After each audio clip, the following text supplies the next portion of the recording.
So let's start business. Order number 1, administration of oath. Order number 2, communication from the chair.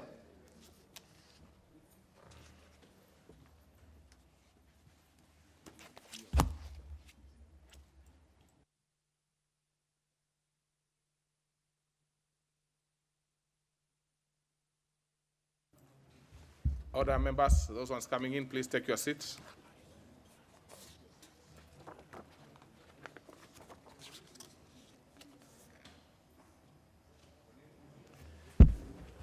Order members.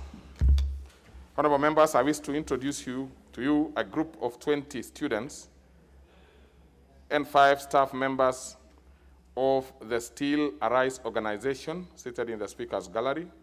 This is an independent international organization formed to offer education and protection to the vulnerable children through creation of opportunities and promotion of their development. Honorable members, the organization opens high-quality international schools in the nation that have become the destination or long-term transit spaces for immigrants, of which Kenya is one of such countries. The organization targets the most destitute by awarding them internationally recognized diplomas upon graduation. The group is currently on a study tour visit to the National Assembly. Honorable members, on my own behalf and that of the National Assembly, I welcome them to the Parliament and wish them a fruitful visit.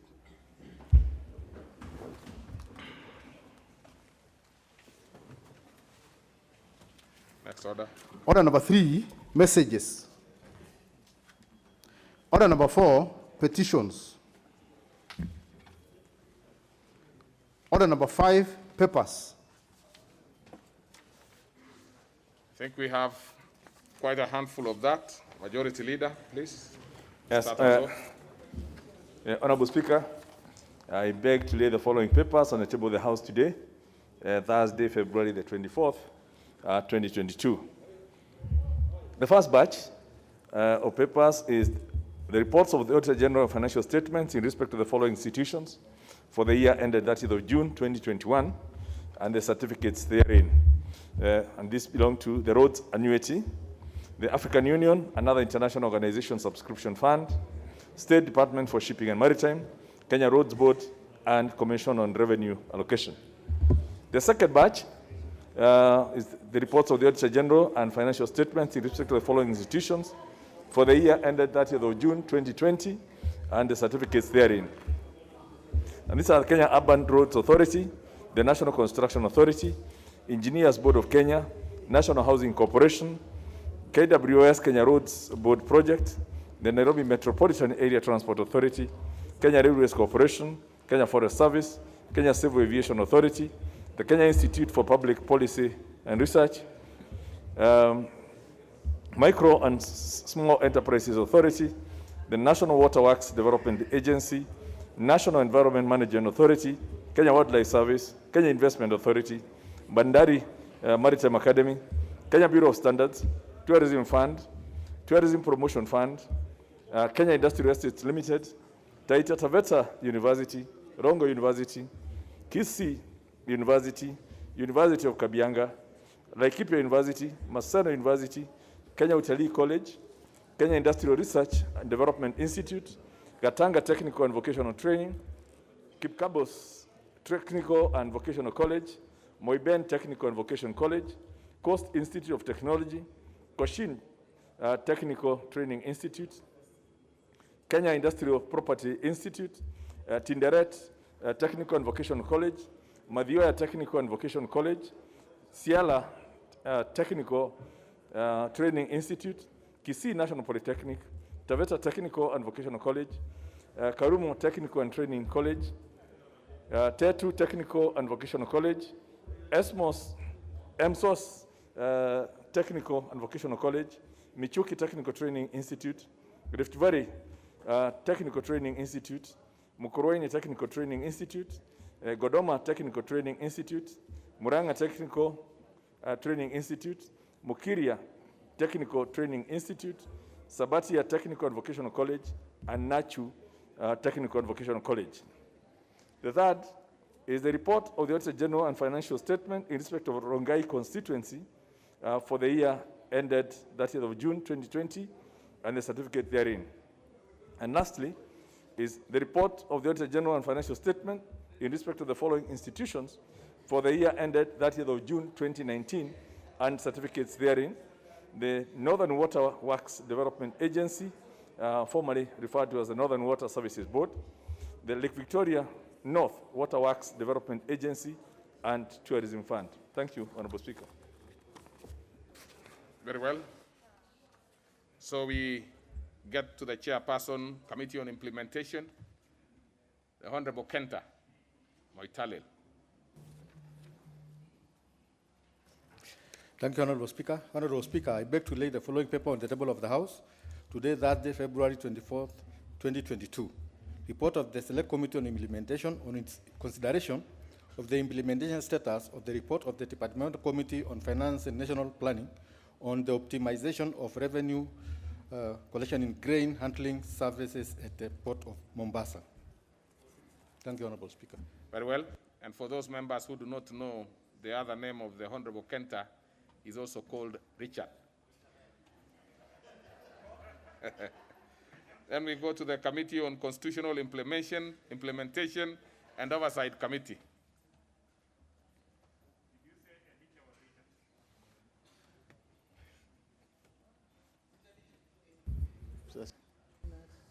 Mr. Speaker, I'm being told by the clerk that you have not approved Which one has not been approved, the Honorable? the bill, the two bills.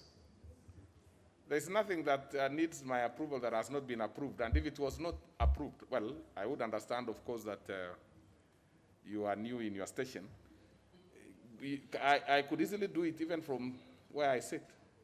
So I didn't bring the document because... Well, if you don't have the document, then that will be something that will be done later. But otherwise, I would be happy to have it approved. So then, therefore, we go to the next order. Order number 6, notices of motion. On this particular one, we have the Honorable Wangaya. No, I mean, the chairperson, Committee on Member Services. Are you Speaker? Thank you, Speaker. Well, that is interesting. Honorable Speaker, I beg to give notice of the following motion. And next time, put the name that we are You are used to. more familiar with. Which the one? which incorporates some of your... proceed. Honorable Speaker, I beg to give notice of the following motion that this House adopts the report of the Select Committee on Member Services and Facilities on a study visit to the Legislative Assembly of Alberta, Canada, from October 14th to 18, 2019, laid on the table of the House on Tuesday, December 11th, 2020. Another one, Mr. Speaker. On Speaker, I beg to give notice of the following motion that this House adopts the report on the Select Committees on Member Services and Facilities on establishment of Parliamentary Health Service Unit, laid on the table of the House on Wednesday, August 11th, 2021. Thank you, Speaker. Very well. We are more familiar with ASECA as your name. This Wangaya is another one. Thank you. We have to get used to now in your new station also. So we go, next member is the Honorable Kenta. Honorable Richard Moitalel Ole Kenta. Thank you, Honorable Speaker, for giving me another name. Honorable Speaker, I beg to give notice of the following motion, that this House adopts the report of the Select Committee on Implementation on its consideration of the implementation status of the report of the Departmental Committee on Finance and National Planning on the optimization of revenue in grain handling services at the Port of Mombasa, laid on the table of the House on Thursday, February 24, 2022. Thank you, Honorable Speaker. Very well. Next is the... Okay, those were the two. What is it, Honorable Sankok?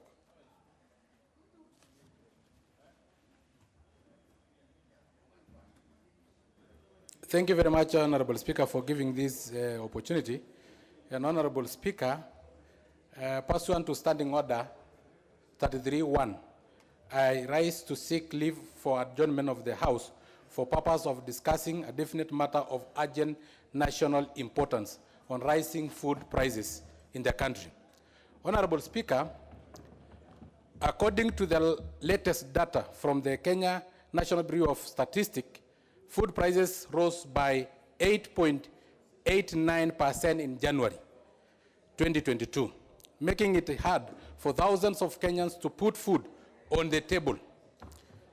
The Kenya National Bureau of Statistics, Honorable Speaker, shows over the last year, the price of cooking oil have risen by 30.76% per liter. Maize flour, 20.99%. LPG gas has risen by 16.93%. Bread are up by 9.10%. Fertilizer is even worse because it have risen by 250% in the last 1 year. Honorable Speaker, the sharp increase of food prices over the past couple of years has raised serious concern about the food and nutrition of poor people in this country. The higher costs may be largely attributed to dry weather condition that is currently affecting more than 10 counties, climatic change and increased oil prices, among others. Honorable Speaker, I therefore seek your leave for the adjournment of the House in order to discuss this matter so as to chart the way forward and propose possible lasting solution. Hashtag lower food prices. Do I have the numbers? Yes. I only need 5.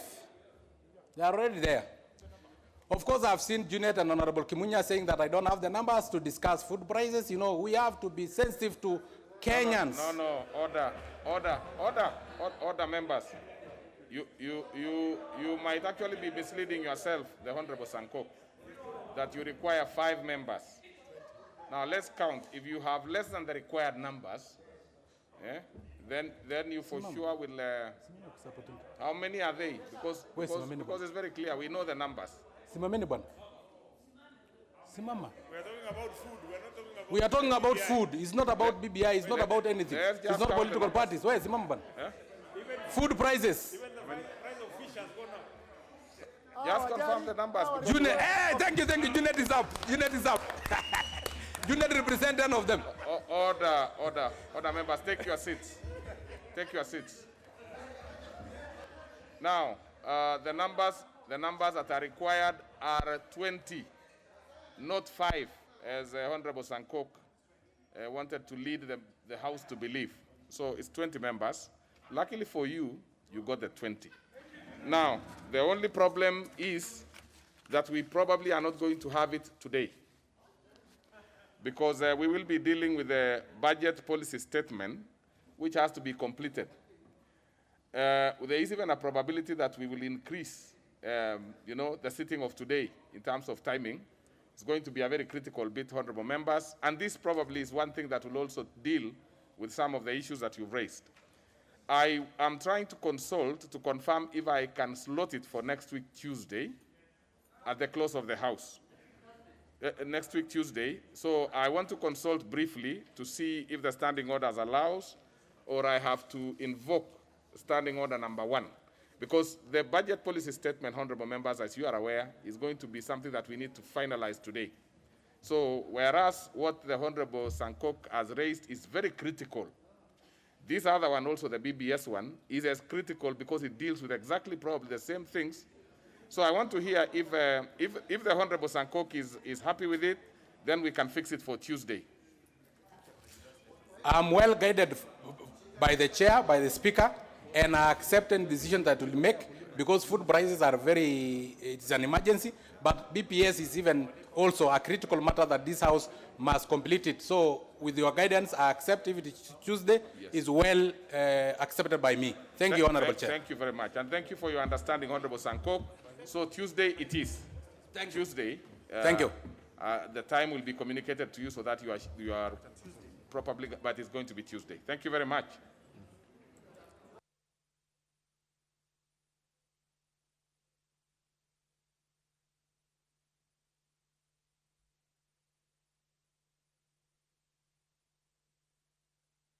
Order, honorable members. Before we go to the next order, I would want to revisit order number 5 on petitions.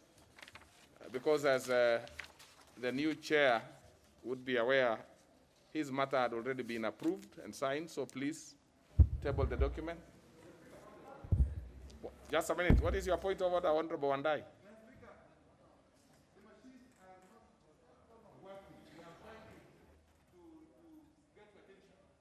What is it? You've already got my attention. Now it has Honorable just come Wandai. back. What is it that you would want us to do? Just use that one, let's see. You know, I know, Honorable Wandai, you are Yes, you know, Mr. Speaker. yeah. Yes, I was just wondering when you are going to make determination as to when to schedule the motion of adjournment that was proposed by the Honorable Sanko. I'm going to do it now. Now, I'm going to do it now. I'm just trying to confirm something and then see the time that we should be giving them. yeah, because he cast some serious aspersions when he was trying to move it. That we need to debunk when the motion is approved, and we get the opportunity to raise very pertinent issues that concern Kenyans. Well, as you know, Mr. Speaker, we represent Kenyans, and we have been known to be pro-people. no, And we can actually combine that with the Sagana, you know now. with the Sagana declaration, so that we can have a more comprehensive. Honorable Wandai. Yes, Honorable Wandai. Mr. Speaker. You know now that is a political statement and will not be. Now that matter is closed. That matter is closed. Honorable Junet, I'm sure you, unless, of course, Thank I you, hope Mr. you are Speaker. not No, doing Mr. any political statement. Okay. Not at all. Mr. Speaker, I want to commend your ruling. This is an important matter that Honorable Sonkok has raised. And I think as leaders who have been elected by Kenyans, it is incumbent upon us to discuss issues affecting our people, Mr. Speaker. But Mr. Speaker, we must also have a discussion on national issues, issues of national importance, Mr. Speaker, like the Sagana Declaration, Mr. Speaker. That was a very important day for this country, Mr. Speaker, where the head of state and the President of the Republic of Kenya, Mr. Speaker, guided the nation on the way forward, Mr. Speaker. And that is the responsibility of the head of state, Mr. Speaker, to tell again, Kenyans which direction that this country will go. Again, you go to the now. You see,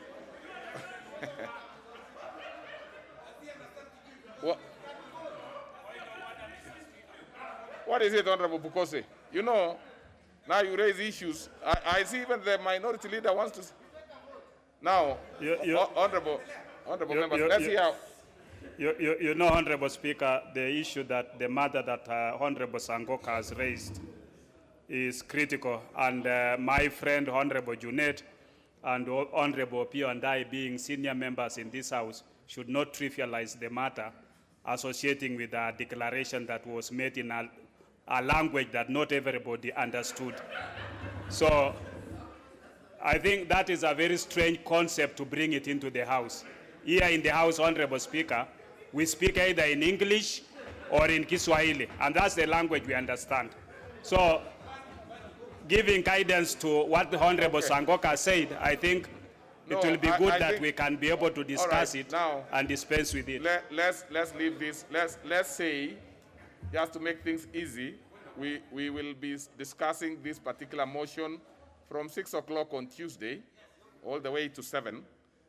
Let's have that one closed, because what I'm seeing, the honorable members, what I'm seeing is that we are introducing many issues that were not raised by the Honorable Sankok. The issue that we'll be discussing is food prices and all those issues that he has raised. The rest of them, any member can seek an adjournment motion, and when we will see whether it is a matter of national interest, really. So any member is free to do that. Yep. So, honorable members, what is it? I hope it's a different one, Honorable Mbadi. And Honorable Mbadi, I have not seen you in our house for some time. Mr. So Speaker, you know, I would easily want to give you an opportunity to say something. I'm sure you are a busy man. I know this season people are busy. So let's hear what you have to say. Mr. Speaker, undoubtedly I'm a very busy man. Actually, today, my timetable was always conflicting. So that demonstrates that I'm busy. Mr. Speaker, I agree completely and entirely that food prices is a very important and key issue to discuss as a nation. And Mr. Speaker, I was just thinking to save the time, and I want to agree with Honorable Wandai and Honorable Junet, that to save time, we could also merge it with this major discussion that took place yesterday.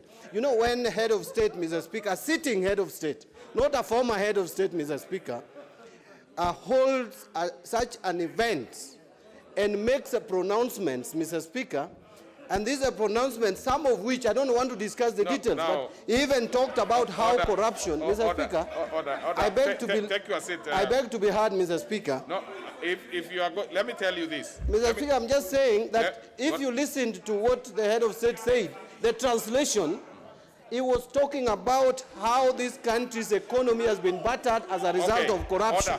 Order. Now, order, members, order.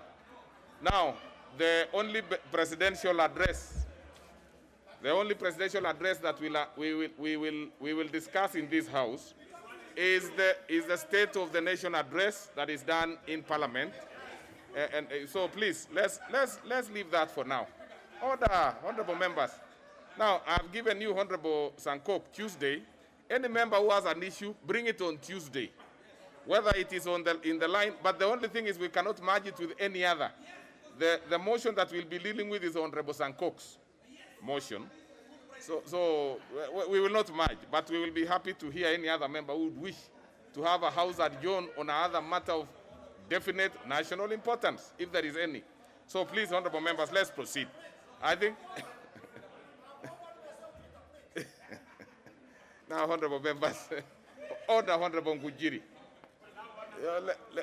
We will not need any. What is it, Honourable Ngujiri? But please, we are taking a lot of time, and yet we have a very important issue. What is it, Honourable Ngujiri? Mr. Speaker, I think it was very important what the President was saying, but because he was saying in Kikuyu language, I offer myself to interpret what he was saying. That's what I've said. Very simple. Order. Yes. Order. Take your seat. Take your seat.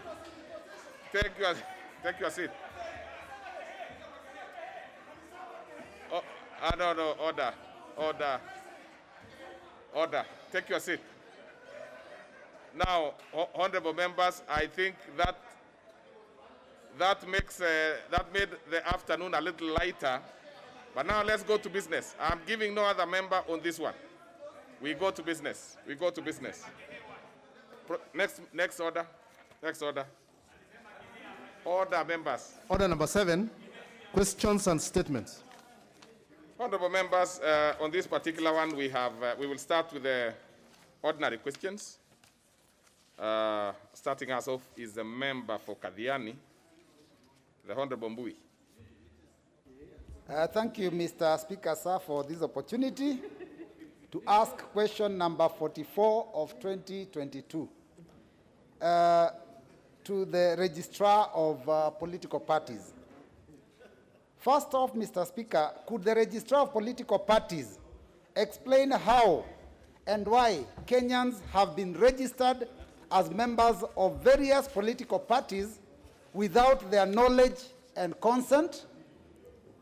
2, what measures has the registrar taken to ensure that members of the public are not unlawfully registered in political parties? And 3, what steps has the Office of the Registrar taken to update its management information systems to ensure better coordination, control, analysis, and decision-making regarding information for political parties, considering we are just going into the nomination process? Thank you, Mr. Speaker. Very well. That one will be replied to before the Departmental Committee on Justice and Legal Affairs. The member for Meru asks the next question. The Honourable Bishop Kawira Mwangaza. Thank you. Thank you, Honorable Speaker. My question is number 054/2022 to the Cabinet Secretary for Education.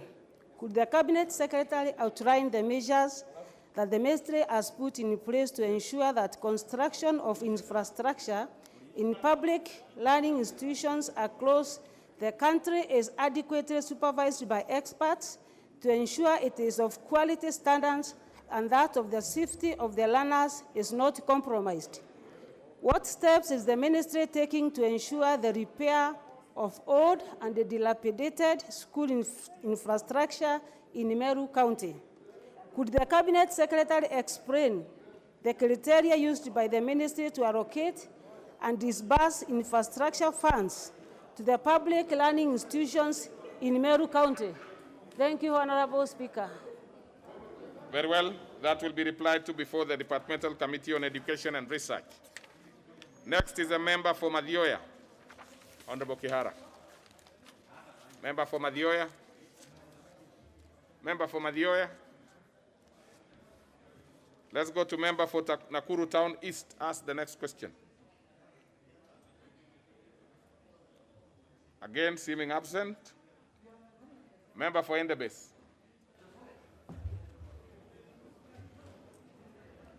Thank you, Honorable Speaker. Honorable Speaker, I stand to ask question number 057 of 2022 to the Cabinet Secretary for Public Service, Gender, Senior Citizens Affairs, and Special Programs. 1, could the Cabinet Secretary clarify whether 300 bags of rice, which were part of the relief food dispatch fight letter reference number MDP/SDSP/9/11 volume 1, brackets 37, dated 11th May 2020, addressed to the Deputy County Commissioner, Endebess, and copied to the Area Member of Parliament for Endebess constituency, were delivered and distributed to the intended beneficiaries. 2, could the Cabinet Secretary provide a list of all beneficiaries of the said relief food?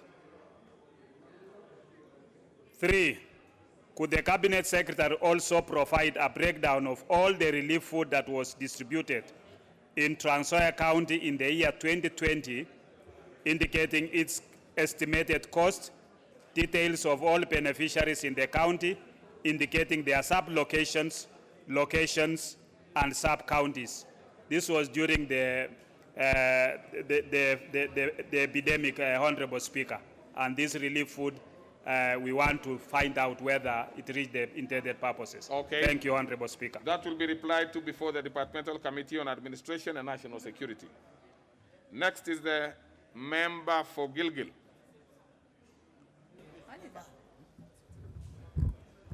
Member for Gilgil. I will ask. Thank you. Thank you, Mr. Speaker.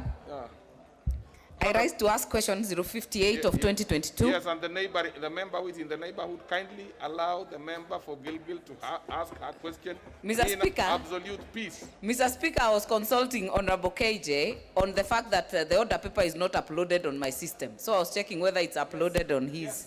Yes. But well, I rise to ask question. If it was on only uploading, that is fine. But please maintain social distance. Proceed. There is an aisle between us. Thank you, Mr. Speaker. I rise to ask question number 58 of 2022 to the Cabinet Secretary for Interior and Coordination of National Government.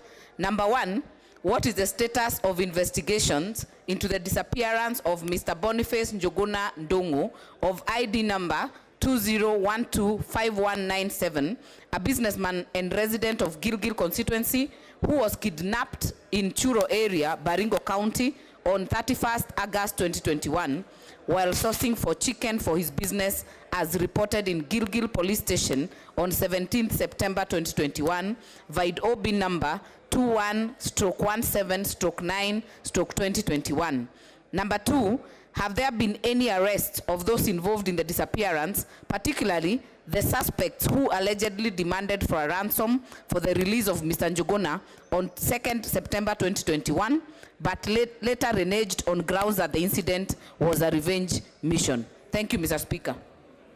That one will be replied to before the Departmental Committee on Administration and National Security.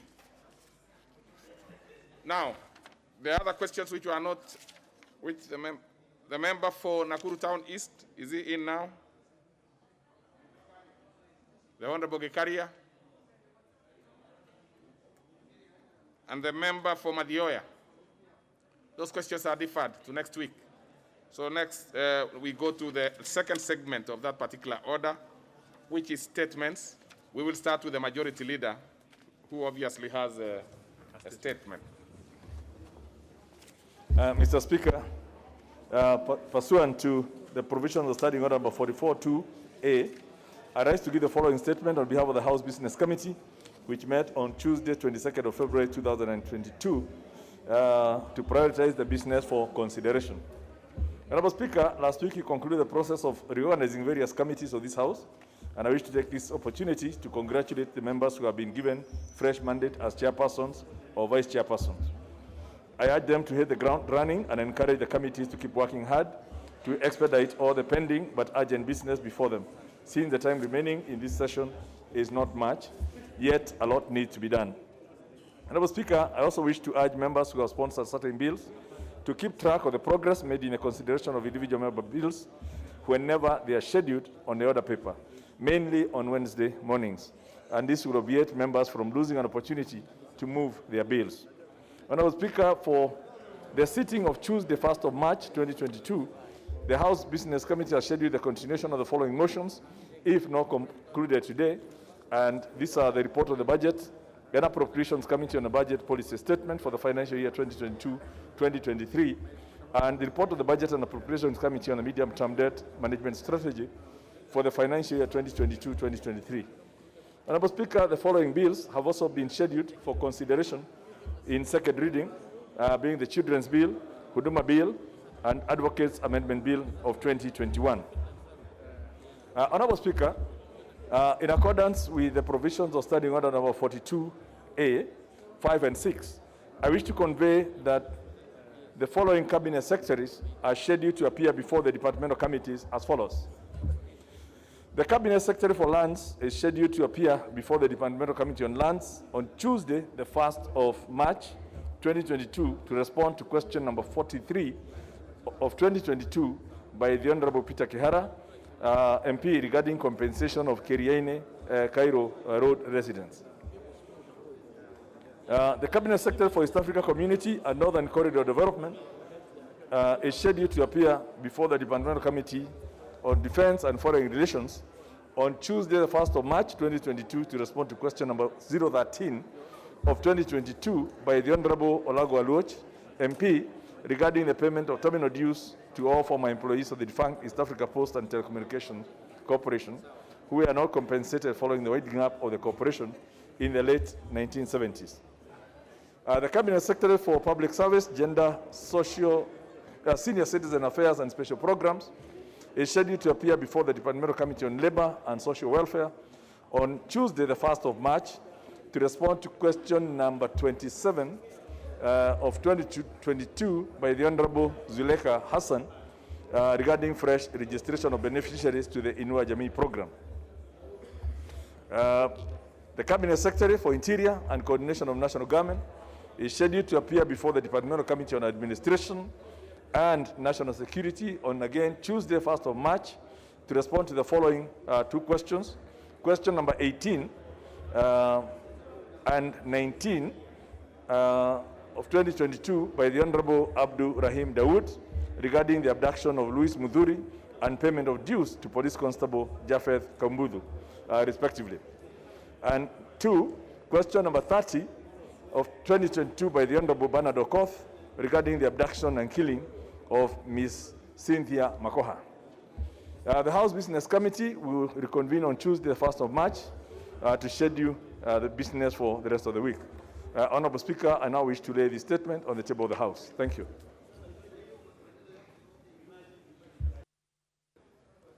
All right. Then we go to the next order. No, and before we go to the next order, and there's also Honorable Hassan somewhere, let's start with the notice of motion that you had not given, the Honorable Ntoimaga. If you can give out your notice of motion. Thank you, Mr. Speaker. Mr. Speaker, I beg to lay the following paper on the table of the House. Laying the paper or giving out the notice? Paper, yes. Okay, yes, let's proceed. Let's start with yeah, that. I beg to lay the following yes. paper on the table of the House today, Thursday, 24th February 2022. Reports of the Constitutional Implementation Oversight Committee on its consideration of 1, the Election Amendment Bill, National Assembly Bill number 41 of 2021, and 2, the Election Campaign Financing Amendment Bill, National Assembly Bill number 37 of 2021. Thank you, Mr. Speaker.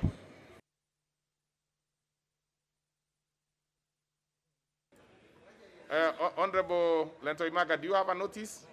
There's no notice, it's only laying of the paper. Now, please, Honorable Zuleika, just go and take your seat. What is your point of order? Because I intend to give the Honorable Zuleika to request for her statement, which is actually an urgent one. What is it, the Honorable Russell? Thank you very much, Honorable Speaker. Honorable Speaker, 2 weeks ago, I sought for a statement regarding one of my constituents, Mr. Robert Sereka, who was picked up by National Police Service. 2 weeks is a very long time, and the leader of majority is here in this House. Mr. Speaker, a missing person to a family is a harrowing experience. I think those of us who are people's representatives sitting in this House, actually, if you have one missing person from your constituency that the government knows his whereabouts, and we are not being told, the family is not being told, I think it's important that we as legislators... Now, what you are asking the Honorable Russell is that you made a request for a statement which has not been responded to. Yes, because for 2 weeks. When you mentioned the leader of majority, I thought it should be more of the chair of that particular committee. Not at all, Honorable Speaker. Well, were you expecting the statement from the leader of majority? The chairman was missing on that day, and the leader of majority is the one who picked up that responsibility to respond to my statement. Even if that be the case, Honorable Russell, and you know you are a seasoned member yourself, I understand, of course, the gravity of the situation, but the fact that the leader of majority picked up that particular matter does not actually therefore put it in his docket. That should be handled by the chair of that particular committee on security and the national security, administration and national security. So maybe take your seat, because I know Honorable Yusuf Hassan also has an issue. Then we can see how we can be able to resolve the matter. The Honorable Hassan, member for Kamukunji.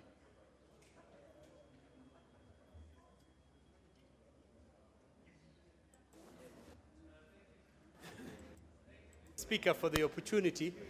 I want to raise this issue, which is similar to what Mheshimiwa Rasto has asked. In general, there is a tendency now that many of the questions and the statements that members of parliament are asking are either ignored or delayed by the cabinet secretaries. There is no longer respect given to this august House in terms of responding to the questions and the statements that we ask here every day. For example, I have 4 questions and statements that have been pending since last year. And many of the chairs, Mr. Speaker, are not to be found in the House these days. So I wanted to ask, I want to ask on your behalf, on the behalf of members of Parliament, whether we could get an inventory of the questions that are and the statements that are out there that have not been answered. And we should be given some response when members' questions and statements are going to be responded to in due time by the various government ministries. Honorable Hassan, you would be more helpful Order, members, please take your seats, members. But Honorable Hassan, it would be more useful if you are being specific that a question you had asked to a certain particular departmental committee or a certain cabinet secretary. So which ones are these? You say you have 4. Where were they going to? And if it is last year, you can imagine, they lapse. No, they didn't. They were extended into this year. Okay, so what is the... By the Speaker. Which one? For example, I asked a question on the title deed for, a delayed title deed for the Kinyago Kanuku neighborhood in my constituency. Yes, that goes in November. That goes to the Department I of asked a question on the frequent fires in Kikomba Market last year in November. I've made a petition. I brought a petition on the Karura Forest, the renaming of the Karura Forest after Wangari Maathai. And then finally, I also raised a petition on behalf of people who have requested the government to establish a National Council of Kiswahili. And I can hear every day when we're here, there are many questions and statements that have been completely ignored by either the chairs or the cabinet secretaries, which means the questions and the statements we ask here have no meaning whatsoever. We're wasting our time. Okay, you have now put it on record. We know now that those who are going to various departmental committees and cabinet secretaries. Of course, we wouldn't lay the blame on chairs of committees because just like yourselves, they are members of parliament and they are also as active in the constituency as you are. But I would ask the clerks, the clerks, especially at the table office, to look at those specific issues and see how we can have an inventory of some sort and see which questions have taken too long to be responded to, then we can be able to activate them. But the one by Honorable Raso is a bit more specific. I would be happy to see if the chair, I know the chair is not in, the vice chair of that particular committee, he seems to not to be there. Now then, therefore, through the majority leader, we would ask them to give us a response on Tuesday in terms of the status. We cannot have the chairs, we cannot really push the chairs to definitely respond at a particular time because the cabinet secretary must have come to the committee. So on Tuesday, if we could be able to get how far the committee has done, then that I think would be fair. So, and for the one by the Honorable Hassan and several others, we'll be able to see how we can be able to help in terms of creating an inventory on those questions that have taken too long to be responded to. Luckily, that can be done easily by the table office. Okay, so the Honorable, what is it? Honorable Zuleka, I'm giving you the opportunity. So what is it? I hope it's a short one because we really have... Mr. Speaker, I had requested to make a statement. Make it. Okay, thank you. Honorable Speaker, pursuant to the provisions of Standing Order 44-2C, I seek to request for a statement from the chairperson of the Departmental Committee on Defense and Foreign Relations regarding repatriation of Kenyans caught up in Russia's invasion of Ukraine. Honorable Speaker, on the early hours of Thursday, February 24th, 2022, the Russian Federation commenced a multi-pronged invasion of Ukraine. The unwarranted military assault, which is being regarded as a war of aggression, involves the unrestricted use of missiles and explosives in targeted regions with Ukraine, and a humanitarian crisis is already unfolding. Honorable Speaker, the month-long state of emergency in Ukraine has been complicated further by the recent declaration of martial law on account of the invasion, resulting in mass exodus of people from Kyiv and other cities in the country. Unfortunately, Honorable Speaker, a number of Kenyans have been caught up in this invasion, and it includes students Wachu Mustafa, Hamish Walid, Ahmed Tawakal, Yusuf Muhammad, Mude Suleiman, and many, many others from Ternopil National Medical University and other institutions and workplaces. These Kenyans are already facing movement challenges occasioned by closure of airports and face the real possibility of inaccessibility to food supplies and communication platforms via imminent internet restrictions in the coming hours and days. Order. There is a member in, I don't know who that member is. Honorable Ambur, do what is supposed to be done. You know the particular issue that you have violated. Proceed, Honorable Zuleka. It is on account of these concerns, Honorable Speaker, that I wish to seek an urgent statement from the chairperson of the Departmental Committee on Defense and Foreign Relations on the following. 1, is the national government considering urgent repatriation of Kenyans caught up in the Russian invasion of Ukraine back to Kenya? And if so, within what timelines shall the same be undertaken? 2, in lieu of repatriations, could the national government consider relocating these citizens to safer regions within Ukraine or to more peaceful nations that neighbor Ukraine, as well as to provide relief food and other supplies to them? Thank you, Mr. Speaker. That one is referred to the relevant committee, and it's a fairly urgent one. We hope that they can be able to move with speed. And look at that, that's a live issue, so it should be. So next order, please. Order number 8, motion. Report of the Committee of the Whole House on its consideration of the Copyright Amendment Bill, National Assembly Bill number 44 of 2021. Question to be put and third reading. Order. So, honorable members, having confirmed that we have numbers, I put the question which is that this House do agree with the report of the Committee of the Whole House on its consideration of the Copyright Amendment Bill, National Assembly Bill number 44 of 2021. Will as many as of that opinion say aye? Aye. Many as of a contrary opinion say nay? Nay. The ayes have it. Okay, let's have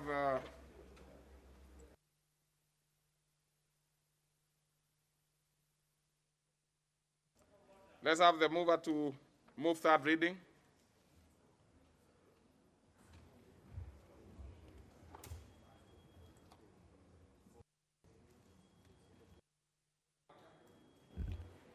Thank you, Honorable Speaker. I beg to move that the Copyright Amendment Bill, National Assembly Bill number 44 of 2021, be now read a third time. Honorable Speaker, this bill is a game changer for the artists of this country. Honorable Speaker, the artists who are within the Squeezer Tune purview are now moving from a paltry 16 cents for every Squeezer tune to 52% of every tune that you put on your Squeezer. Secondly, Honorable Speaker, the game changer is the national registry for all our artists. So, Honorable Speaker, this is big, and I'd like to move, because with the National Registry, all our artists can now store their music. At this point, Honorable Speaker, I beg to move for third reading and ask the Honorable KJ to second. Honorable KJ. Thank you very much, Mr. Speaker. I do rise to second this bill, and I'd like to just commend the Honorable Gladys Wanga for doing something that is a game changer. And I would like to just go on record, Mr. Speaker, to say that the three things that this bill has done: one, by improving the royalties that artists get from the Squeezer tunes; secondly, by preserving our Section 35; and most importantly, introducing a copyright registry, is actually going to be one of the biggest achievements of the 12th Parliament. Okay. Mr. Speaker, I do second. All right. So I propose a question, which is that the Copyright Amendment Bill, National Assembly Bill number 44 of 2021, be now read a third time. Yes, I will put the question because I see it's the mood of the House. But honorable members, like for example, what Honorable KJ had done, this is the specific and the best time that you would have had an opportunity to, to speak about this, and therefore it would have had enough time at this point. But let me proceed and put the question. Having confirmed that we have the requisite quorum in the House for purposes of making the decision, I put the question, which is that the Copyright Amendment Bill, National Assembly Bill number 44 of 2021, be now read a third time. Will as many as of that opinion say aye? Aye. As of a contrary opinion say nay? The ayes have it. A bill for an act of parliament to amend the Copyright Act and for connected purposes. Order number 9, the Universities Amendment Bill, National Assembly Bill number 35 of 2021. Second reading, question to be put. What's your point of order, Honorable Gikaria? Honorable Speaker, I don't want to cast any aspersion. On Honorable Speaker, I'm the Member of Parliament of Nakuru Town East. Honorable Speaker, I have put my intervention for the point of order for quite a while. I had a question, and just before you had left the order number 9 for questions. Honorable Speaker, I was trying to raise... Now, Honorable Gikaria, even looking at the intervention slot now, unless you are not quite sure how you handle your machine there, it is not there. That's number 1. Number 2, when we are in that particular order, you are absent. You are just lucky that I did not drop your question. You are very lucky, because I had the option to do that. I simply put it to another day. So you really cannot, whether you are talking about casting aspersion or whatever else, that is not what is going to assist you at all. So first, you don't seem to have a card. You don't have a card. You are not present when you are supposed to be present to ask your question. So if you insist, Honorable Gikaria, I am going to do what I am supposed to do. If you insist, I'm going to do what I was supposed to do at that time, which is to basically drop your question. So please, Honorable Gikaria, be present on Tuesday to ask your question.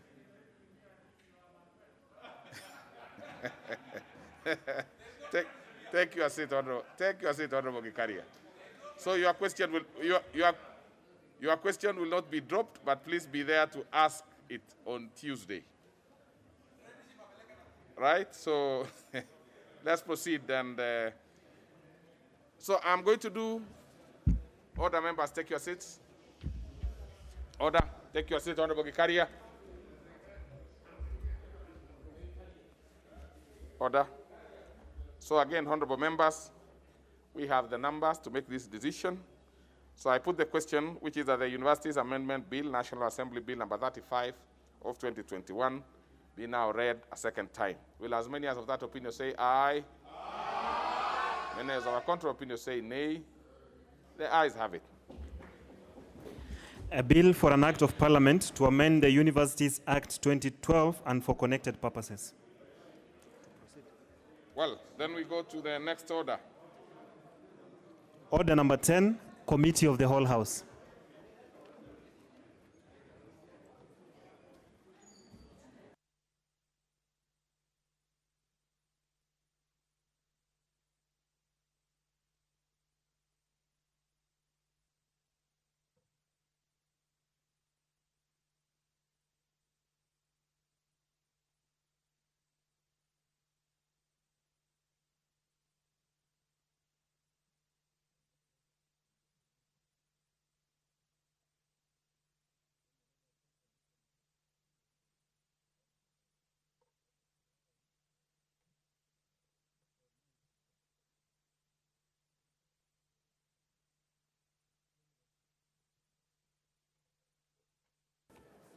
Order members, we are now in Committee of the Whole House to consider the President's recommendations to the Kenya Insurance Deposit Amendment Bill, National Assembly Bill number 43 of 2020. President recommendation to clause 2. The mover, leader majority.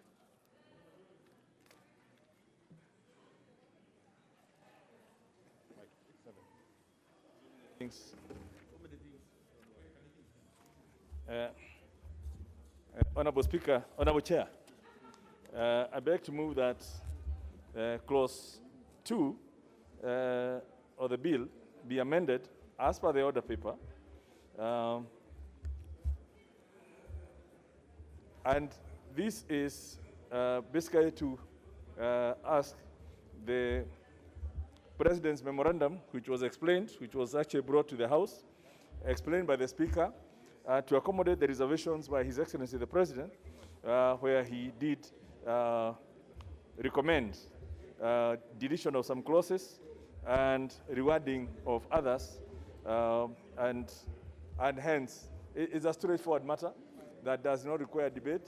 I believe I just want to ask members, we support the recommendation by His Excellency the President so that the bill can become law once this is approved. I beg to move. I propose the question that Clause 2 be amended as recommended by His Excellency the President. I now put the question that Clause 2 be amended as recommended by the President. Will as members of that opinion say aye? Will as members of a contrary opinion say nay? The ayes have it. I now put the question that Clause 2 as amended be part of the bill. Will as members of that opinion say aye? Aye. Will as members of a contrary opinion say nay? The ayes have it. The mover to move reporting. Honorable Chairperson, I beg to move that the committee do report to the House its consideration of the President's recommendations to the Kenya Insurance Deposit Amendment Bill, National Assembly Bill number 43 of 2020, and its approval thereof without amendments. I now put the question, which is that the committee do report to the House its consideration of the President's recommendations to the Kenya Insurance Deposit Amendment Bill, National Assembly Bill number 43 of 2020, and its approval thereof without amendment. Will as members of that opinion say aye? Will as members of a contrary opinion say nay? The ayes have it.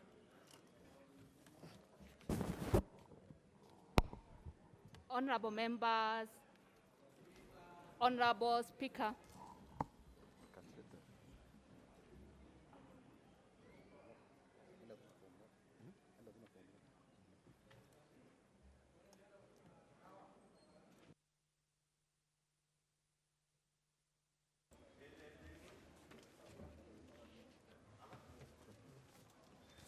Yes, Chair.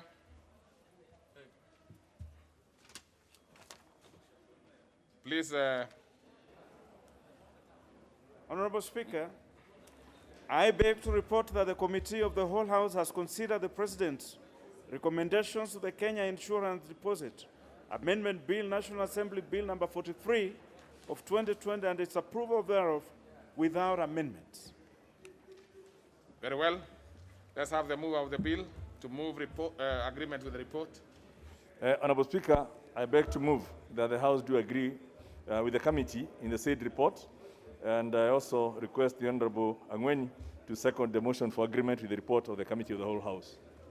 Honorable Jimmy Nuru Angweni Ondiek. Mr. Speaker, sir, I beg to second. Very well. So, other members, I propose a question which is that this House do agree with the committee in the said report. I put the question, which is that this House do agree with the committee in the said report. Will as many as of that opinion say aye? Aye. Many as of a contrary opinion say nay? The ayes have it. Next order. Order number 11, motion. Report on the budget policy statement for the financial year 2022-2023.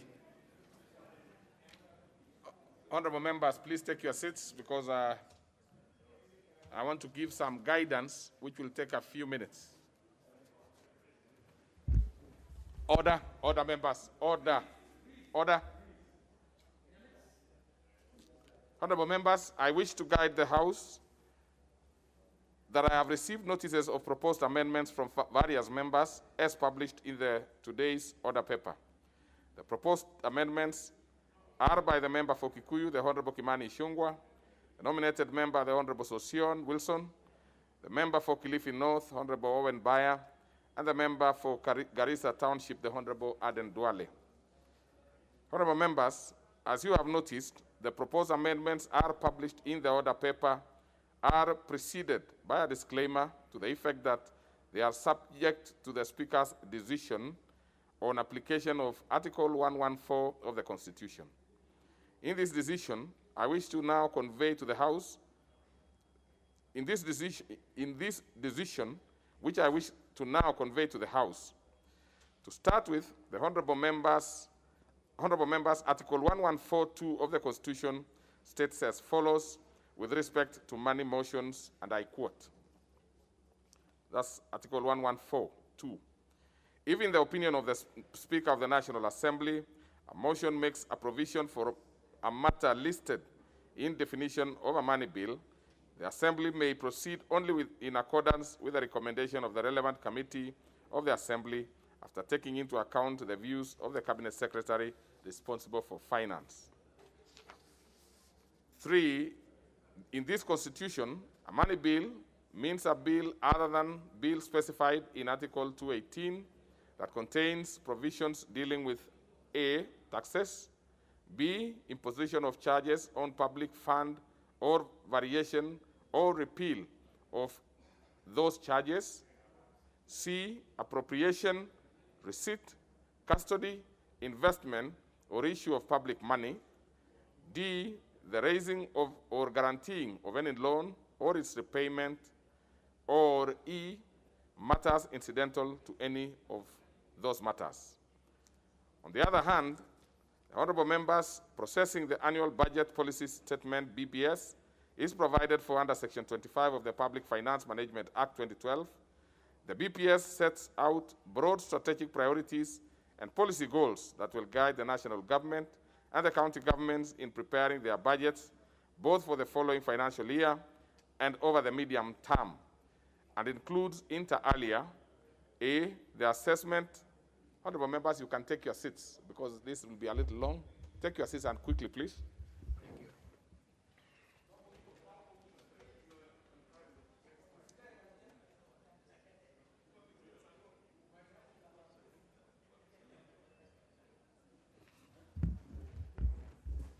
Okay, so we'll proceed. So they include inter alia, A, an assessment of the current state of the economy and financial outlook over the medium term, including macroeconomic forecast. B, financial outlook with respect to government revenues, expenditure, and borrowing for the next financial year and over the medium term. C, proposed expenditure limits for the national government, including those of Parliament and the judiciary, and indicative transfer to the county governments. D, fiscal responsibility principles and financial objectives over the medium term, including limits on total annual debt. C, the fiscal risk statement. Before I render my determination, honorable members, it's noteworthy that there are two main purposes of the annual BPS that I wish to restate. Firstly, the BPS informs the basis of the vertical distribution of the national revenue between the national government and the county governments, which are actualized in the Annual Division of Revenue Act. The decision of the House on BPS therefore determines the content of the Division of Revenue, whose publication follows the resolution of the House on BPS. Secondly, the budget policy statement sets limits for distribution of share of national revenue to be allocated to each of the three arms of the national government, and within the upper limits of distribution amongst programs of the national government. Therefore, for all intents and purposes, the resolution of the House on BPS constitutes a money motion. Honorable members, Section 25(7) of the Public Finance Act 2012 requires that Parliament to approve the BPS with or without amendments. Therefore, the law contemplates that amendments being made to the BPS by the House. However, honorable members, we must make a distinction between amendments being proposed to the BPS as it was submitted to the House by the Cabinet Secretary for the National Treasury, and amendments being proposed by members to the amendment of the Budget and Appropriation Committee on the BPS and Financial and Policy Resolution as proposed by the committee. As you will notice, the Financial and Policy Resolution proposed to this House by the committee are normally extracted from the committee's report and published in the order paper for ease of reference by all members. Honorable members, the first amendment by the member for Kikuyu basically seeks to alter the budget ceiling by introducing the national government portion of the shareable revenue and allocating the difference to the county governments and the judiciary, by each getting an additional allocation of 125 billion and 12 billion respectively. This also relates to the proposed amendments under paragraph 79 of the report of the Budget and Appropriation Committee, where the member for Kikuyu proposes to increase the county government's equitable share from 370 billion to 495 billion, representing 35% of the last audited and approved revenues, being Kenya shillings 1.413 trillion. Notably, the House is aware that the Senate passed the 2022-2023 BPS with a similar resolution. For this reason, honorable members, I will allow this amendment to be considered by the House for a decision as relates to the vertical division of the national revenue. I have allowed this proposal conscious of the fact that the limits on the portion of shareable revenue between the two levels of governments have an implication on the division of revenue bill, which of course will be considered by the Senate. Therefore, with the Senate having made a decision by capping it at 35%, it will only be fair for me to allow the amendment of the House to also make a decision on the matter one way or the other. I will prefer the same treatment to the proposal to increase the limit of the judiciary budget ceiling from the amount of 18.885 billion to 30.885 billion. What I mean is that 18.8 billion to 30.85 billion. Honorable members, the proposed amendments under paragraph XXA relating to the recommendation 75 of the report on the BPS seek to reallocate Kenya shillings 50 billion to support credit, finance, and micro, small, medium enterprise, MSEs, adversely affected by the COVID-19 pandemic. However, since we are not at the stage of approving 2022-2023 estimates, I will disallow these amendments with the hope that the Budget and Appropriation Committee will consider the proposal at the time of considering estimates. The honorable members who are standing there, please take your seats.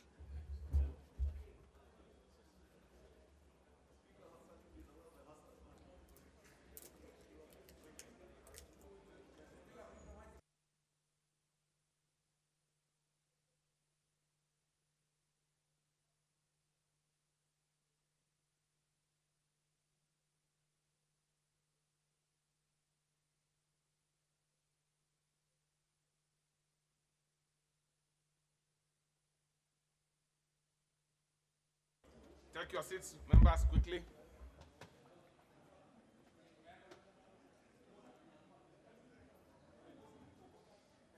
Members, take your seats. You know, just work like you really mean.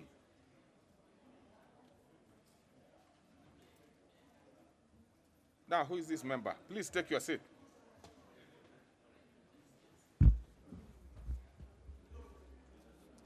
Honorable members, the proposed amendments under paragraph XXB relating to recommendation 75 of the report on BPS as policy proposal for rolling out mapping exercise of exportable goods and services from all constituencies in the country.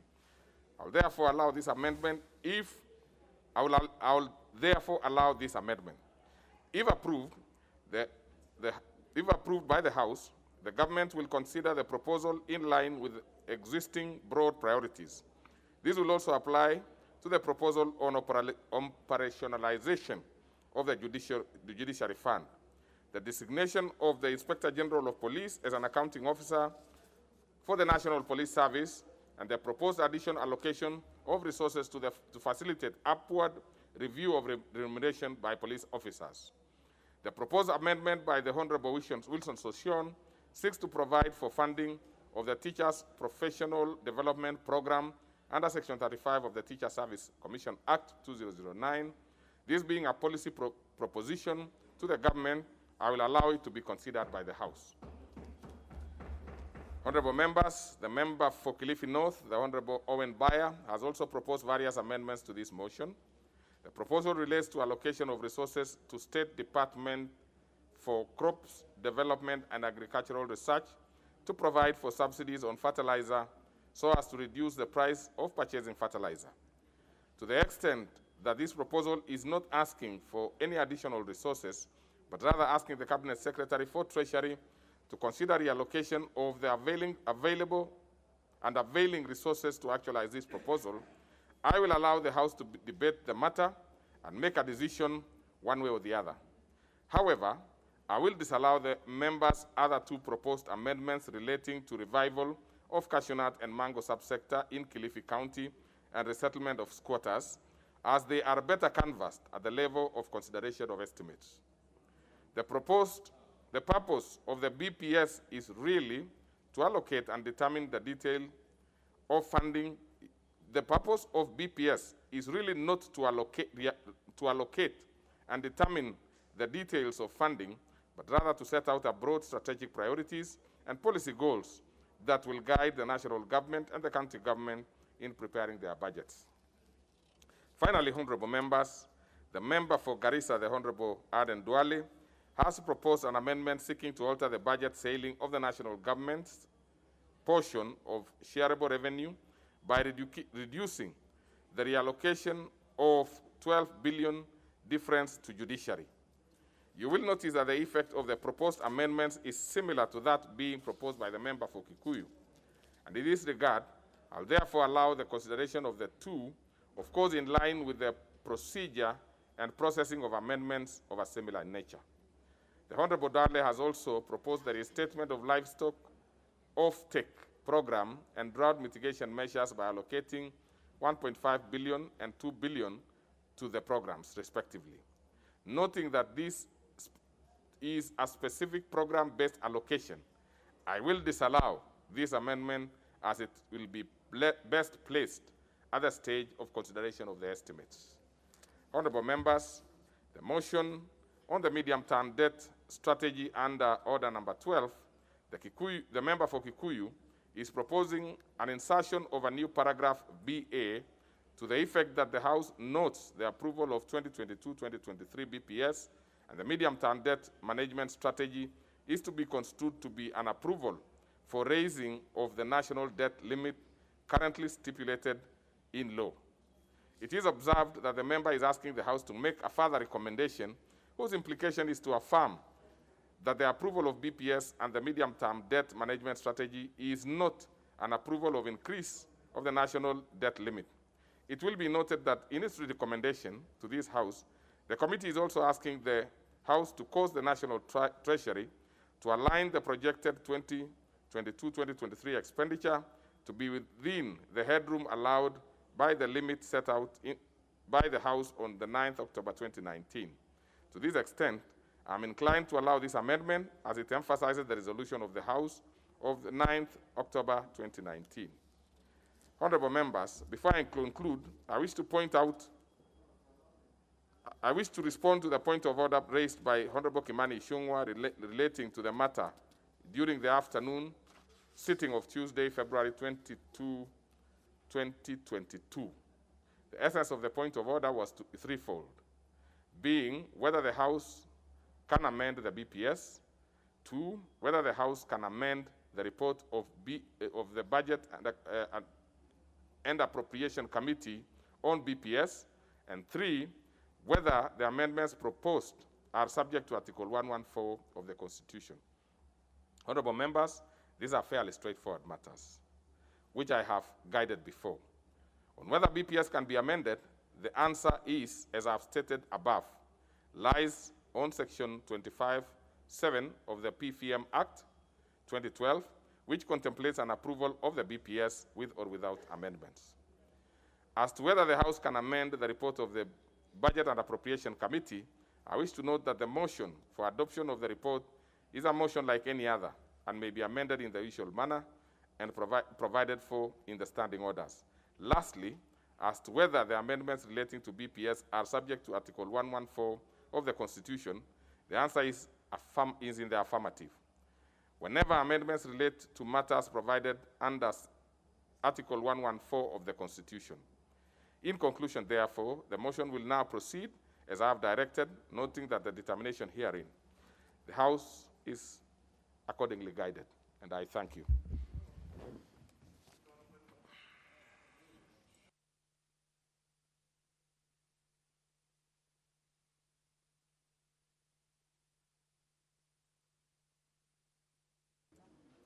Okay, then we can now proceed.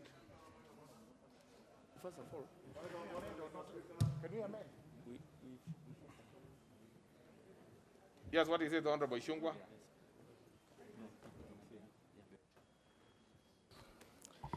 Thank you, Honorable Speaker, for that very well-reasoned guidance to the House. And Honorable Speaker, it is good that you have allowed a number of the amendments, but I wanted to register my reservation, Honorable Speaker, even without questioning your wisdom and your judgment, in declining some of the amendments, like the one that seeks to establish the Hustlers Fund, which was going to help many business people in this country to be able to access funds. And I'm well guided, Honorable Speaker, that we can canvass this as estimates are tabled, Honorable Speaker. And you have also guided on the issue of amendments to the BPS. Honorable Speaker, I also did raise the issue which I have not heard you address as to how we prosecute the amendments if they will be subject to Article 114, as you said, as you read out, Honorable Speaker. I had sought guidance.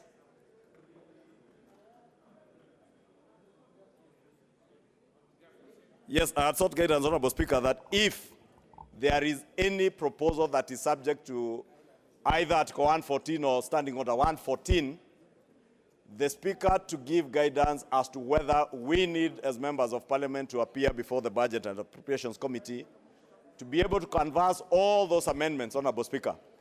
And following your guidance now that there are some that we may need, like that one that sought to establish a fund for MSMEs, if we were to prosecute the same even during the annual estimates, Honorable Speaker, you realize they could also befall the same guillotine, Honorable Speaker, if they will be subject to Article 114, and of course they will be because they will be seeking to reallocate funds. I think the Leader of Majority and the panel are interrupting you. Let me give you time. The Leader of the minority in the majority. Thank you, Honorable Speaker. The Honorable Aden Duale, the Leader of Majority in the majority party, was asking which leader, so I'm telling him I referred to the Leader of the minority within the majority party. That is Honorable Kimunya, who leads the minority within the majority party. Honorable Speaker, I was saying, Honorable Speaker, without your guidance, or without the Speaker's informed guidance, Honorable Speaker, as to whether, Honorable Speaker, if a proposal is to be brought even in the annual estimates, without a directive from the Chair, Honorable Speaker, that the Budget Committee cannot just table their report on the annual estimates without considering and interacting with members who will have made proposals to amend any of the proposals that come with the annual estimates, Honorable Speaker. And that's why I had sought within BPS and by extension even on annual estimates. So that, Honorable Speaker, we are orderly in how we transact business so that the report is not tabled, and at the time we get to considering the appropriations bill and we go to the Committee of Supply, proposals that have been made for amendments are killed at the altar of Article 114 and Standing Order 114, Honorable Speaker. And I had sought that the Speaker also to pronounce himself on that question, that if a member proposes an amendment that has the money bill effect in line with Article 114 and Standing Order number 114, then the Budget and Appropriations Committee, being the relevant committee that deals with money matters, Honorable Speaker, in consultation with the Cabinet Secretary of the National Treasury, in line with the provisions of that standing order, will, as a matter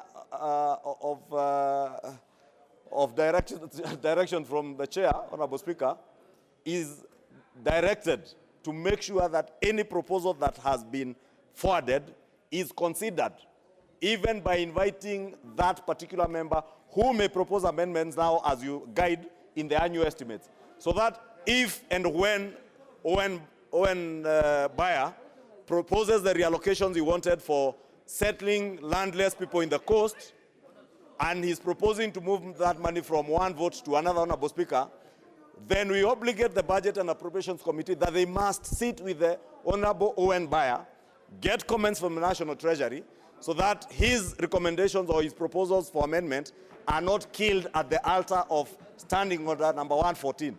Honorable Speaker, it's just that I noticed in your long communication that particular aspect has not been addressed, and I would beg, Honorable Speaker, that you do relay that to the substantive Speaker, or if you can offer guidance, Honorable Speaker, so that in future, Honorable Speaker, and I have said I am okay for the time being because the Hustlers Fund, we will pursue it to its logical conclusion, Honorable Speaker.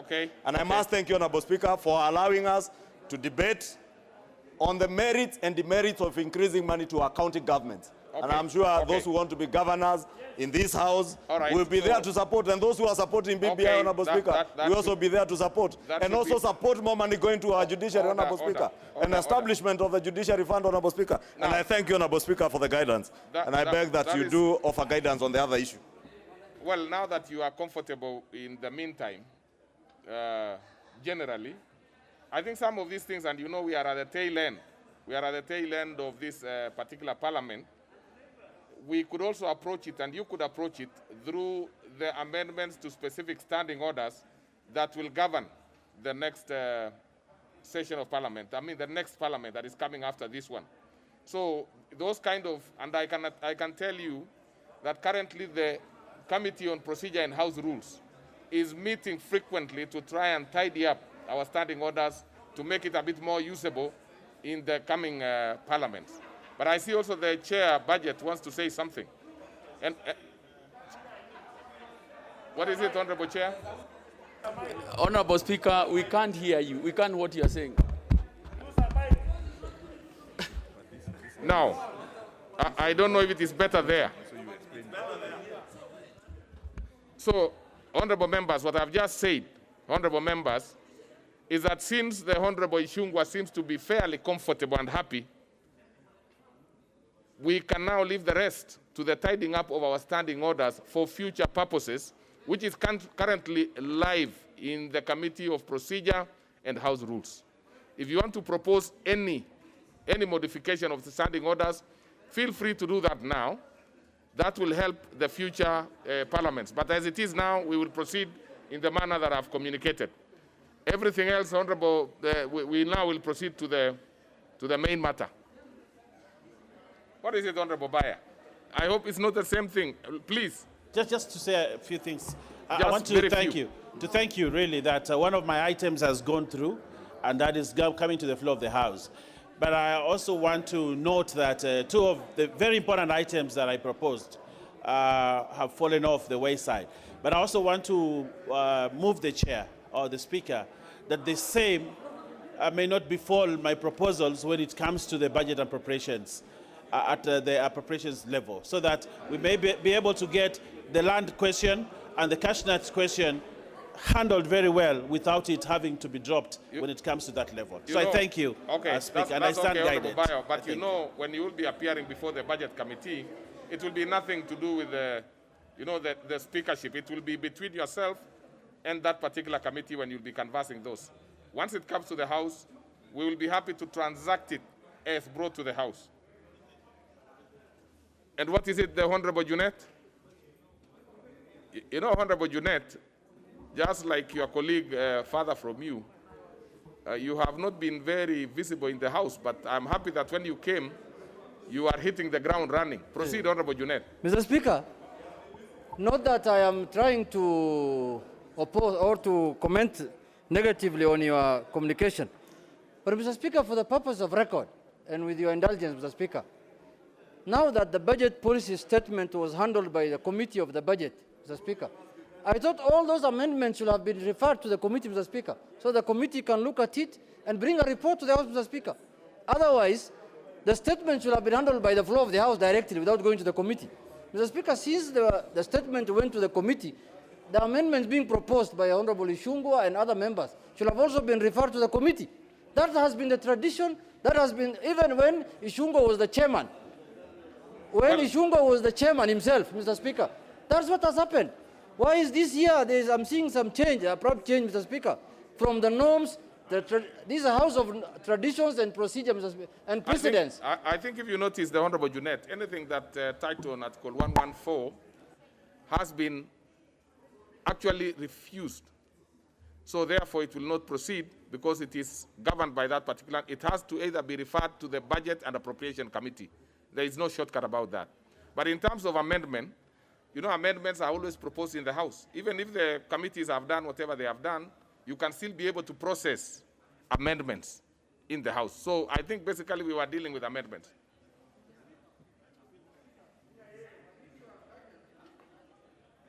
Mr. Speaker, it depends on when the amendments came. Mr. Speaker, if the amendments were coming after the report has been presented to the House, with the leave of the Speaker and the approval of the Speaker, you can move your amendment. But if the amendments were filed 3-4 days ago, Mr. Speaker, when the issue was seized of the committee, Mr. Speaker, I think it is. I think the committee should have. I am trying to understand where the issue is. I think it should have been referred. Maybe, Mr. Speaker. Maybe I'll also give the chair budget. Mr. Speaker. Yeah. Chair budget.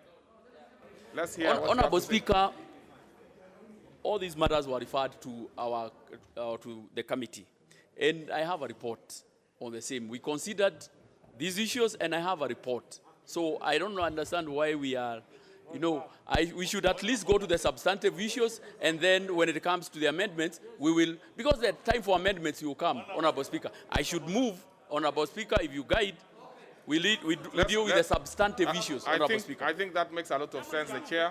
Yeah, move. No, you know, Honorable Ishungwa, I heard you wanting to inform the Honorable Junet. What is the procedure here? Honorable Speaker, you know I am never petty. Honorable Speaker, you have heard the chair of the Budget and Appropriations Committee state on record that indeed, as the Honorable Junet is asking, and I am aware because the day I presented my amendments to the table office, I am aware they found themselves their way to the Parliamentary Budget Office and consequently to the Budget and Appropriations Committee. But my point of order, Honorable Speaker, the chair has confirmed that they have considered and asserted that he has a report. Honorable Speaker, I just wanted to know, to get your guidance. This report, is it a report of the chair of the Budget and Appropriations Committee, or is it a report of the House? Because procedurally, any report of a committee to the House must be tabled before the House so that it becomes part of the business that we transact. Therefore, the chair cannot stand on his feet and say, I have a report, as if we are transacting his household budget. This is a budget of the Republic of Kenya. But what is and it? This is a National Assembly that transacts business on behalf of the people. You cannot stand and purport to have a report which has not. Now, the report is there. The report is there. Clearly, the report is there. So we'll simply proceed, really.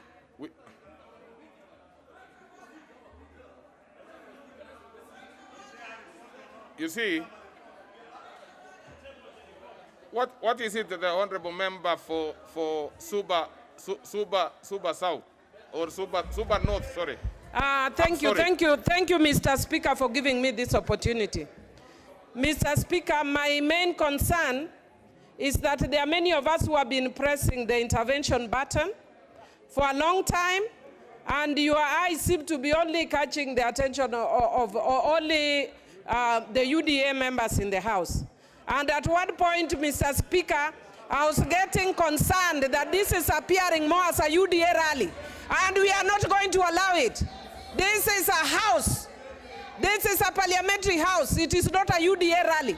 We will not allow it, Mr. Speaker. And Mr. Speaker, having said that, I want to confirm, as a member of the Budget Committee, that we have sat. Honorable, I am not so sure if you are now a member of UDA. Take your seat. Take your seat. Take your seat. Take your seat. Yeah, so we will move on.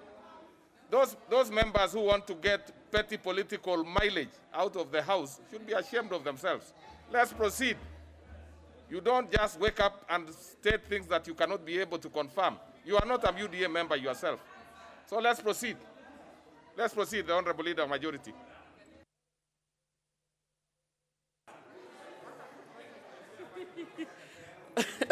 Thank you, Honorable Speaker. I'm the chair budget. Sorry. but for the comfort of my predecessor here, if he is not, it doesn't matter. You know the problem of the former is the school that he attended. Honorable Speaker, I want to say that we have a response in his case. Honorable Speaker, I beg to move that the House adopts the report of the Budget and Appropriations Committee on the Budget Policy Statement for the financial year 2022-2023, laid on the table of the House on Tuesday, February 15th, 2022, and pursuant to the provisions of Section 25(7) of the Public Finance Management Act 2012 and Standing Order 232, 9 and 10. And A, approves the Budget Policy Statement, BPS, for the financial year 2020-2023. B, makes the following financial resolutions with respect to the BPS. 1, approves the capping of the fiscal deficit at Kenya shilling 400 billion or 3.0% of GDP, whichever is lower. 2, approves the national government budget ceiling for the financial year 2022-2023 at Kenya shilling 1,629 billion and 11, of which the executive one is 1,559 billion 911, of which the Auditor General is 6 billion 378 billion, Parliament at 50 billion 220 billion, Judiciary at Kenya shilling 18 billion 885 million, and 3, resolves that the budget ceilings of the ministries, departments, and agencies, MDAs, be rationalized to be within the deficit as approved herein, and further, that necessary measures be put in place to collect additional revenue. 4, approves the county government equitable share at Kenya shilling 370 billion. 5, approves the equalization fund at Kenya shilling 7.068 billion. 6, approves the conditional grant at Kenya shilling 37 billion to be distributed in accordance with Annex 4 of the report of the Budget and Appropriations Committee. C, makes the policy resolution contained in the first schedule to the order paper, that is policy resolution relating to the budget policy statement for the financial year 2022-2023. D, orders that the resolution forms the basis for the preparation of the 2022-2023 budget. And E, resolves that the House budget policy statement for the financial year 2022-2023 forms the basis for the introduction of the Division of Revenue Bill 2022. Honorable Speaker, as I move, Honorable Speaker, I want to remind the House that I stood down the motion last week for various consultations, Honorable Speaker, and I'm happy to report that we have been able through the committee to make the various consultations, Honorable Speaker, which of course will be coming on later as I progress. Honorable Speaker, it is my honor, duty and privilege to present to this House the report of the Budget and Appropriations Committee on the 2022 budget policy statement on behalf of members of the committee. Honorable Speaker, the 2022 BPS outlines the broad strategic priorities and policy objectives by the National Treasury that will guide both the national and county governments in preparation of their budget for the 2022-2023 financial year and over the medium term. Broadly, the 2022 budget policy statement outlines indicators of recent economic performance, projected macro fiscal outlook over the medium term, proposed priority policies, intervention, and expenditure ceilings for all arms of government, including equitable share to devolved units. Honorable Speaker, the timelines, contents, and procedural preparation of the process of the BPS is anchored in the Constitution of Kenya 2010, the Public Finance Management Act 2012, the PFM Act 2015, as well as the regulations, Honorable Speaker. Ordinarily, the PFM Act requires that the BPS be tabled by the 15th February each year. However, this being an election year, the BPS was tabled much earlier, on Thursday, 2nd December 2021, to give the House sufficient time to review and process the same, even as it prepares for the general election slated for August 2022. Honorable Speaker, the theme of the 2022 budget policy statement is, and I quote, accelerating economic recovery for improved livelihood. This is based on the challenging yet promising environment under which the 2022 BPS has been made and prepared.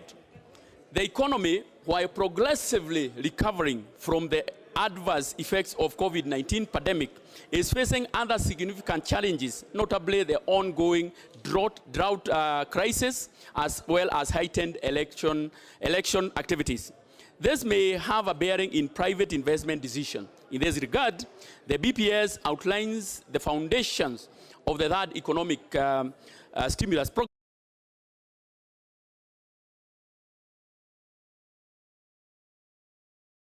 Speaker, the committee held productive deliberations with the departmental committees and received their recommendations.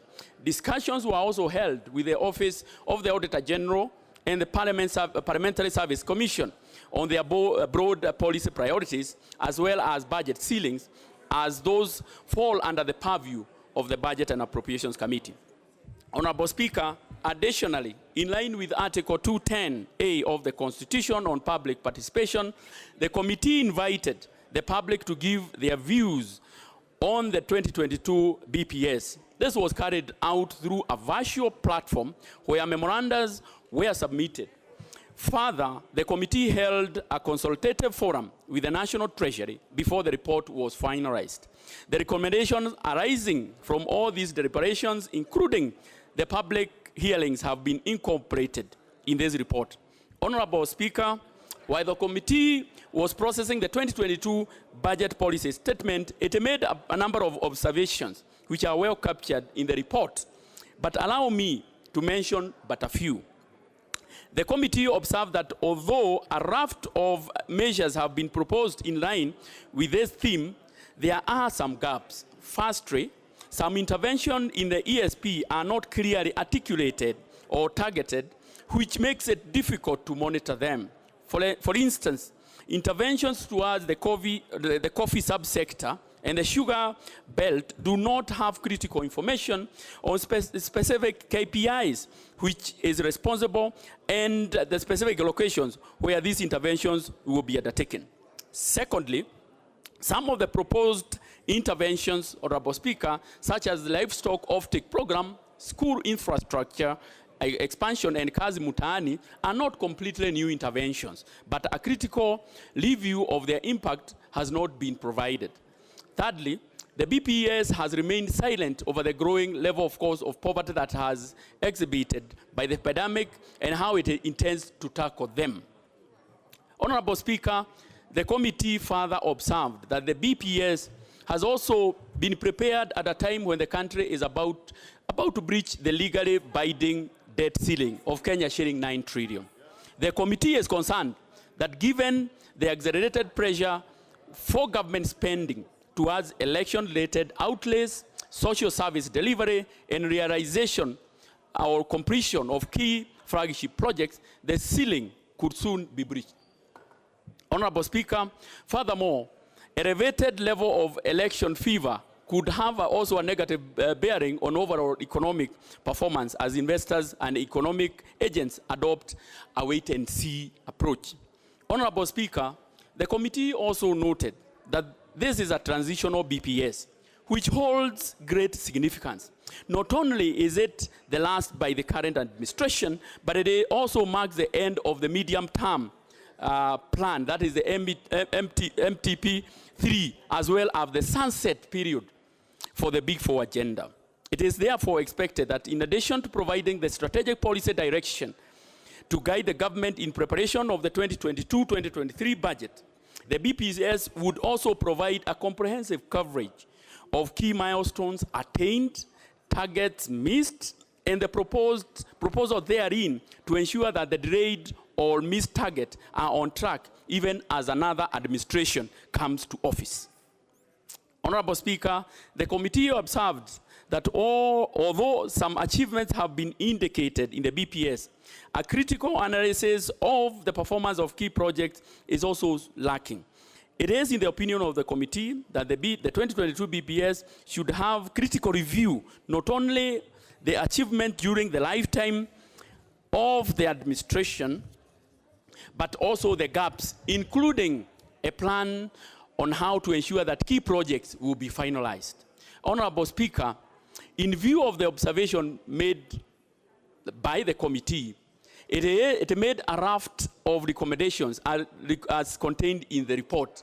However, allow me to draw attention to some of the overarching policy and financial recommendations to the committee, by the committee, sorry. One, that the National Treasury submits a report on the implementation status of the Big Four agenda to Parliament by 31st of March 2022. The report should include information on key milestones achieved, missed targets, and a list of development projects to be completed in the financial year 2022-2023 as prioritized under the Public Investment Management. Two, that the National Treasury should in future prepare the budget policy statement in line with the public debt ceiling. Three, that the National Treasury should expedite the finalization of the proposed medium-term revenue strategy, MTRS, and submit it to the National Assembly by the 30th April 2022. Four, that the National Treasury spearheads an evaluation of the emergency relief cash transfer programs to households affected by drought under the Ministry of Public Service, Gender, Senior Citizenry, and the special programs. The evaluation report to be submitted to Parliament within the next 3 months. That a framework, Honorable Speaker, on the pre-approvals under Article 223 of the Constitution on supplementary budgets be developed by the National Treasury, Controller of Budget, or the Office of the Auditor General, and a report to be submitted to Parliament within 2 months. Honorable Speaker, I have exhaustively dealt with the policy issues. And Honorable Speaker, I also want to briefly delve into the financial recommendations. However, Honorable Speaker, we, as I had earlier said, we have made a lot of consultations. We have involved the stakeholders, and I know in the due course there will be some amendments that will be moved later on. Honorable Speaker, that once these are approved by this House, these recommendations form the basis of the 2022-2023 budget. Honorable Speaker, I humbly request the honorable members to objectively consider and approve the report of the Budget and Appropriations Committee on the budget, on the 2022 budget policy statement. Honorable Speaker, as I conclude, I want to say that I really want to thank the members of my committee who have worked tirelessly, sometimes beyond midnight, to work on this document. We have done extensive consultation. Honorable Speaker, we have also dealt with some of the amendments that were brought by my honorable colleagues here, and maybe at the appropriate time, Honorable Speaker, I will be able to give a response on the same. With those remarks, I want to request Honorable Mark Nyamita to second. Very well. Can we have the Honorable Anita to second? Thank you, Mr. Speaker, and thank you, Chair, for the elaborate speech on the budget policy statement. Honorable Speaker, as I rise to support, allow me to, first of all, thank my colleagues in the Budget and Appropriations Committee for taking their time. And sometimes we went late into the night, despite that we are in this season of politics and people in the constituency. The attendance was quite okay. We deliberated, we interrogated the departmental committees, all of them. We did have a session with Treasury. We had a session with the Office of the Auditor General. And of course, we had a session also with the Parliamentary Service Commission. Honorable Speaker, I just want to urge my colleagues that even as we discuss this thing, we become very objective. For one reason, this is going to be a transition BPS. And that we are aware that inevitably beyond August, we're going to have a new government. And that new government might come with a different manifesto that probably is not in line with this. And we try to make it as broad as possible so that whichever side of the divide wins, they're able to fit within it. One of the critical things, Honorable Speaker, that we then did realize are certain flagship projects within this government. Before we've asked them as a part of the policy recommendation, for example, the DLP program, we have asked them that a total evaluation, the government needs to speak with each other. We realize that the Minister of Education, Minister of ICT and Energy were not speaking from the same wavelength. That Minister of ICT, for example, would request that we buy additional tablets. Minister of Education doesn't have enough trainers. And some schools have, a big chunk of them have the faulty transformers. So, and both of them have allocated resources that don't speak to each other. So we've also asked them to present a report to the House so that before we go into the actual estimates, the different departments can be able to speak to each other. I want to say that from the reports that we got from the departmental committees, Honorable Speaker, there was clearly intense public participation. And it spoke to virtually all the elements as been alluded to by my chair. We also did recommend to Treasury that in future BPSs, they need to restrict themselves so that the figures are restricted within the budget ceiling. But we do hope that when they bring the actual estimates, they will abide by that. With those few remarks, Honorable Speaker, I beg to second. Thank you.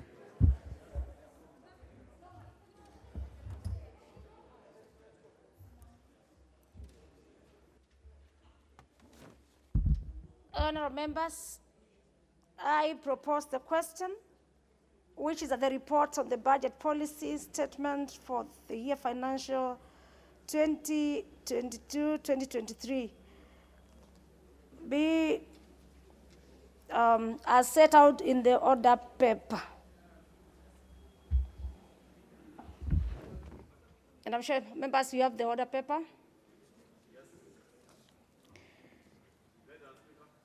Yes, honourable members, we have proposed amendments to the reports on the budget policy statement, and I do order that we move to the proposed amendments, and we will start with the amendment by the Leader of Majority.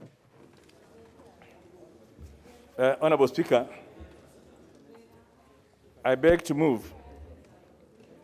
And I would like, because this has not been circulated, I would like to ask members to pay attention. But the papers are being circulated in the meantime. I beg to move that the motion be amended by A, deletion of paragraph B1 and B2, and substitution thereof with the following. 1, approves the national government's budget ceiling for the year 2022-2023 at Kenya shillings 2,075,011 billion, of which, number 1, the executive will be 2 0005, 910 billion, of which Office of the Auditor General is 6378 billion, Parliament 220 billion, the Judiciary 18,885 billion as already moved. And number B, insertion of the following words immediately after paragraph C, subject to the deletion of paragraph 78 appearing on page 25 of the report and substituting thereof with the following new paragraph. The new 78 to read, the committee is concerned that the BPS had proposed an overall deficit of 846 billion, which has a potential to breach the approved debt ceiling of 9 trillion. The committee therefore urges the National Treasury to amend the debt ceiling to enable them implement the budget as proposed, rationalize expenditure, or implement revenue-enhancing measures. And C, that consequential amendments be effected in the report thereof. Honorable Speaker,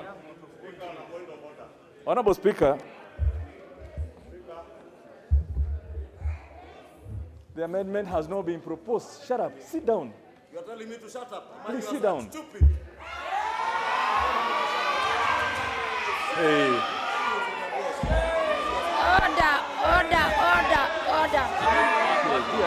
Order, members. Order.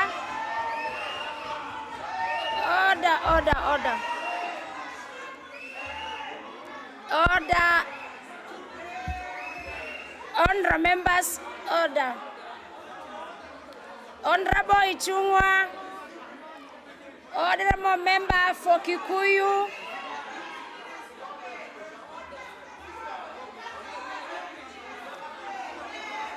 Order in the house. Order. Order as I give direction. Honorable Millie Odhiambo. Order.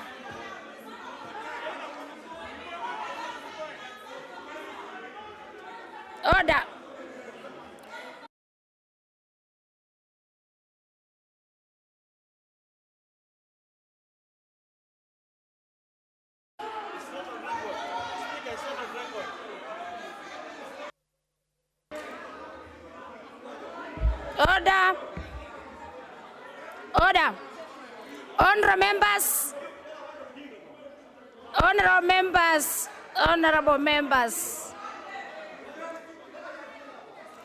Honorable members, let me give a direction on this.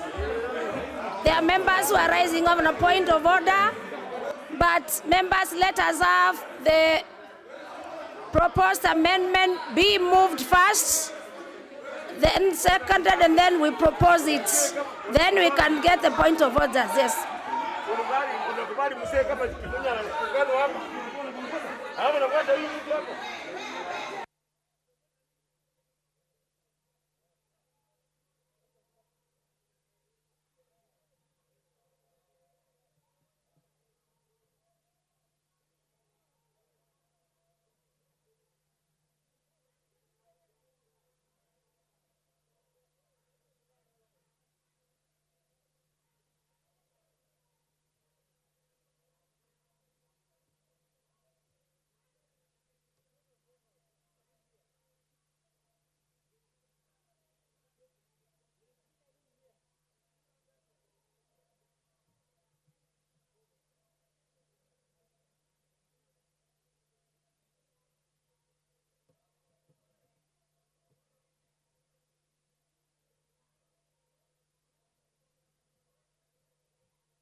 Order members.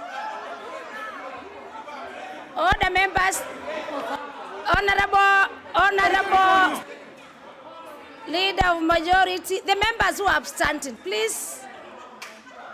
The members who are abstaining. Order, you will raise your point of order. Honorable Kimunya. No, Honorable Ichung'wa, you are raising a point of order, but I'm making this ruling that let Honorable Kimunya finish moving his proposed amendment.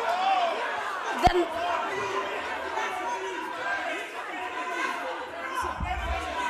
he has called him the speaker. The speaker.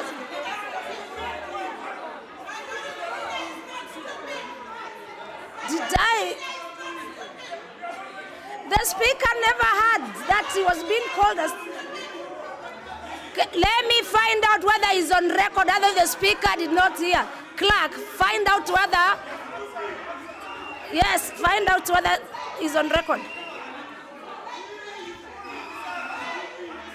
We cannot assume you are shouting. The speaker will not hear you are shouting.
Order, members, order, members, order, members, order. Members, we must follow the procedure of the House. If you keep on shouting the speaker may not even hear your statement. And for you, of course, I also hear from where I sit, the assumption that I've heard that someone has called the other stupid.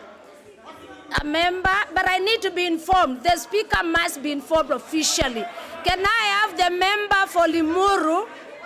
Can I have the member for Limuru? If you are going to inform. Let me get the member for Limuru. The member for Limuru.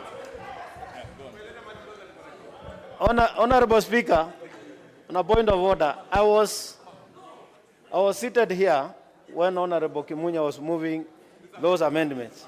Even before he finished, there was interruption from Honorable Ichung'wah. And Honorable Kimunya, order, let me finish. Sit down. There is something very serious. He has a gun. He has a gun.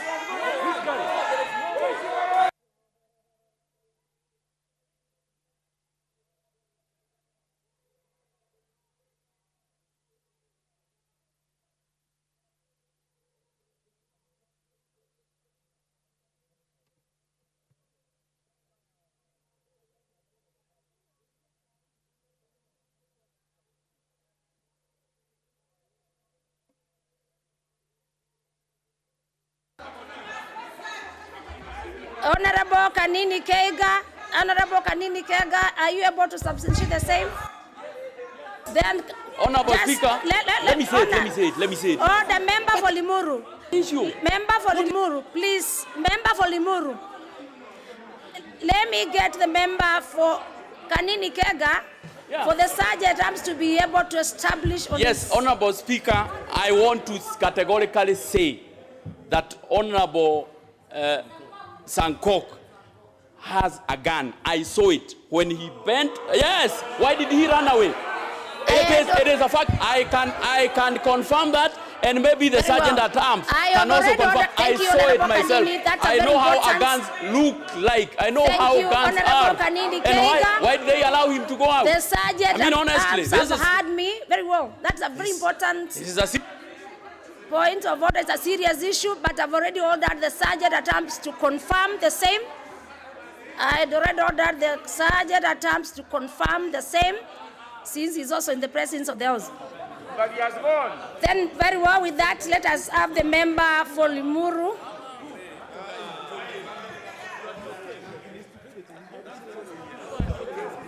Madam Speaker. Madam Speaker.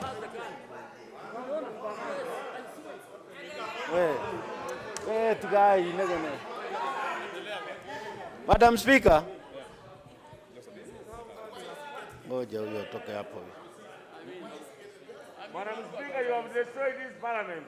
Madam Speaker, as I was saying before, that Order, I was seated here, and as Honorable Kimunya was moving his amendment, and he had not finished. There was interruption from Honorable Ishungwa, and he asked Honorable Ishungwa to let him finish. And we had, all of us, Honorable Ishungwa shouting stupid, calling a honorable member stupid, right in a session that you are presiding over. And this house is a house of decorum.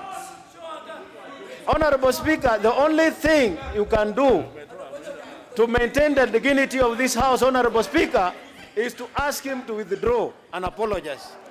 Orders. The member for Limuru, you said you had all of you. That was a...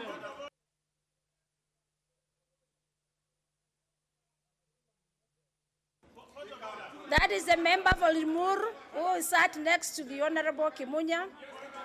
Then now I want to have... I want to give it to the Honorable Ichungwa. The Honorable Ichungwa was... Thank you, Honorable Speaker. Who was on a point... Thank you, Honorable Speaker. If you can ask the Honorable TJ, just relax. Honorable Sankok is back and he should be able... Honorable Ichungwa, please. Honorable Ichungwa, please resume your seat as I get the feedback from the Sergeant at Arms.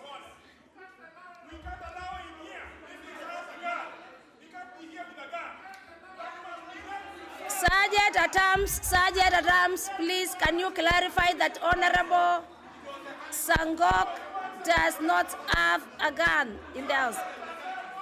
Sergeant at Arms, please, can you clarify? Sergeant at Arms, please, for us to have a...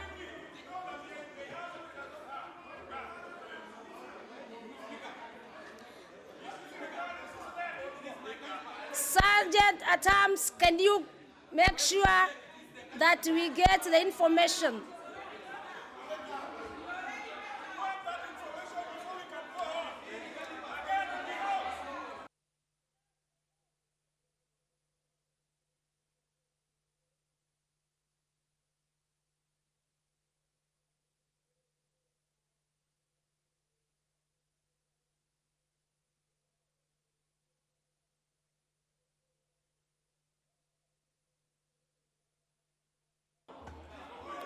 Very well, as the Sergeant at Arms...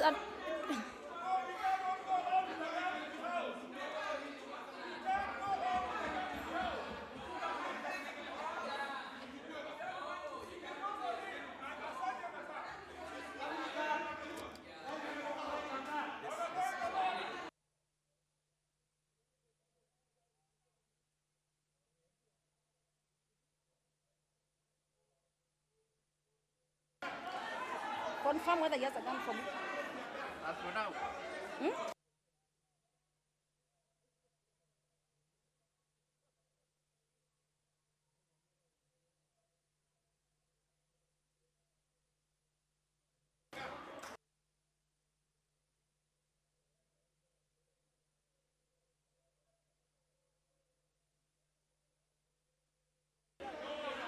Very well, members.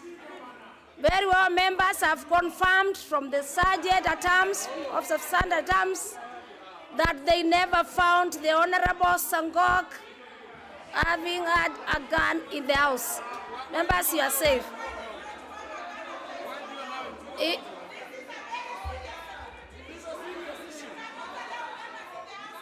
Sergeant at Arms, they have confirmed from outside and within the presence that he did not have a gun.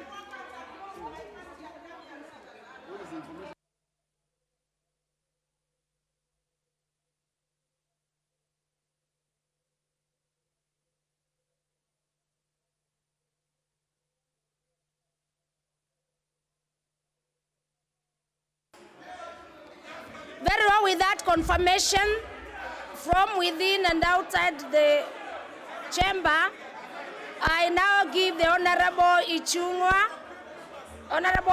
for you to substantiate, for you to be able to retract, explain.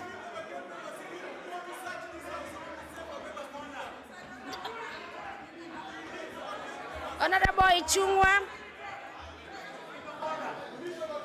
Honorable Speaker,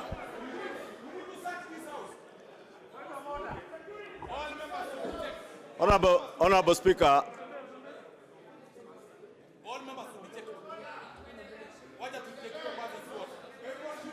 Honorable Speaker, if Honorable Sankok could allow me. Honorable Sankok, you are out of order. Can you resume your seat? You are out of order.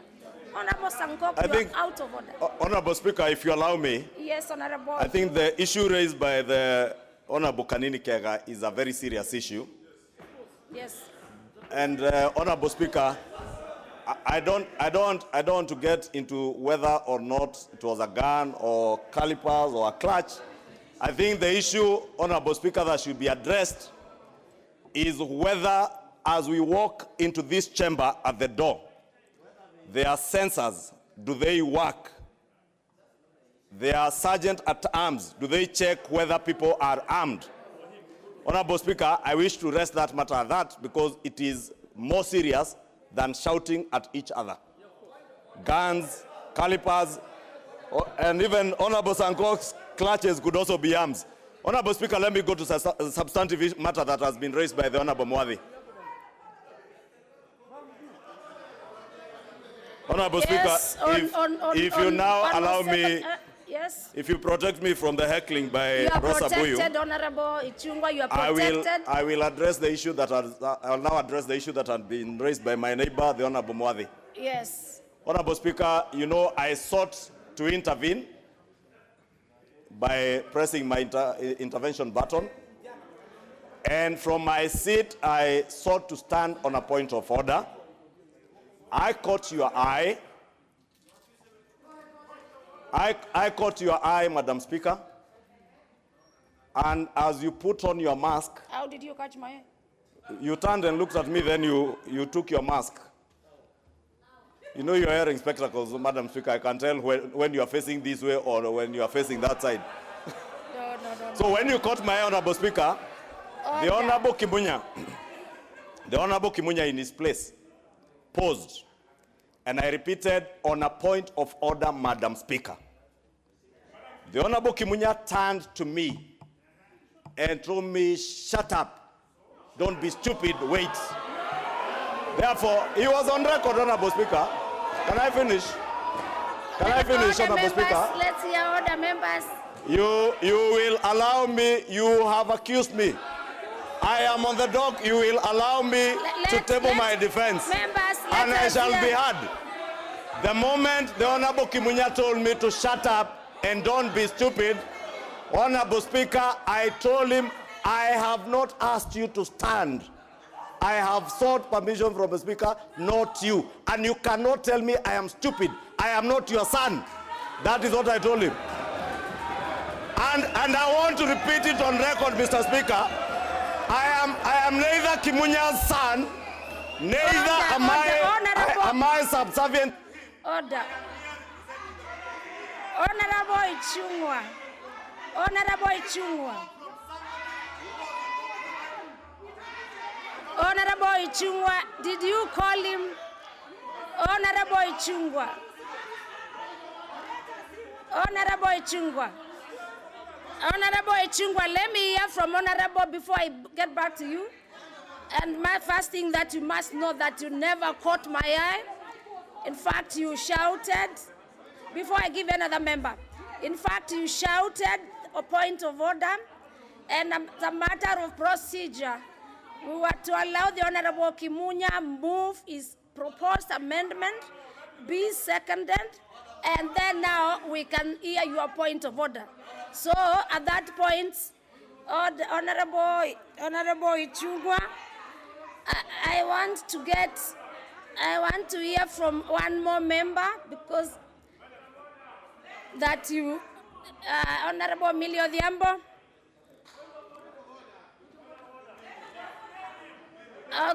No, the honorable leader of minority, you are on a point of order. Thank you, Madam Speaker. Madam Speaker, I want to say that the dignity of the House.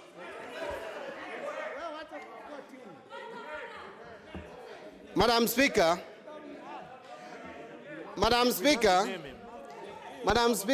allow me to say that the dignity of this House is very important for democracy in this country. And Mr. Speaker, Madam Speaker, if Honorable Ishungwa, indeed it is true that what he's saying, he heard the leader of majority say, the best thing to do was to raise it as a point of order.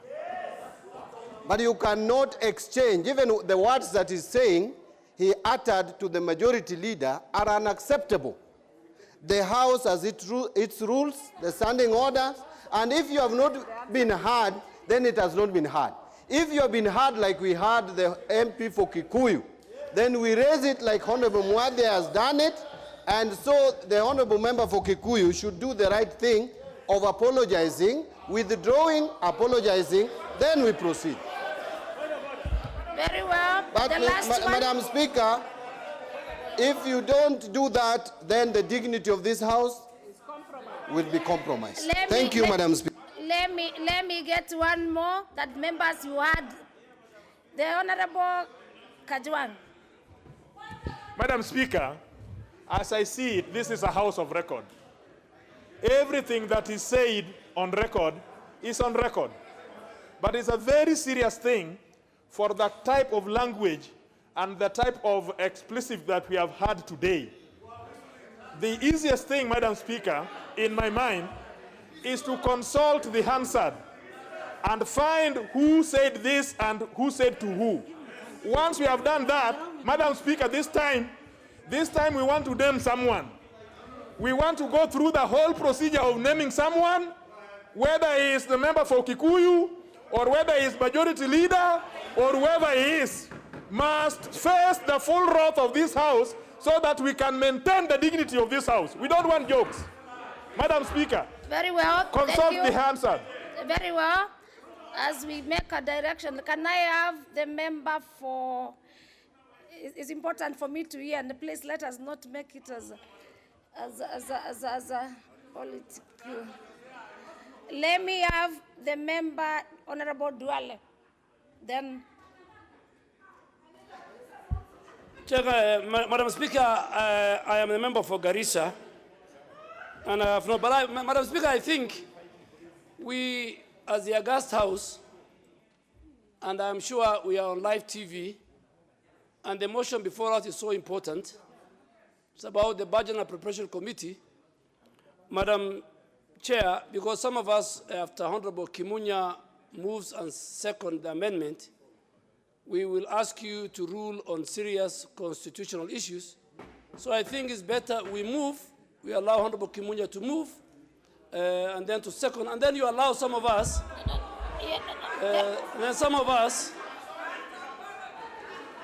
All the members, let's hear the Honorable Duale.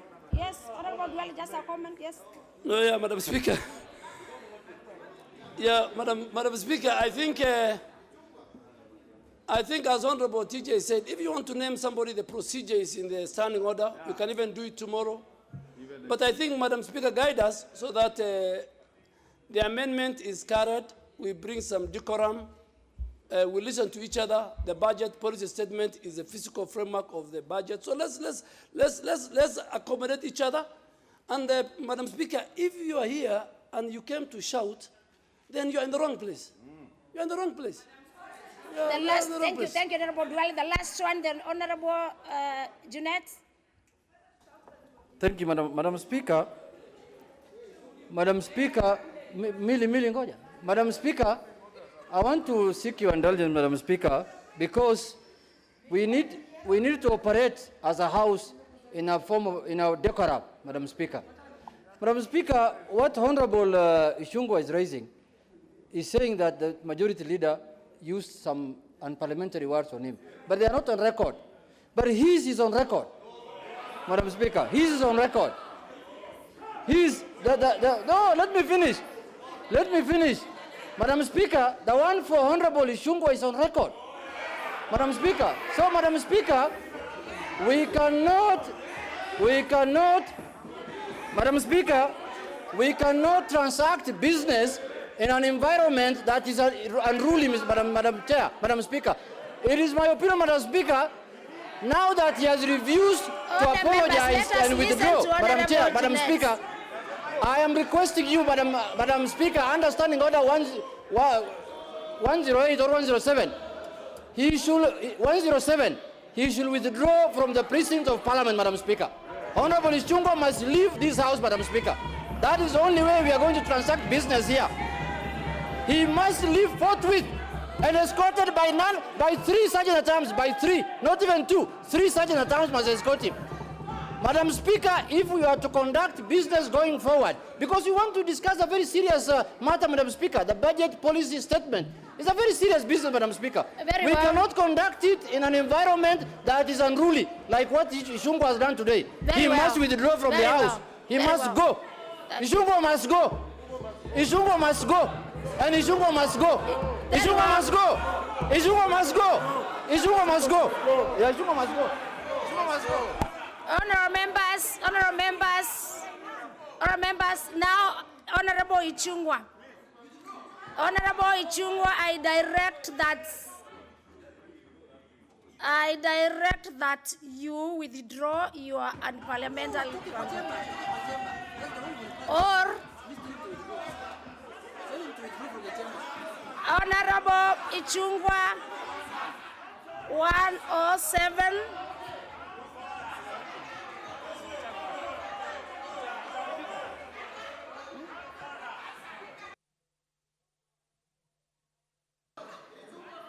Madam Speaker,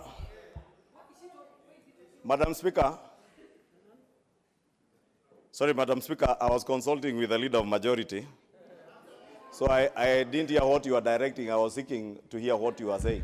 I haven't been informed by members, especially the member for Limuru, Honorable Ishungwa, for your unparliamentary language, which I also heard from where I am. Please, can you just withdraw?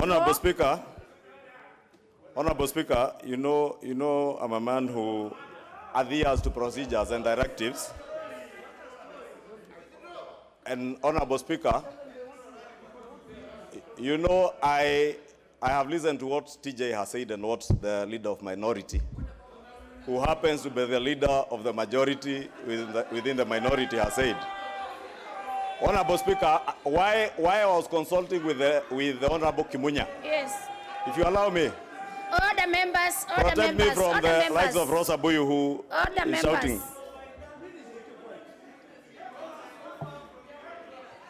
Order members. Honorable, please withdraw and apologize. Honorable Speaker. Then we can be able Honorable to Speaker. Yes. It's good. I am ready, Honorable Speaker, to adhere to what you're asking. But I need clarity on certain things, Honorable Speaker. Yeah? One, my mic, you had not given me the microphone.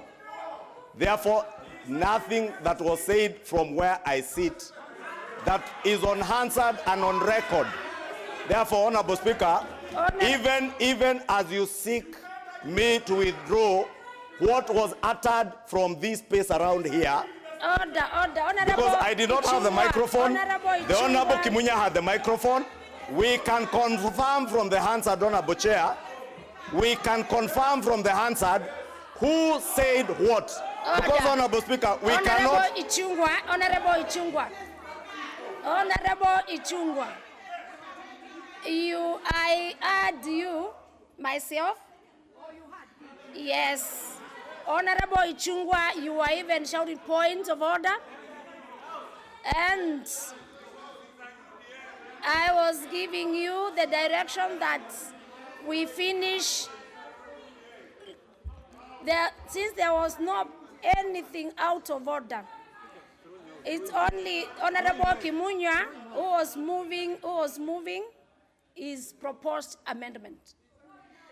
Then, as a matter of procedure, you could not have risen on a point of order on his proposed amendment.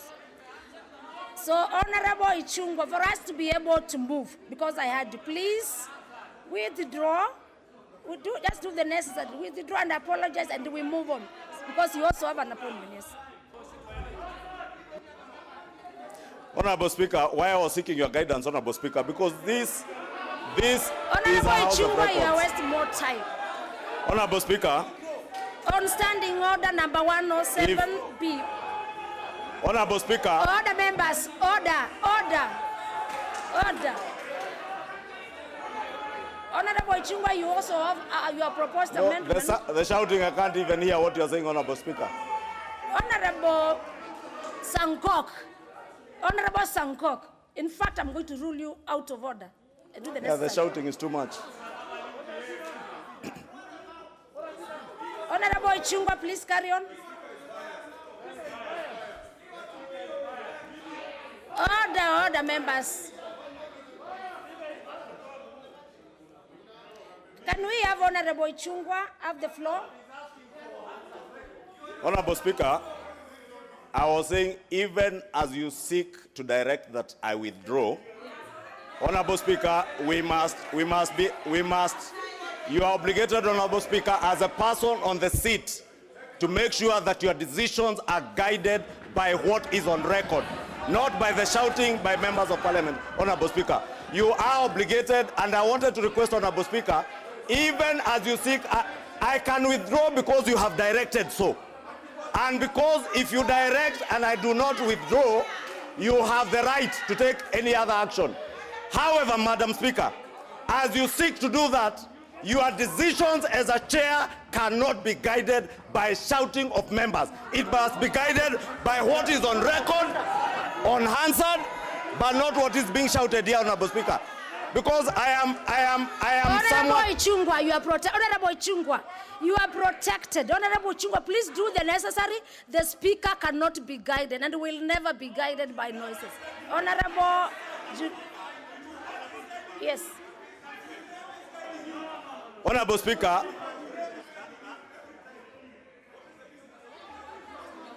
give it. Honorable Speaker, I was telling you, Honorable Speaker, if members can listen to me, because they are listening to you. Honorable Ichungwa, Honorable Speaker, what I was saying, when I was conferring with Honorable Kimunya, as you gave your directive, I was conferring with Honorable Kimunya because his mic was on. Get the Hansard. Get the Hansard. If you get the Hansard and it is there, I will apologize. Madam Speaker, get the Hansard. If you get the Hansard, I will apologize. Order, Honorable Ichungwa, now. If you don't, Honorable Ichungwa, I've given you the time. Please, for you to withdraw and apologize. I saw you consulting the Honorable Kimunya. If you are not ready to do that, please, I proceed.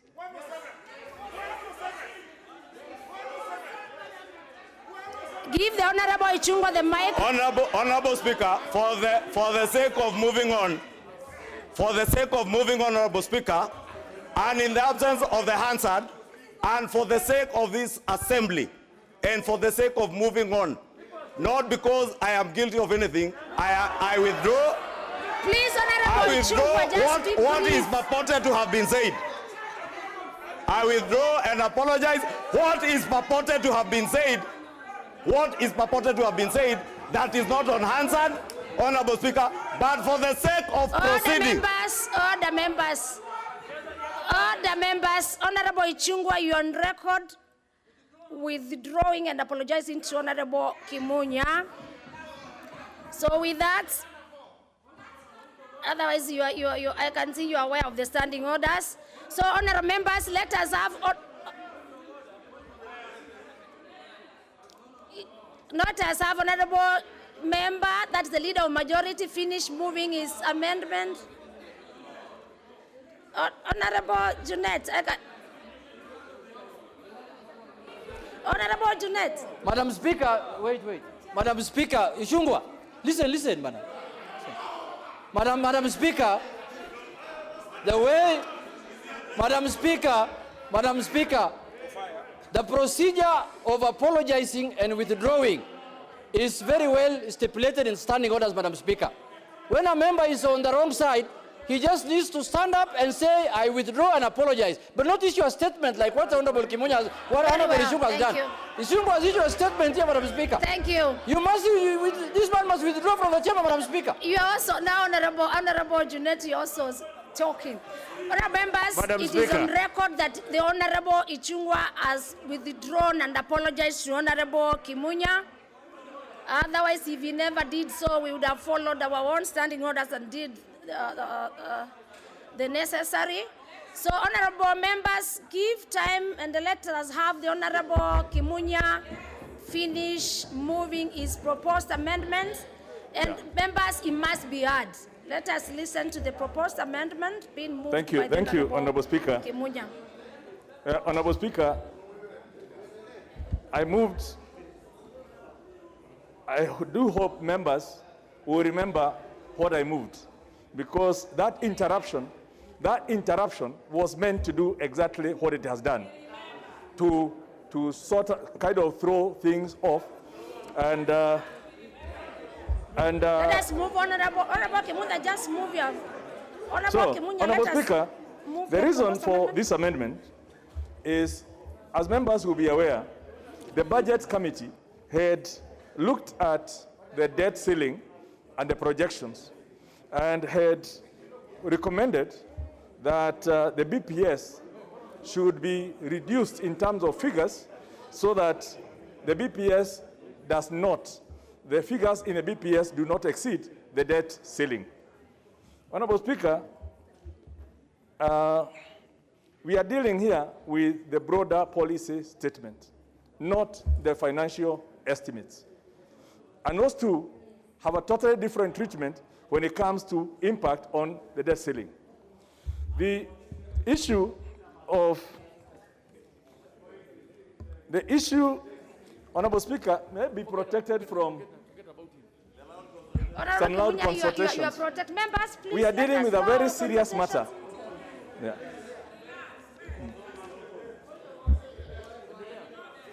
Yeah. Honourable Speaker, the issue here is that this is a transitional budget, which is different from the normal budgets. There will be a new administration coming in after the next elections.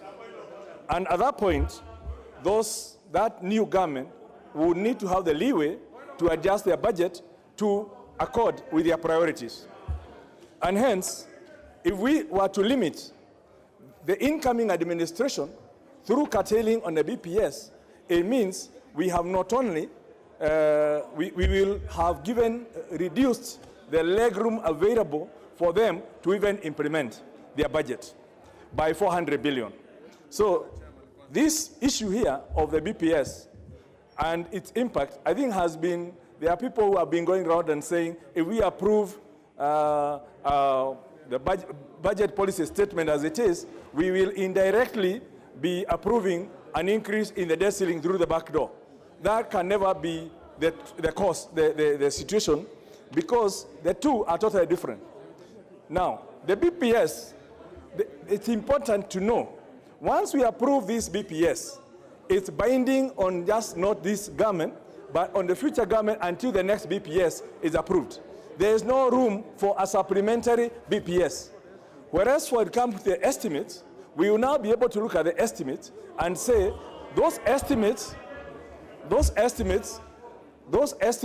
to what extent do they go beyond the debt ceiling?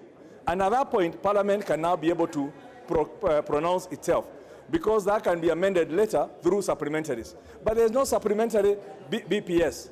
And Honourable Speaker, the issue here is, let's give Treasury what they proposed, remembering that even last year, this same House approved the medium-term expenditure framework for the year 2020-21, 2021-22, 22-23, 23-24. And these figures were there. So we cannot then come and then curtail at this point. So, Honourable Speaker, we've also taken into account that this matter is also highlighted within the report. So, Madam Speaker, I really don't want to belabor this point. I know there are people who may not appreciate what we are doing, but I'm talking from a point of knowledge. I understand this matter relatively well, and hence I would ask this House to allow that we make this amendment to go through so that we can now debate the BPS as it was. Honorable Speaker, I beg to move, and I would ask the Honorable John Buddy, LCPA John Buddy, to second. Honorable John Buddy for seconding.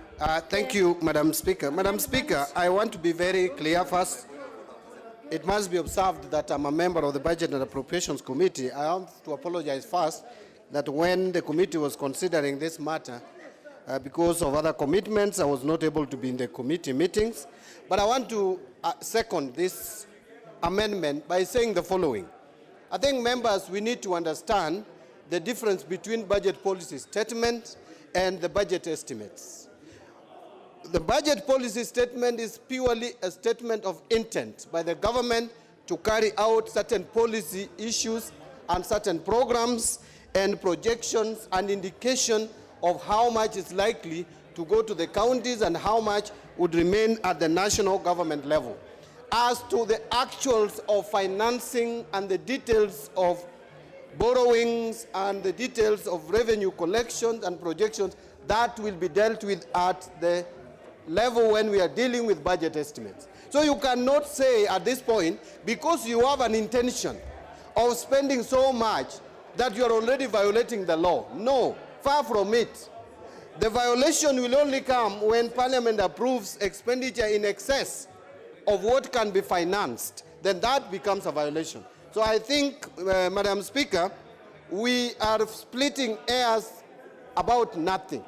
Actually, what I see is grandstanding. I see people trying to play politics with saying that now we cannot go beyond 9 trillion. The truth is, we are on budget policy. This is a budget policy level. We are not at the level where we are dealing with the actual figures and amounts, where now we would be saying we have approved. Order members, order members, order members. And by the way, Madam Speaker, out of experience, in low tones, order members. Very well. Because I know some members will come here and start playing politics with this thing. I want to just speak to the people of Kenya that we are at the budget policy stage. And by the way, you cannot just come and say we are cutting the budget with 400 billion. You must clearly spell out which budget lines, which programs are you reducing. The entire development budget in our estimates is about 370 billion, Madam Speaker. So if you are saying you are reducing budget by 400 billion, which lines are you going to cut? So let us not play populist politics. Let us accept that this is budget policy statement. When we come to budget estimates, Madam Speaker, now we will deal with the actual figures and numbers. And Madam Speaker, my last comment. I don't know why Kenyans have put so much premium on budget ceiling. Budget ceiling is nothing. Parliament should be looking at how much we are borrowing every year. Budget ceiling is an indication. You can even put it at 50 trillion. You don't have to hit the 50 trillion. You can only hit 50 trillion if you have decided as a house to borrow so much if you think you have the ability to pay. What has been hitting us and what has failed this country is where we borrow money and we don't use that money for productive purposes. That is where the problem is. Let us not play politics with budget ceiling. Budget ceiling, everybody is talking about budget ceiling, even those who have never known what budget ceiling means. I see people talk about budget ceiling. You have increased budget ceiling. What is the problem with budget ceiling? If you ask me, I would even put it as 15 billion, trillion or 20 trillion. Then deal with actual figures every financial year so that we don't overborrow. Madam Speaker, that is my comment. I want to second and urge that members, we approve this very quickly. We want to move fast and finish with budget policy statement. We go to other more important assignments for this nation. Thank you, Madam Speaker. Very well.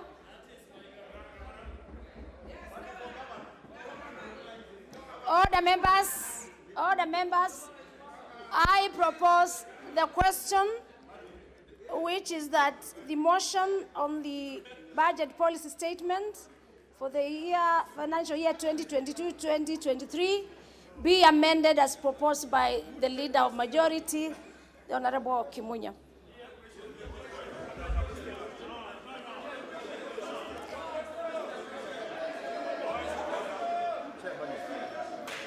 Let me, honourable members, for those who want to be on intervention, please can you remove your cards on intervention, because I'm not able to tell who is on intervention. Let me have first of all, let me have the chairperson budget. The chairman budget committee. Thank you, Honourable Speaker.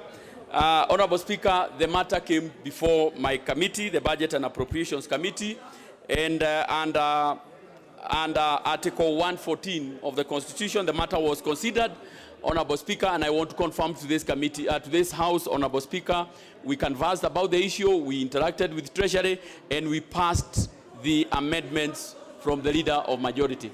That is the confirmation that I'm giving, Honourable Speaker. Then there is honourable members, can you remove your, I can see here Honourable Duale not shouting.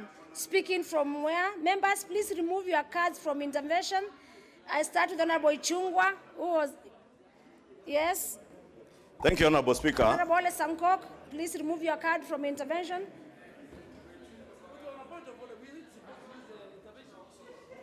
Because some members are not able to be seen from the intervention. Yes, Honourable Ichungwa. I think, Honourable Speaker, if the clerk can guide you from somewhere you don't block the view. Honourable Speaker, I was rising on a point of order.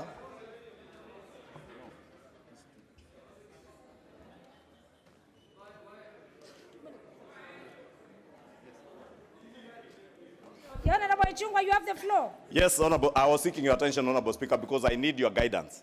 That's why I sought your attention away from the clerk. Honourable Speaker, I was rising on a point of order even before the other issues that came up.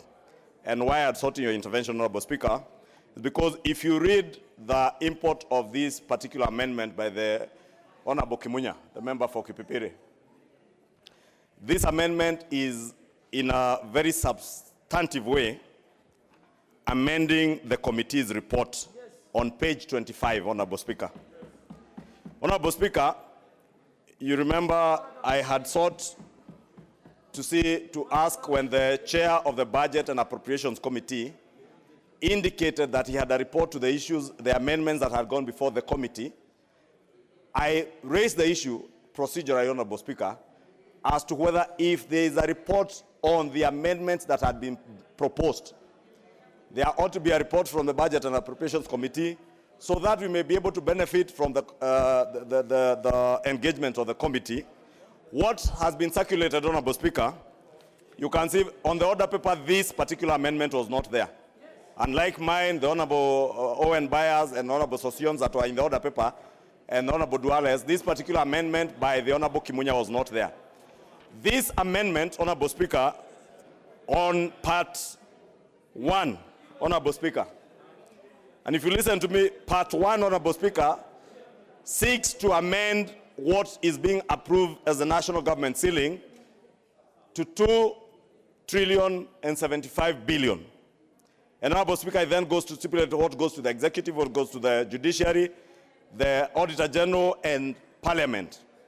Honourable Speaker, if you look at the figures in the report, it is the executive's budget that is going up, the ceiling that is going up by almost 400 and something billion to 2 trillion shillings, Honourable Speaker. If you read my amendment as it is on the order paper, Honourable Speaker, I was also seeking to amend the budget. Chungwa, we'll come to your amendment. We will come to your amendment. We'll start why, Honourable Speaker, don't you allow me to finish what I'm saying so that you're able to make an informed decision? Because I am seeking your guidance, because the import, it could be that the import of this particular amendment, Speaker, if you listen to me, and Honourable Speaker, I want to beg that you lend me your ear, listen to me, and make a determination, Honourable Speaker. I am not directing you what to do. Honorable the Chumba, what import I'm of this saying is that particular... we'll still come to your amendment. I'll give time for your amendment. Please prosecute. Honorable Speaker, Honorable Speaker, I am serving my second term, the tail end of my second term. I have been chair of a budget committee. I know the import of this particular amendment, Honorable Speaker, and that's what I sought, so that you guide the House. Because the import of this particular amendment is that then what you're promising me will be possible to do will not be possible. Because I was amending the figures as they are in the report of the committee.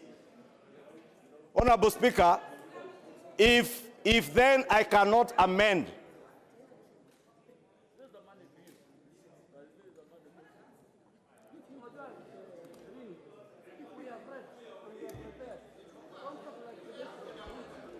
Honorable Ichung'wah, just carry on. Honorable Speaker, I was telling you, if for instance, Honorable Kimunya's amendment were to pass, it substantially changes what was in the committee's report. And therefore, any amendment that be anchored on the committee's report, Honorable Speaker, then naturally dies. And therefore, Honorable Speaker, the guidance I sought, Okay. Let me finish, because I have not come to what I wanted to make a determination on, Speaker. I'll do it very fast. The guidance I sought. Come to you, yes. One, Honorable Speaker. And I think it's only fair, Honorable Speaker, that you allow me time. Because I am speaking representing the people of Kikuyu and the people of Kenya. And budget matters for me are very dear. Honorable Speaker, the two issues I want you to determine are as follows. One, if the Honorable Kimunya's amendment were to pass, where does the amendment that I have proposed and that the Honorable Duale has proposed on that particular seat? Two, Honorable Speaker. Two, and more importantly, Honorable Speaker, now on a procedural matter, Honorable Speaker, if you are to propose amendments, especially on money bill matters, it is procedural that they go through the Budget and Appropriations Committee. The chair has confirmed that that matter has gone through. We have no report from the Budget Committee. Two, Honorable Speaker, if you can protect me from the shouting by the Leader of Majority. He's at it again, then you will force me to apologize, Honorable Speaker. Is this fair? The Leader of Majority is shouting at me. Order members, order please. Let us make progress. Order members, please, Honorable Ichung'wah, you have 1 or 2 minutes. In 1 minute, that's why. Yes, please, in Speaker, 1 minute. that is why I was seeking your protection. Yes, because if I'm trying to get to you, yes, the Leader of Majority is shouting at me, and someone else is interrupting please, you there. Can you concentrate? Honorable Speaker, let me say this. Yes. If the second thing was on a procedural issue, ideally, Honorable Speaker, every member of this House is given a fair and equal opportunity to propose amendments to any report or any bill that is before this House. If then this amendment is there, Honorable Speaker, and members have not been given the opportunity to propose amendments on the basis of the new figures, then, Honorable Speaker, then in my considered view, Honorable Speaker, what we are doing is unprocedural, it is wrong, and Honorable Speaker, it is only fair that if such an amendment that is so substantive in nature is to be passed, then members must be allowed the opportunity to also propose new amendments based on this. Your minute is over, please. I want to make a minute for that. Very well. Very well. Thank you. Very well. I am very fair. Other members know nothing is out of. I'm very fair. I am very fair, Honorable Ichung'wah. Honorable Ichung'wah, you raised the issue of the committee. I can confirm that even before the Speaker made his ruling, which we were in the House, approving amendments and disapproving other parts of the amendment, including yours, Honorable Ichung'wah, the report had already, the report from the Budget Committee, which is signed on the proposed amendment, and I can confirm it is here signed by the committee. Then the Honorable Speaker Leader made Yes, the Speaker made his statement, and it is approved. You can confirm. So with that, Honorable Kanini Kega, you maybe Honorable Kanini Kega, and Honorable Nduala, you're on point. Let me hear Honorable Nduala, then I put the question. No. Honorable Nduala, and then I. Madam Speaker, I want you to listen to me. As the substantive chair for this session, and I want to go on the Hansard, and I want the members of the Budget Committee and the rest of the House to listen to me. Madam Chair. Honorable Duale, please prosecute your Madam Chair, you need to protect me. I want to say my bit. You are protected. Prosecute your point of order. Madam Chair, or your contributions. So that this House, the Budget Committee tabled a report of this House last week. The amendment before this House by the Leader of Majority, and more specifically, Madam Chair, paragraph B of his amendment, and I want you to listen to me, is basically unlawful, unconstitutional, and my reason is this, Madam Chair.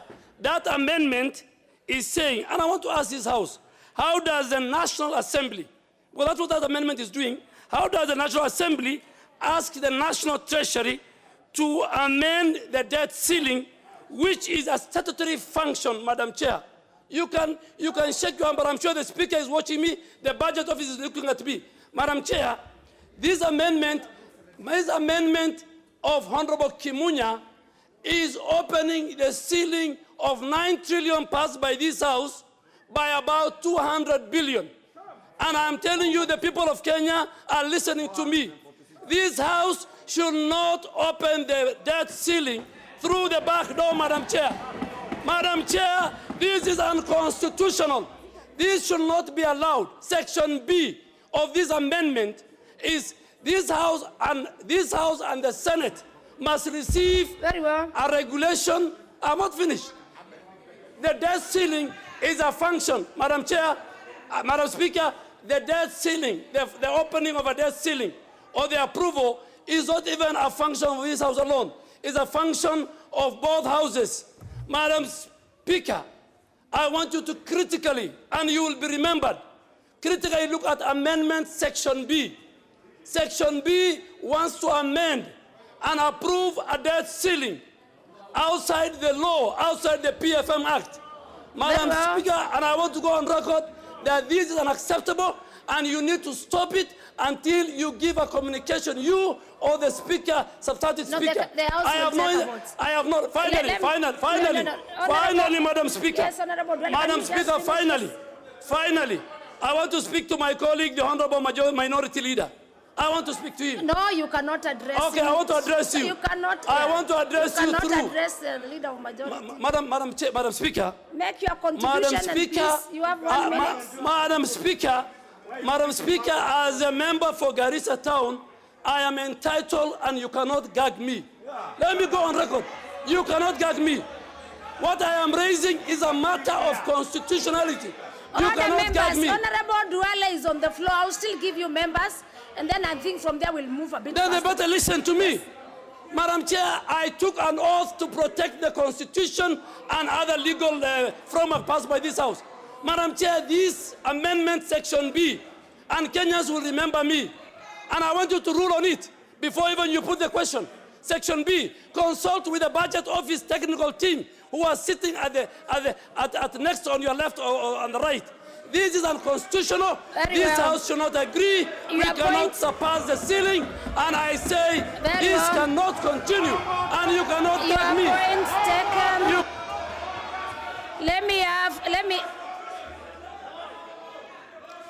Order members. I'm sure most of the members were in this House when Speaker made a ruling. Your minutes are over, I can see.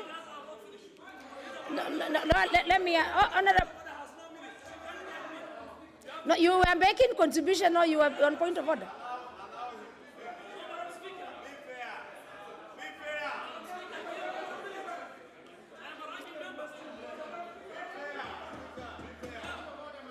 Let me have the point of order from... Just give Duale 1 minute. He says 1 minute. Just give him 1 minute. Then we come to Honorable Jeanette. And Madam Speaker, if you people don't want us to raise issues that we took the Quran for, please just make your point. Then stop us at the door of the chamber.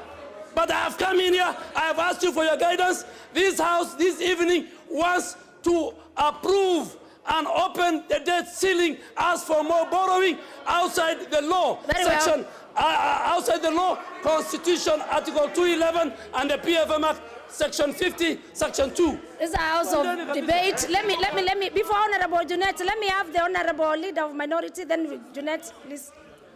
Madam Speaker, what Honorable Duale has raised, Madam Speaker, how I wish my friend Duale would listen to me as well.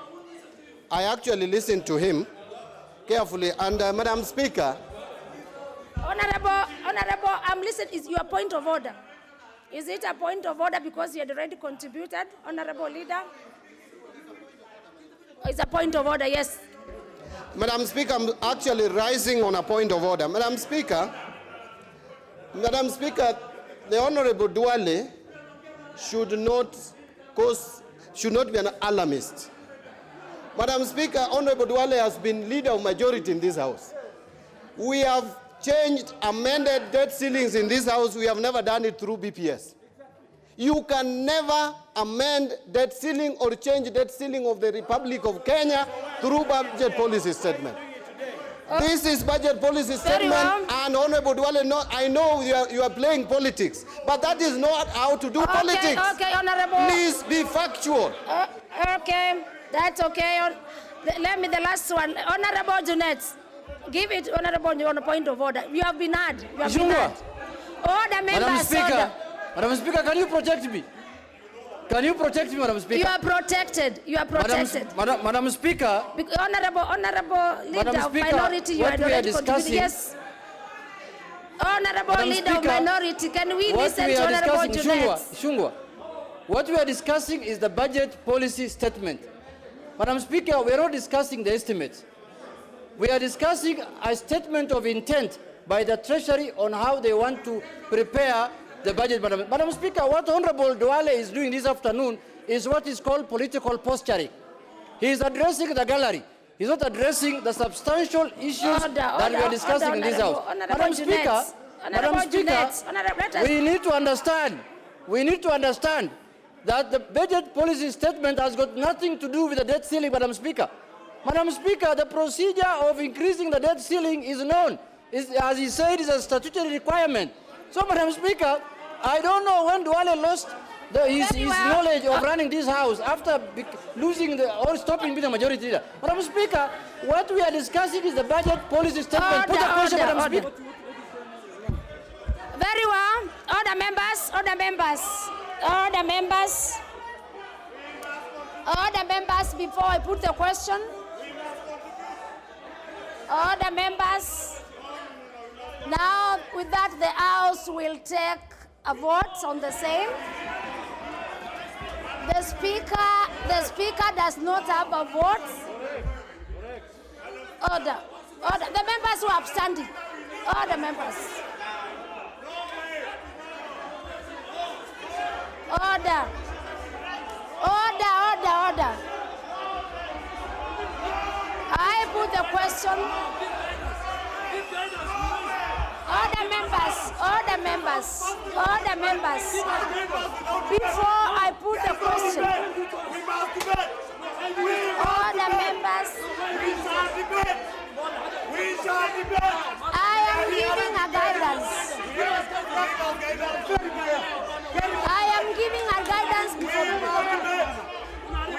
Put the question.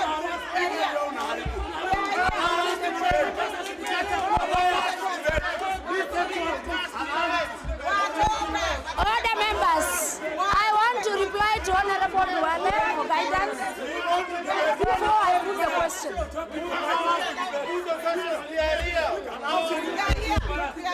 Speaker, allow us to debate. Speaker, allow the question. Allow debate. Put the question. Allow debate. Put the question.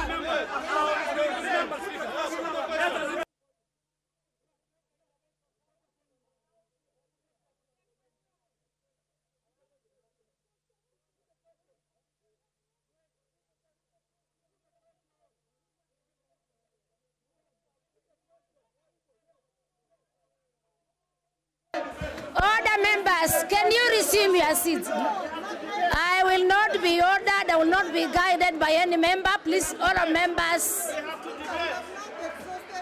Honorable Duale stood on a point of order, and we are giving direction. We are giving direction. Honorable members. Honorable members. Honor, please, all of you, can you resume your seat? All members. All members. All members. All members to resume their seats.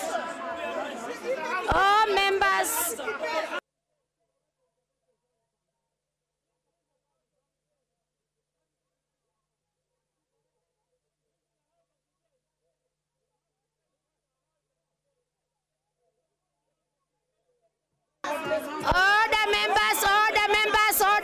Order members, please. Millie, Honorable Millie Odhiambo. Millie Odhiambo. Can you resume your seat, Honorable Millie Odhiambo? Can you resume your seat, Honorable members? No, Honorable no, Millie Odhiambo. No one is harassing the speaker. Honorable Millie Odhiambo.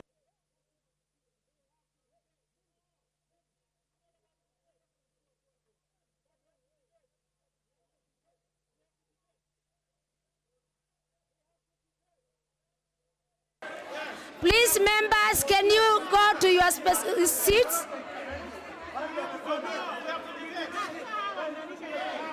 Honorable members, resume your seats. The speaker will make a determination. The two members that raise on a point of order. Honorable members.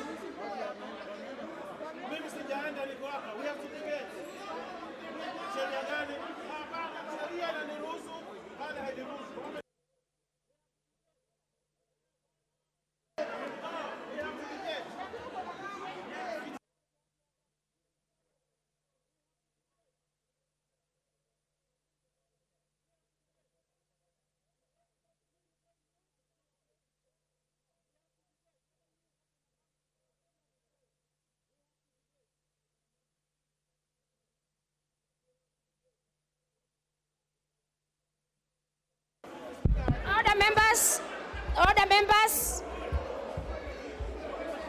As I said, the issue that had been raised by Honorable Duale before I put the question, and the members who were in the House when the Speaker was making his ruling,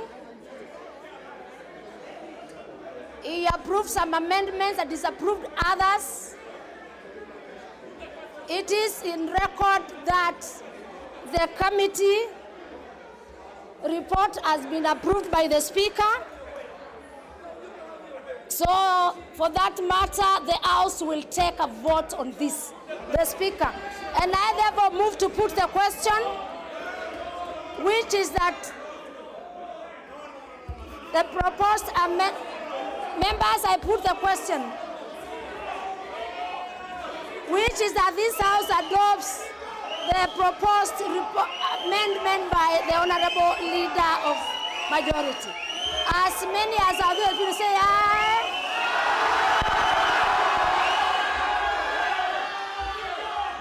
And as many as of a contrary opinion say nay. Honorable members, the ayes have it.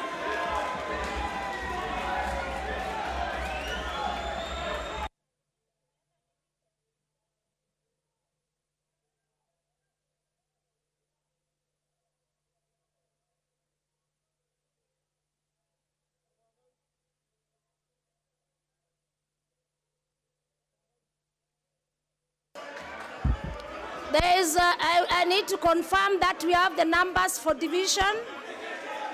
Clerk, please confirm the numbers for division.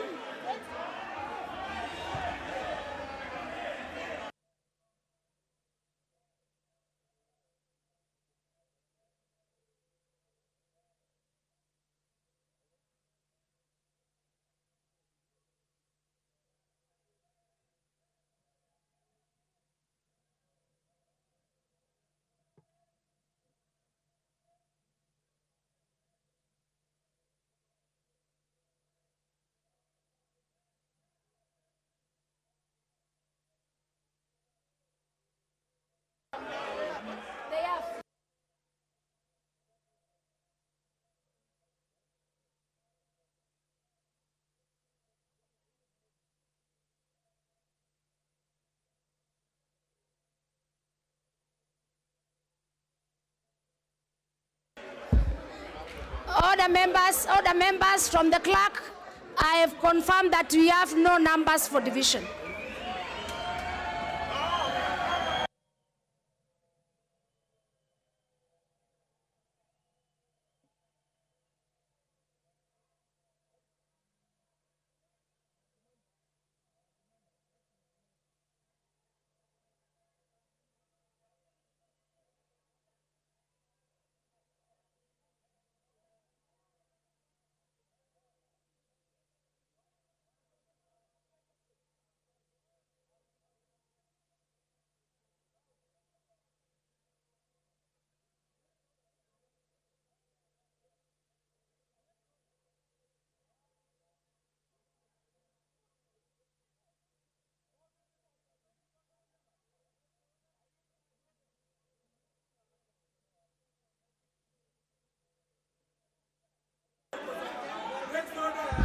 Order members, can we have the Honorable Ichungwa?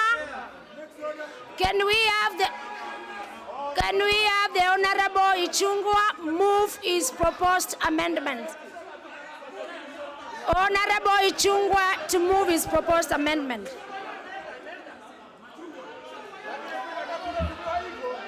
Order members, let us have some decorum.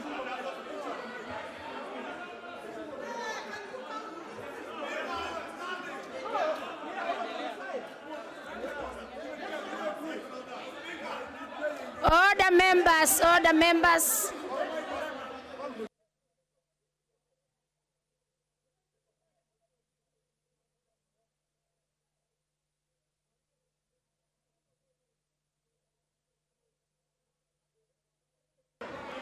Honorable Ichungwa, you have a proposed amendment.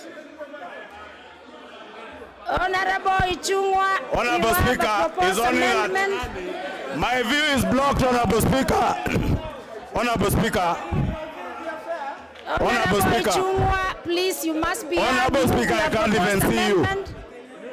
Honorable Speaker. Order members. Between the speaker and the...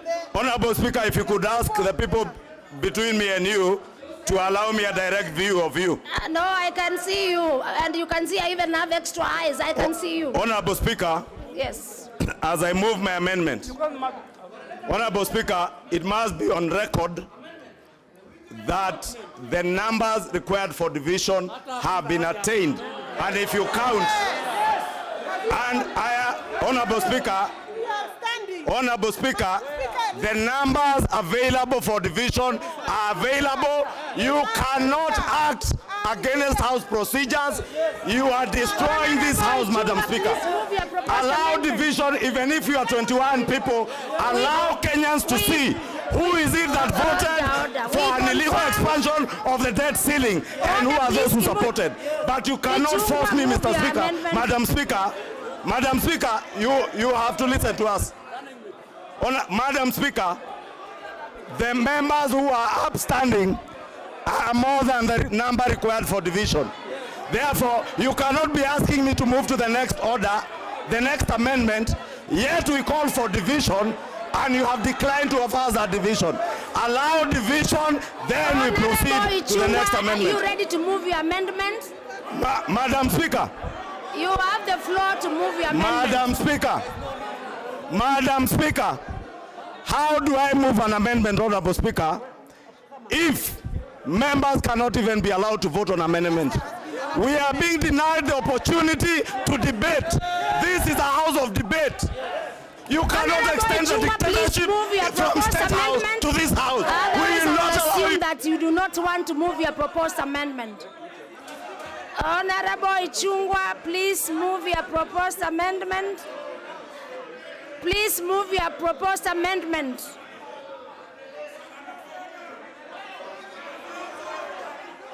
Honorable Ichungwa, please move your proposed amendment.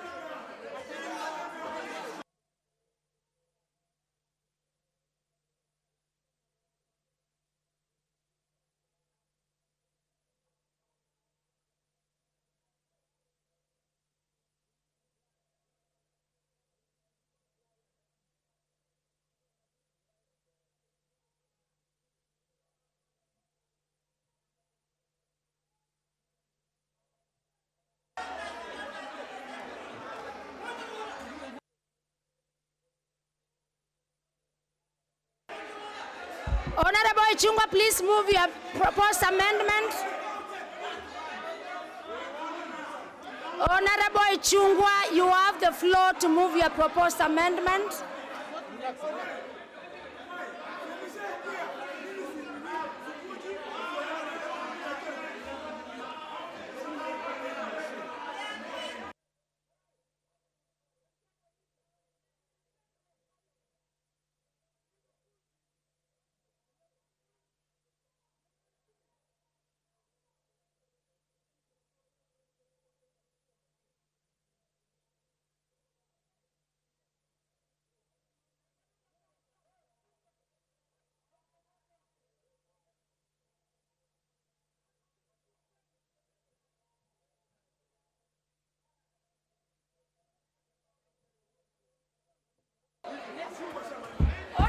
Honorable Ichung'wah, please move your proposed amendment. Otherwise, I will assume that you are not ready and I'll move to the next. If you are not ready to move, Honorable Junet, please, you cannot guide the speaker. Honorable Ichung'wah, we already passed this. Please, can you move your proposed amendment? Otherwise, I will drop it. At least I've given you a lot of time. Honorable Speaker. I have listened to you and I've been very, very fair. Honorable Speaker. Very well. Honorable Speaker.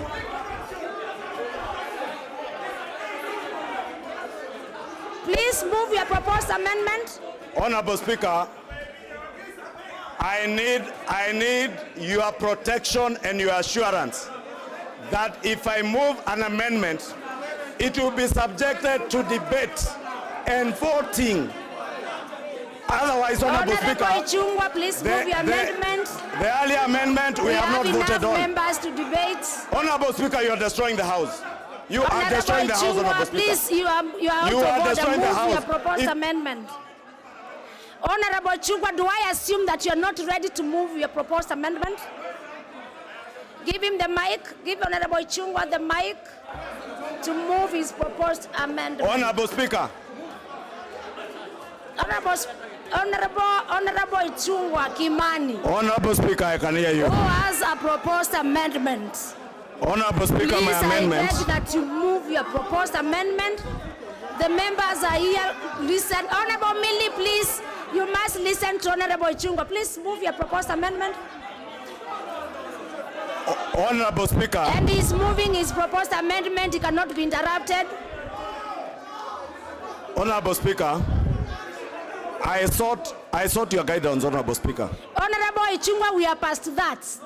We are not, Honorable Speaker. I sought your guidance. Whether you are in the House, I don't think whether you are in the House. Please move your proposed amendment. It is seconded, and I will open the House for debates. I will open the proposed amendment when it becomes an asset of the House. That is after you move seconded and is proposed. Honorable Ichung'wah, you have the floor. Honorable Speaker. Honorable Speaker, I said I am ready to move the amendment. But Honorable Speaker, it is pointless to move amendments that are not being debated. It is more pointless, Honorable Speaker, for you to call a vote.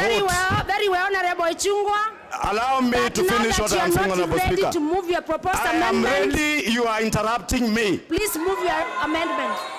Please move your amendment. The amendment, Honorable Speaker. Order, Honorable.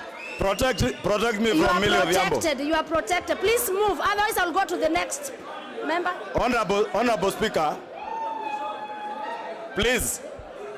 We have been threatened before. You will not threaten me in this House. Ichung'wah, you will not. You know the procedure. You are not me. ready to move your amendment, and your amendment, it's dropped. Please let me go to the next member. Members, I must also teach you. You must also follow the procedures of the House. Next, the Honorable Bowen. The Honorable Bowen, you have the amendment. Please move your proposed amendment. Honorable Bowen, Yes, Madam Speaker. Honorable Bowen. Madam Baya. Speaker, I'm ready to move my amendments, Madam Speaker. But I also want to get assurance that my amendments will go to debate. Honorable Baya Owen, please move your proposed amendment. I am ready. I am very ready, well, Madam. Very well. Madam Speaker, I am very ready to move my amendments. Just move your All amendment. right, I want to move my amendments, Madam Very well. Speaker. Thank you. Thank you. Madam Speaker, I would like to move amendments. On Honorable Jeanette, please can you resume your seat? Keep I am the being Honorable threatened Bowen. here by Honorable Jeanette. Owen MP, time to move is proposed. You are protected. Please move your amendment. Please protect me from Honorable Honorable Jeanette. Millie Odhiambo, nothing is out of order. Honorable Baya, please move your amendment. Protect me. You are protected. You are protected. Madam Speaker. Please move it. Madam Speaker, I would like to move my amendments by saying that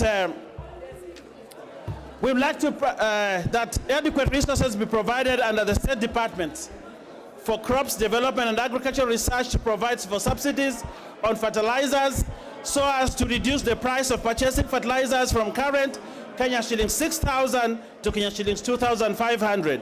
This should be financed by reallocation within the State Department. I would like to deal with that amendment first, Madam Speaker, then go to the other amendments. Madam Speaker. Honorable Baya, you were in the house early. Maybe before you go, you have only one amendment. You were here when the Speaker was making No, there are a two, ruling. Madam Speaker. Two. One was approved. I have 3 amendments. 2 are there, Madam Speaker. 2 amendments. I have 2 amendments. Move the one that has been approved by the Speaker first. Madam Speaker, what I'm saying is this, that the cost of production of food in this country is very high. And this is caused because of high farm inputs.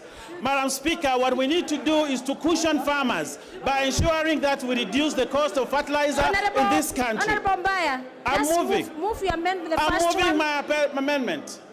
As per the order paper. I'm moving the first amendment which was approved, Madam Speaker. Yes, please Why, read. Madam Speaker, you have this penchant of interfering, Madam Speaker. Honorable Baya. What has happened to you today? Honorable Where is your Baya. objectivity, Madam? Honorable Baya, I'm guiding Yes. you on procedure. Move your proposed amendment as per the order paper. Yes, I have read moved. read it out. I have read, Madam Speaker. Read it out. I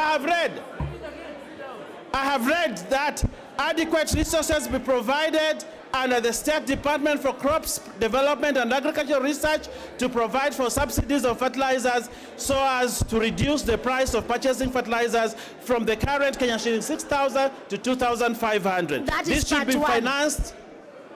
What's up, Madam Speaker? That is part 1. Yes. Okay. That So this that should is be all. financed by reallocation within the State Department budget. Very well. Yes. So that is what now you are. Yes. Yes. Very well. Can I make my contribution? Yes. You can. Baya, you know the procedure. Yes. You have already moved. Now just move. Contribute on your amendment. But that's what I was doing, Madam Speaker. You took me back. Yes, now because you had said you had 3, some had been dropped. Please Yes. move that part only now. I have moved. I debate moved. on that if you want to Okay. debate. Or Now you can- call your seconder. Can I call my somebody to second? If you're okay with that, yes, you can call your second. I would like to call the Honorable Ichungwa to second. Then Honorable Ichungwa to second the proposed amendment by the Honorable Owen Baya. That is the first one. Honorable Speaker, as I rise to second the Honorable Owen Baya's amendment, the member for Kilifi North, I must also take this opportunity, Honorable Speaker, to record my disappointment and displeasure with the turn of events, because this is a house of debate, Honorable Speaker. We come here to debate and make decisions on the basis of a vote, Honorable Speaker. Honorable Ichungwa, you are second. Very well. Honorable Speaker, I will beg that you also allow me. Honorable Duale. Honorable Duale, please resume your seat so that Honorable Ichungwa can have his time to second. Honorable Speaker, if you can also desist, Honorable Speaker, from interruptions. You are protected, Ichungwa. Please second. Honorable Speaker, you see the house was very noisy. the time you're asking me to second Honorable Owen Bayer's amendment. Yes. And I was saying, even as I second this amendment, because it is a very good amendment. You will remember, Honorable Speaker, a year and a half ago or 2 years ago, the prices of fertilizer were in the region of 2,500 shillings. The prices of fertilizer inputs, farm inputs, and they determine the cost of food in the country. Honorable Speaker, fertilizer prices today are in the region of 6,000 shillings to 6,500 shillings. Something that is very unfortunate, Honorable Speaker, for this country. Farmers are being forced to buy these inputs at expensive prices, and that cost has trickled down to the consumers in food items, Honorable Speaker. Honorable Speaker, if you can protect me from the shouting by Millie. You are protected. Please carry on. Honorable Speaker, the food prices that you see Kenyans complaining about, Honorable Speaker, are as a result of policies that we pass in the budget policy statement. Why, Honorable Speaker, I took exception to your decision to disallow division is because we want an opportunity for Kenyans to see who is it that is supporting increment of food items. Who are opposing, Honorable Speaker? Honorable Speaker, we must protect, and I want to ask you, Speaker, you being the chair and the substantive speaker seated there today, you must be in the forefront of protecting this house. Chungwa, now please be relevant. There is a point of order by Honorable Millie. Millie, what is out of order? Thank you. A point of order, please. Thank you, Madam Speaker. Madam Speaker, I think it's very wrong when we keep saying the wrong things and letting them go on record on the floor of this House. When you called on members when they to vote, and the days didn't have it, they were supposed to stand on their feet using the standing orders, 30 people. They were not 30 people, 20 people. They were not even 20 people. Madam Speaker, they were not even 20 people. They have since been calling others to come and run in because they... No, Madam Speaker, let me... No, with that, Honorable Millie, please, Honorable Millie, I thought this. So there is nothing out of order on that. Honorable Millie, please let him finish seconding. No, it will become an asset. Honorable Millie, this will become an asset when I have already proposed. So there is nothing out of order. Honorable Chungwa, please just complete. I hope I will recover the 2 minutes that the Honorable Millie has taken. Honorable Speaker, I was saying the cost of food items, Honorable Speaker, is largely dictated by the inputs that go into... I see another point of order from Jeanette. No, please, I want to propose first because there's no procedural issue. Chair, Honorable Speaker. Can Honorable Ichungwa be protected? Honorable Duale, may I see Honorable Ichungwa? Yes, Honorable Ichungwa, please.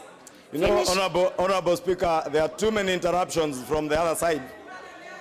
And Honorable Speaker, you may understand why all those interruptions are coming. But I was saying the cost of food items, Honorable Speaker, are dictated by the policies that we pass in this House, Honorable Speaker. Part of the policies that we are passing today, Honorable Speaker, including the amendment that has just been passed illegally, Honorable Speaker, it is to expand our debt ceiling illegally, Honorable Speaker. The more we borrow, Honorable Speaker, the more expensive life becomes for Kenyans. Because even the cost of borrowing for our farmers that the Honorable Owen Bayer seeks to protect will become very expensive for farmers to be able to access credit. Because the illegal extension of the debt ceiling that we are doing today, Honorable Speaker, and I want to be on record, to agreeing with what the Honorable Duale has said, by passage of this particular amendment that we have passed, we have literally opened up the debt ceiling illegally. Honorable Speaker. There's Honorable Ichungwa.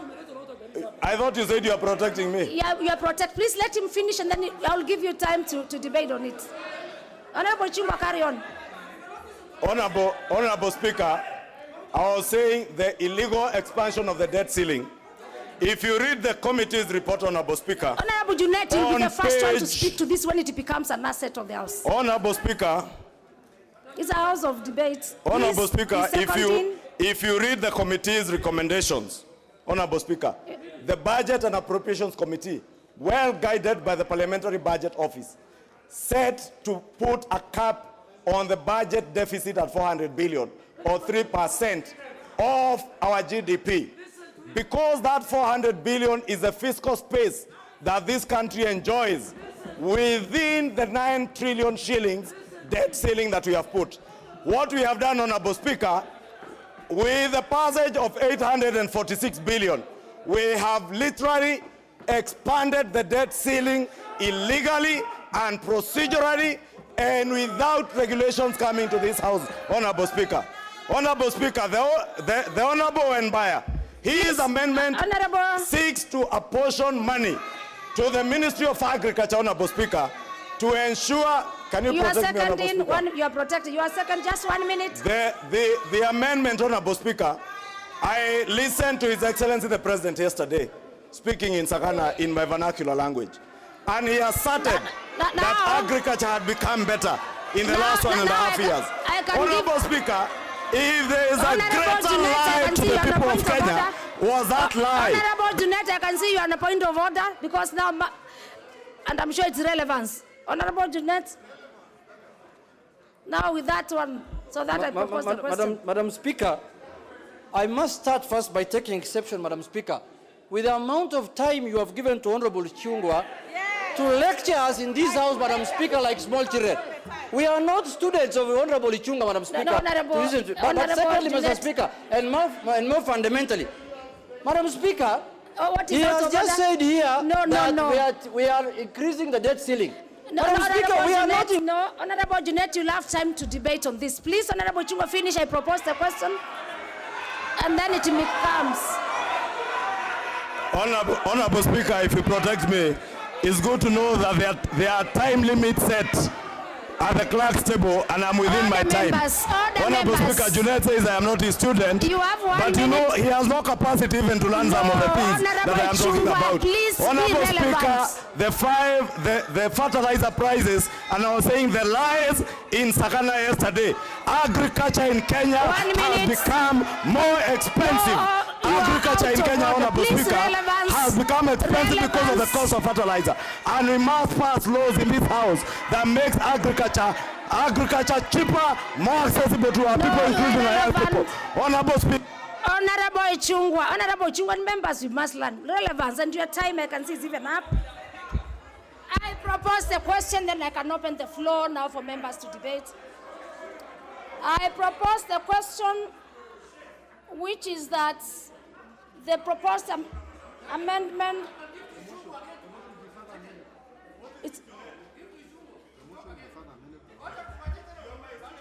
Honorable members, I propose the question, which is that the motion, the BPS, be further amended and proposed by the Honorable Baya MP. Then I give the first one to Honorable Junet. Madam Speaker, I stand to oppose that amendment, Madam Speaker.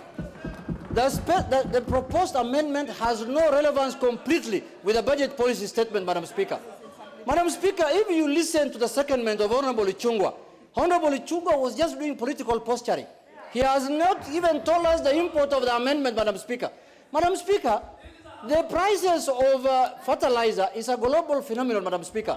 And in this country, we know the person who has ruined the importation of fertilizer, Madam Speaker, is none other than the Deputy President, William Ruto, Madam Speaker, when he was the Minister for Agriculture, Madam Speaker.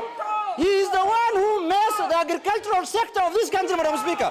That even Honorable Chungwa knows, Madam Speaker. Madam Speaker, let us not dig graves here, Madam Speaker. Let us not dig graves this afternoon in this House, Madam Speaker.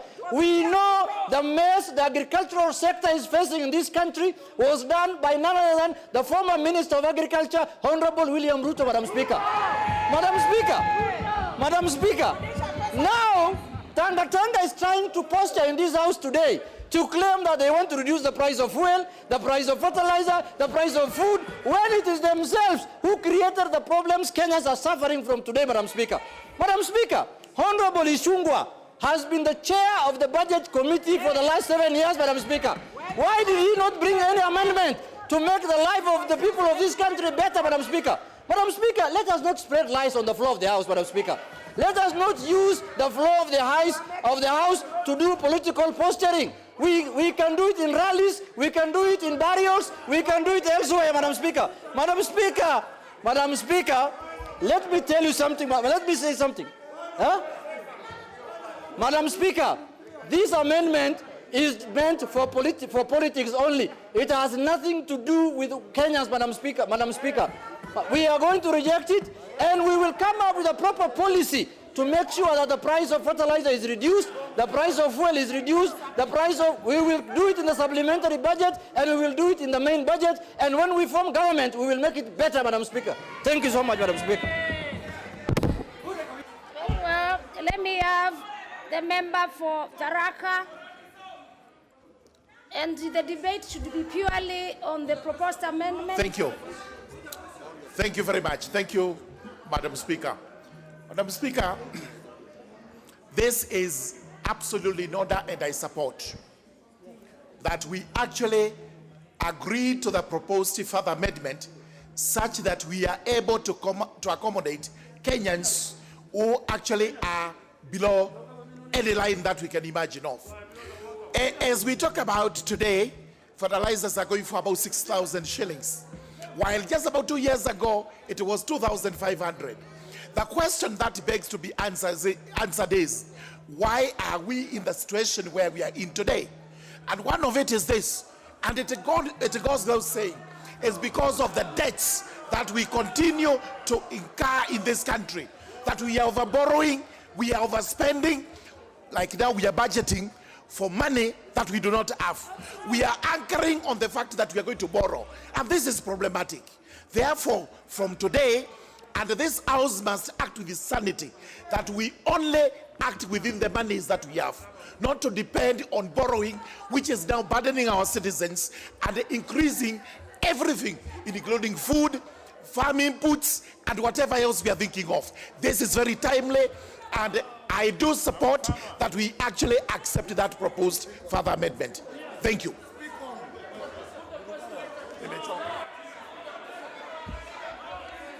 Is it the feeling of the House that I put the question? Then the leader of majority, you want to contribute on this?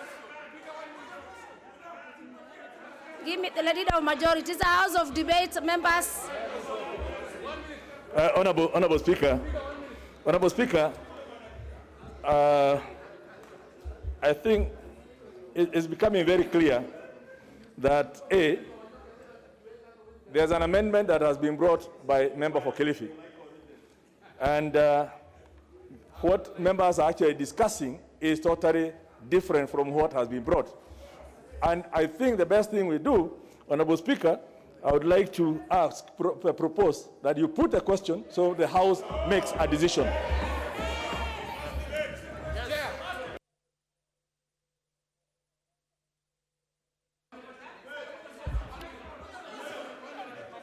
With that, which Honorable Kimunya, which standing order are you applying?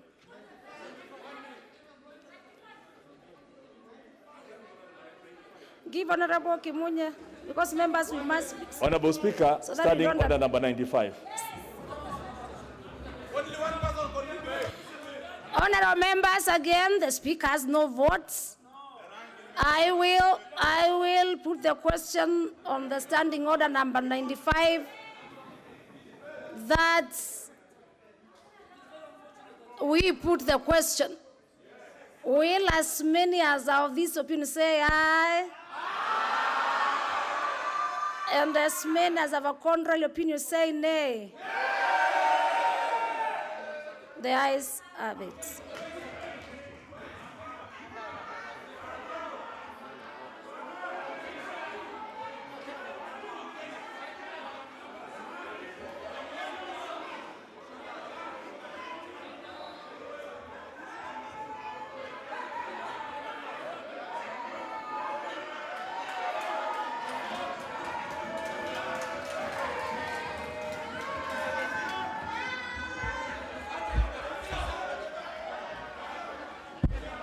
members, I'm assuming the members who are upstanding.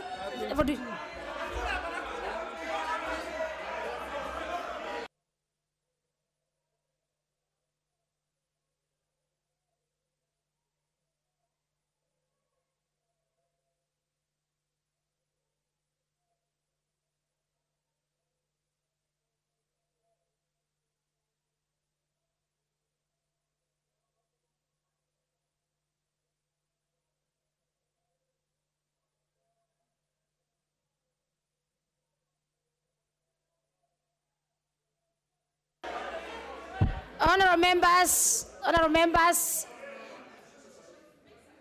following the counting of the members, I confirm that the members who are upstanding for division are not enough to call for a division.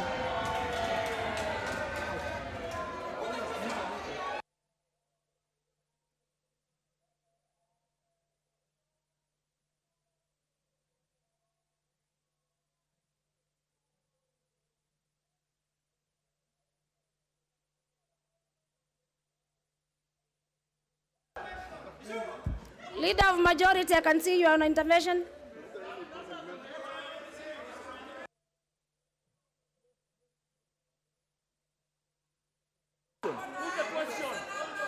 No.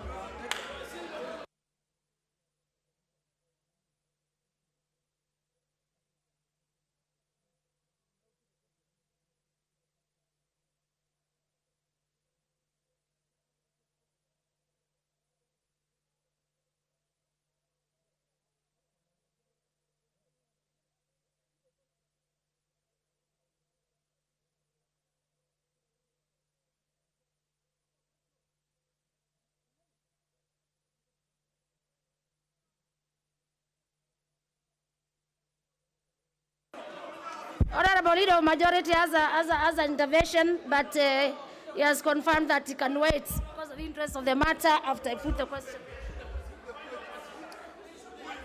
Order, members, I put the question, which is that the motion on the BPS for the financial year 2022-2023 be further amended as proposed by the Honorable Buyer. As many as are this will say aye. And as many as have a contrary will say nay. The nays have it. Intervention, Honorable Leader of Majority. No, hakuna. Honorable Speaker. Leader of Majority. Honorable Speaker, please. Honorable Speaker, I beg to move. Honorable Speaker, I beg to move the following motion, that this House resolves to extend the sitting time until the business appearing under order number 11 is concluded. And Honorable Speaker, as you can see, today we dedicated for the BPS, but unfortunately, there are some who have come here to disrupt the business of the House. So, we would want to give them an opportunity to look for extra people to come and help them. But in the meantime, we continue the business of this House until we conclude order number 11. I beg to move and ask the Honorable Angwenyi to second.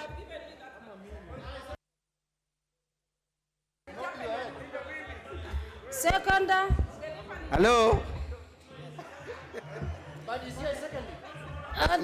Madam Speaker, I second, so that even if they want to filibuster, let them go on with the filibustering, but we must complete the business that brought us here.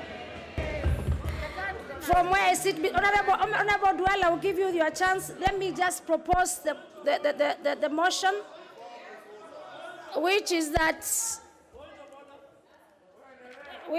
because we cannot say the motion is out of order, or the motion is, it must be an asset of the House.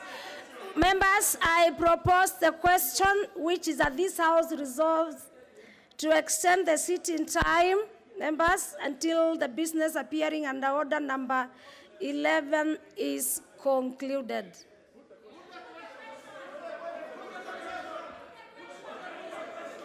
Honourable members, as many as of that opinion say aye. And as many as of a contrary opinion say nay. The nays have it. The ayes have it. The ayes have it.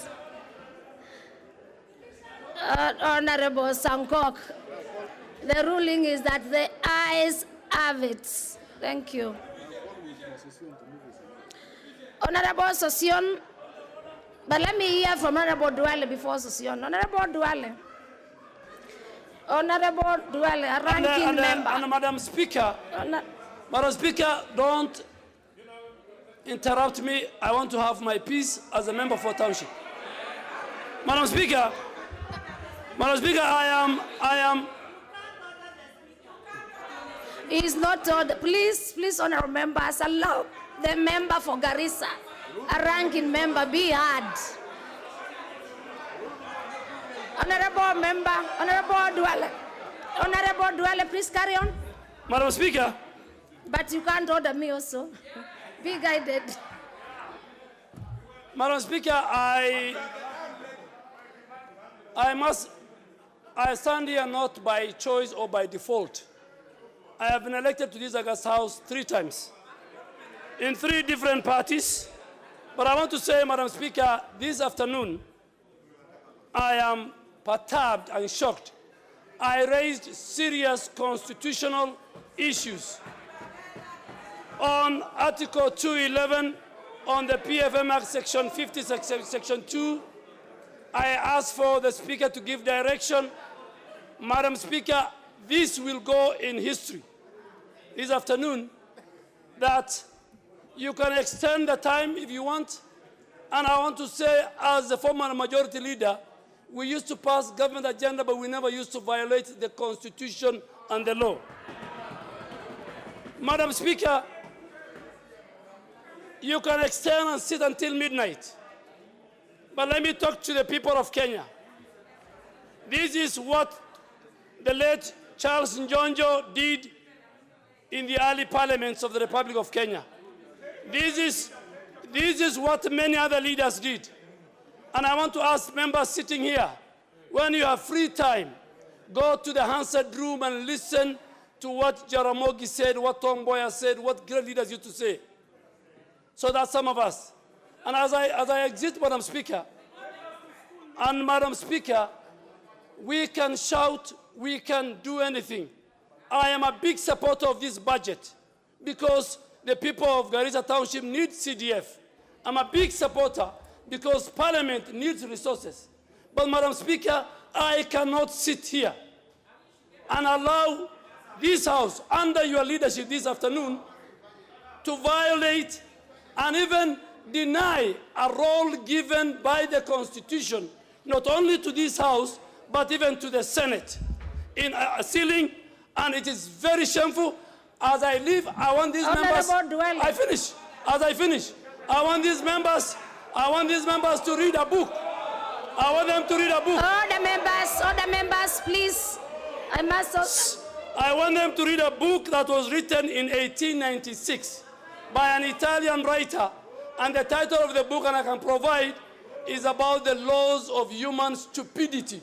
And there are too many of it here. Honorable Duale, before you leave, Honorable Duale, you leave the members. I know most of them have gone to school, they have read or still read. But Honorable Duale, on the issue of constitutionality, you have been a leader of majority in this House before. Yes, and you have known the procedures. On the procedures, I order that. Honorable Duale, I have been a leader of the majority in this House. So on the issue of constitutionality, I've ordered that a communication will be done by the Speaker to reply Honorable Duale on the issue of constitutionality, because the motion, the BPS, has been approved by it passed through the committee, approved by the Speaker. So that one, I will order communication will be done just to make sure Honorable Duale is comfortable. Yes, Honorable Emilio Odhiambo. Honorable, and then I see Honorable Makali Mulu. Thank you, Madam Speaker. Madam Speaker. Madam Speaker. Honorable Junet, you are not Emilio Odhiambo, unless you want. Honorable Junet, you are not Emilio Odhiambo. Honorable Junet, if you'll excuse me a little bit. Thank you, Madam Speaker. Madam Speaker, I just want to thank you for indulging me. Madam Speaker, the reason why I keep insisting on raising points of order is because we know there are people who have made it their business to keep going to court. And we must have our records correct. And I want to indicate that whenever Honorable Duale and Ichung'wah have raised constitutional issues in relation to the amendment brought by the majority leader. Madam Speaker, if you listen to the ruling that was given earlier by the Speaker, where he said that these things are not subject, some of the amendments were not subject to 114, because he made this policy statement a mere suggestion. In effect, that's what he said, which I actually didn't agree with, but respectfully obliged. But he said the policy statement is a mere suggestion, and because of that, he allowed them to bring amendments. Very well. So you cannot, please, you cannot have your cake and eat it. And if you look at the amendment that is brought by Honorable Kimunya, it says Parliament urges. It is not saying direct. I know Honorable Duale has many urges here. We can't describe all of them. But he has not responded to all the urges, Madam Speaker. So we cannot therefore say that an urge is a compulsion. And finally, Madam Speaker, he has urged us to read a book about human stupidity. I want to urge him to read a book written by myself about human wisdom.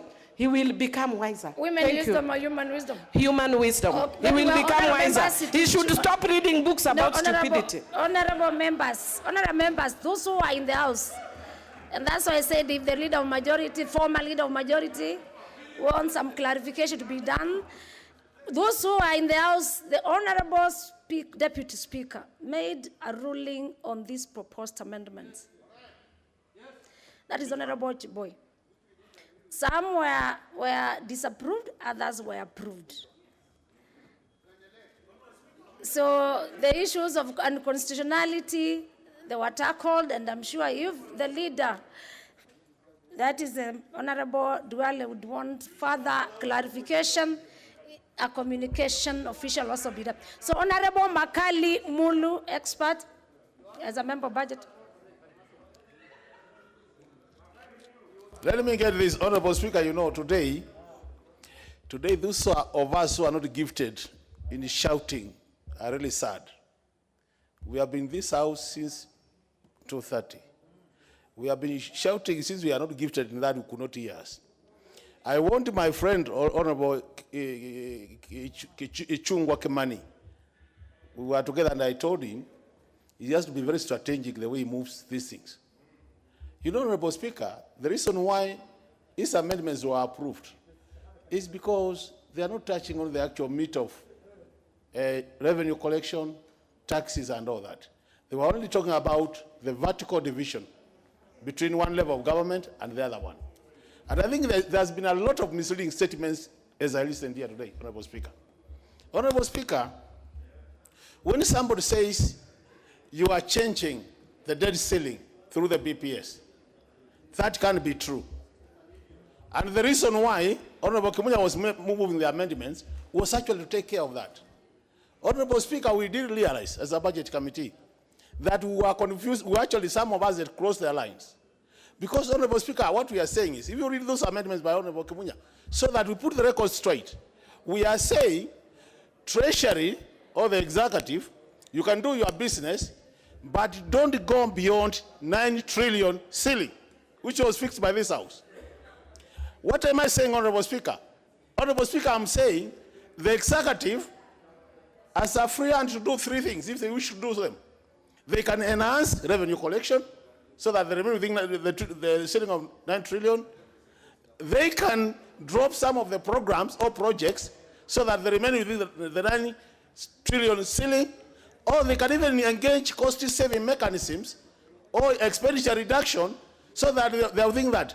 And that was the object of this amendment, so that we allow the executive room to do what they want to do, so long as they don't go beyond what this House has done in terms of fixing the ceiling. And I wish people could see these amendments from that side. Once you see the amendment from that side, Honorable Speaker, I can tell you for sure, whatever estimates will come to this House, the first thing the House should be checking is whether we have gone beyond the 9 trillion ceiling. And if they will have gone beyond that, there will be no discussion of the estimates. If they can, because is there any harm if they collected more money and they met their budget? There is no harm. Is there any harm if they dropped programs and programs? There is no harm. Those are their programs and projects. It's the executive. So as a House, we are saying we stick to our line. Let's allow the executive to stick to their line. But I don't know, Honorable Chair, Speaker, because some of us, we have no power to shout a lot. We have been seeking your attention, crying, we get this chance to put the record straight, we couldn't get. But now, you are already putting the record straight. We have put the record straight. So let's debate on those bases. And I want to tell members, you know what you are forgetting, members, is this budget is not budget for this year. It's budget for the next year. And it is obvious the implement of this budget is not yet known. By the way, from where we stand, we believe it will be Kalonzo Musyoka. We believe it will be Kalonzo Musyoka. So, the thing is, when that time comes, we'll be reorganizing this budget so that it fits the manifesto of One Kenya Alliance. I submit, thank you. Honorable relevance. I thought now you've shouted. If it's shouting, you've tried to shout. Because if that's what you call shouting. Honorable members, I'm sure the members are hearing. Honorable Chungwa is in the House. I hope Honorable Duale was.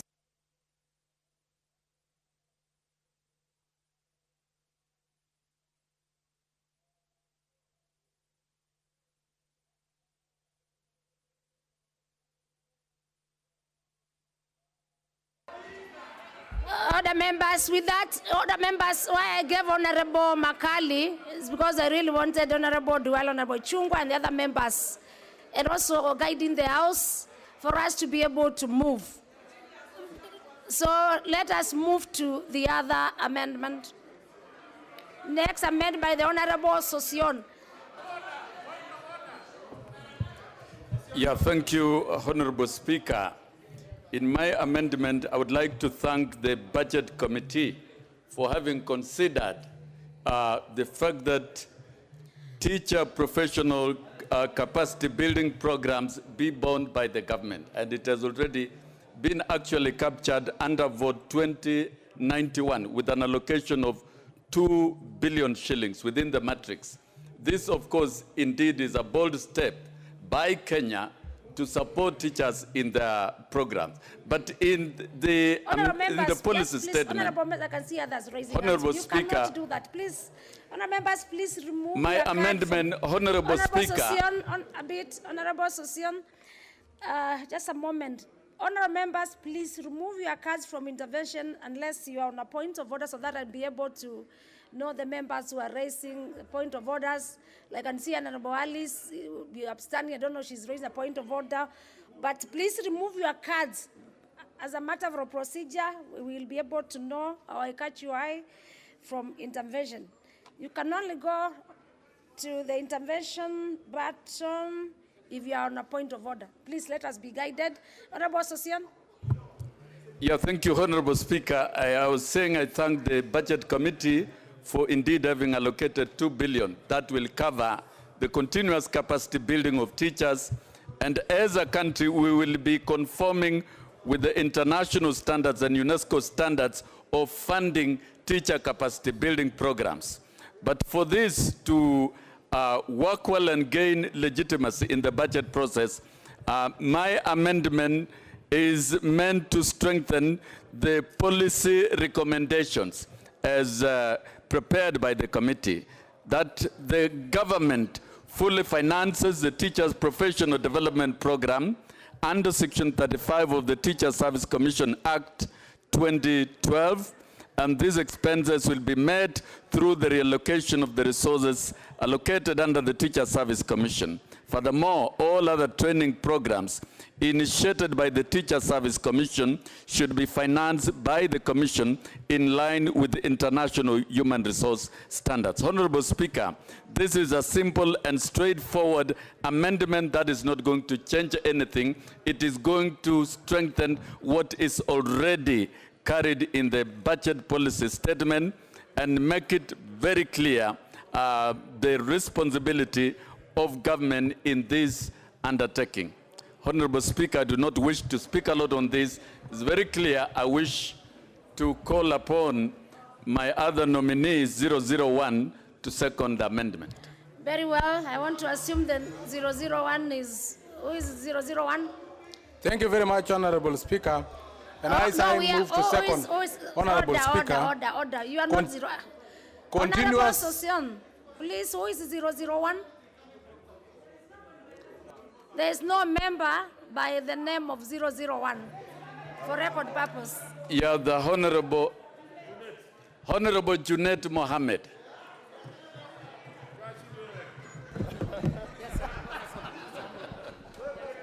Madam Speaker, I have been told that this matter has been sorted in the supplementary budget, but because of Sosion, he left us in a very bad way, but I second, Madam Speaker. I second. I second. Order. Honorable Junet, you cannot do that. It is not your amendment. Please, Honorable Sosion, be on record for your seconder of your proposed amendment. Did you? Yeah. I was consulted. Please let me hear that you said Honorable Junet to second. Did you say that, or is it the 001? Yeah, Honorable Speaker. Yes. Honorable Junet has accepted to second. That is my whip. I have no problem with that. Okay, very well. Then now, Honorable Junet, you become the 001. Honorable Junet for seconding. Honorable Junet, now officially for seconding, you become 001. Madam Speaker, I don't know why you don't want me to second this motion. No, I want you to second. I'm not contesting in Kibwezi. Very well. You have seconded. So no, I've not seconded. Now you become a 001. It's Kibwezi secondment. So what I am saying, Madam Speaker, is this matter has been sorted in the supplementary budget. But because Sosion left ODM in a very bad way, let me just second for him. But he's a very bad man. I can assure you are not contesting where I am because you are a man.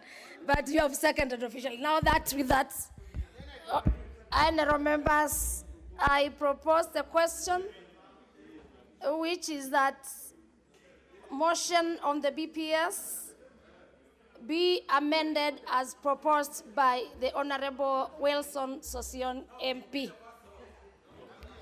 Now I give to the chair budget. The chairperson of the budget committee.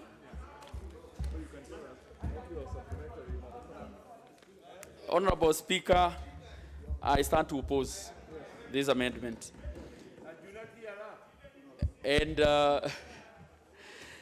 Honorable Speaker, there are quite a number of issues, as Honorable Junet has actually alluded to, that will be covered in the supplementary budget. And the supplementary budget will be with us next week. So, Honorable Speaker, with that, we will handle these issues in the supplementary, and that is the reason I oppose.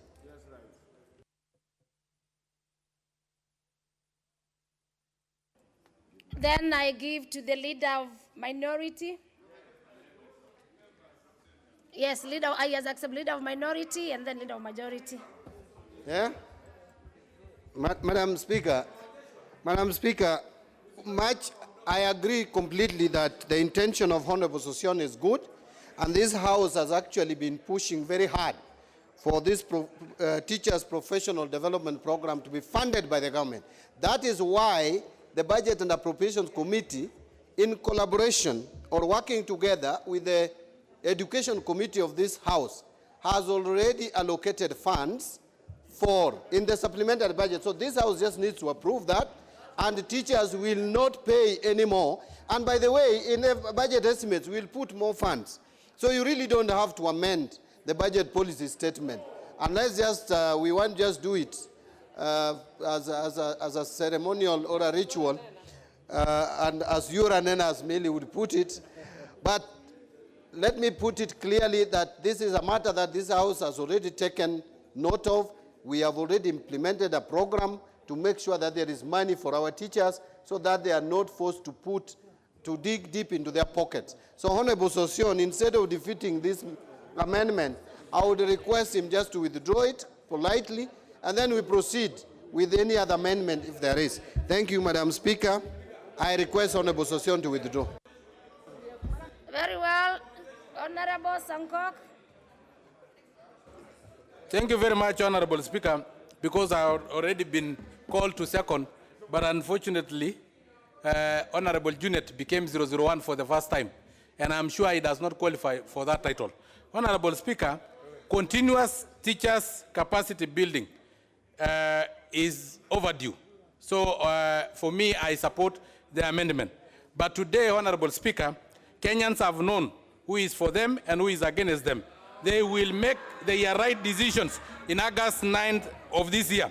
We are exceeding the debt ceiling because we have two governments. One government led by Raila Odinga, called Government Bonoko, and another government led by His Excellency the President of this Republic, Honorable Speaker, and all of them need to be paid salary. That is why we are exceeding the debt ceiling. That is why we are bulldozing issues in this House, because we need more money to pay for the extra two governments. Government Bonoko led by President Bonoko, and the real government, the true government, the legit government.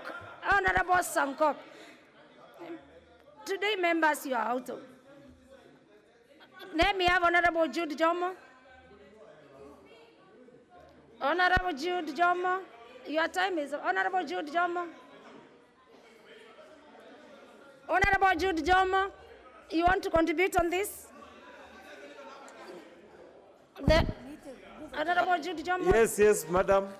I am a son, I'm a pedigree son of two teachers. And anything that goes to supporting teachers, I will support. But this amendment by Honorable Sossion comes at the wrong time. Already the Budget Committee is seized of the matter. The programs are already running.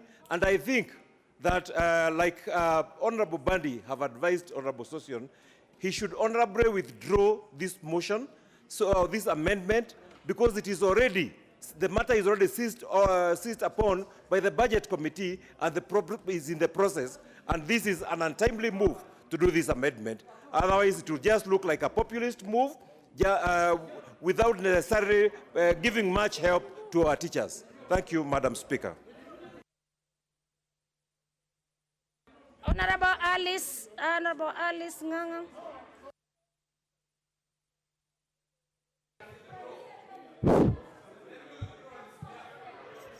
Yeah, thank you, Madam Speaker, for allowing me to speak. I have been putting my hand up on, and I'm aware that we should not be using our hands. But Madam Speaker, this corner is not catching your eye, Madam Speaker, and I rise to support Honorable Sosion's amendment. Development, sorry, Madam Speaker. Madam Speaker, I was saying that the amendment is timely. And you cannot trust that the Budget Committee will move the same amendment or will not drop it. And therefore, Honorable Sossion has brought this timely amendment. There has been a lot of complaints and a lot of hue and cry from teachers. They require professional development, education development. And you know, Madam Speaker, there are also other matters regarding their salaries and emoluments that the government has not been able to sort out for quite a while, and therefore adding another baggage for them to be asked to pay for their development, Madam Speaker, is obviously quite unfair and a burden that the teachers are unable to meet. Madam Speaker, I wanted to go on record on this, on the Hansard, that I was here from the afternoon. And I think, Madam Speaker, for heaven's sake, the manner in which this House debate is being conducted, Madam Speaker, from the speaker's desk, Madam Speaker, obviously speaks to a lack of neutrality, Madam Speaker, and it has to be said. And I say that, Madam Speaker, because the Speaker declined to allow division. And even when the division, yes, the Speaker also, Honorable Alice Wahome, Honorable Alice Wahome, Honorable Alice Wahome, you cannot, you are out of order. You are completely out of order. The Speaker is non-partisan, and I confirm that the numbers were counted by the clerk, and that's why we have clerks in the House, and we did not have the numbers for division. Honorable, you must withdraw that. Honorable, you must withdraw that. Madam Speaker, I want to respond also to the question of budget policy. Honorable Speakers on this floor, Madam Speaker, have said.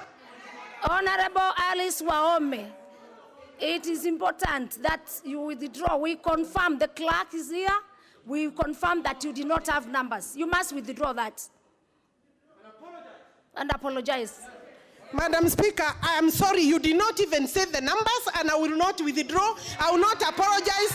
Allow me to continue. Then allow me confirm to you. Allow me confirm to you, Honorable Alice Wahome. Honorable, allow me just confirm to you, maybe you will go home and sleep well, that the numbers which were counted by the sergeant at arms, counted by the clerks, were not enough for us to cause a division. Please, you must either withdraw that, and then you can continue to debate. Madam Speaker, I think the numbers in the first instance, the second time, Madam Speaker, Honorable we did not Alice have Wahome, numbers. you cannot say all the sergeant at arms in the House, Speaker, or the clerks in the House, they have no interest. The clerks, the sergeant at arms, they have no interest. Their work is to do the right thing. Madam Speaker, allow me confirm Madam to Speaker, let me express myself. May I know how... Alice Wahome, now you're out of order and relevance. There is a point of order by Honorable Kaki. Let me hear a point of order by Honorable Kaki. Honorable Member for Kitui. Honorable Speaker, I think Alice should withdraw the statement that she's making, because obviously it is not truthful, and it is casting aspersions on the person of yourself, Madam Speaker, because the numbers were counted and clearly they were not enough. So she cannot accuse you, Madam Speaker. She should not intimidate you. And Madam Speaker, this radicalization of Tanga members must she's stop, not Madam Speaker. Me. Very well, your point is made. Honorable Jeanette, on the issue. Honorable Jeanette. Madam Speaker, just a minute. Madam Speaker, this matter that Honorable Alice is raising, Madam Speaker, is a matter that we have dealt with as a House. And you have ordered that the ayes have it, and they didn't have numbers to raise for division. Madam Speaker, we cannot pontificate here on issues that have gone. I know she's very bitter that she lost the vote, but Madam Speaker, the next thing I wanted to say, she's standing up to support Honorable Sosion so that 2 billion shillings can be allocated to the teachers. But she's also opposing the debt ceiling. Now she wants the debt not to be increased, and she's allocating money here in the House. Madam Speaker, they have no numbers. She only has the M-Pesa numbers. And you know, she's going to be the running mate. Madam Speaker, you know she's the running mate of the Deputy President. So she should play at a higher league. Madam Speaker, this is a deputy... Honorable, very well. Before we move on, Honorable Member, Honorable Alice Wahome, you must withdraw the statement that you made. Otherwise... May I first respond to Junet, Madam Speaker? Madam Speaker, no, I have said... Honorable Alice Wahome, before you move on, please, you must withdraw the statement. I, being the speaker, when I sit here, I have no votes. But please, we have counted the numbers. If you want to go home and sleep well, being a lady, Honorable Alice, you should not lie. You must withdraw. It is important for the members to know that the numbers were counted by the surgeon at arms, by the clerks, and that's why we have them in the House, and it was confirmed. Honorable Alice Wahome, can you withdraw your statement? Madam Speaker, you know, you saw us demonstrating on the floor of the House. Were we demonstrating because we were happy, Madam Speaker? We were demonstrating because we were raising very crucial issues. And Madam Speaker, then, I'm talking about the first time. The second time, Madam Speaker, we did not have the numbers. The first time, we had numbers, and if I'm going to be forced to withdraw, Madam Speaker, I'm sorry. I believe we had no numbers, and I will not withdraw. All I wanted to say is that the budget policy statement guides this House. The budget policy statement... Honorable Alice Wahome, can you withdraw or you... Then with that, please withdraw from the House. Withdraw from the House.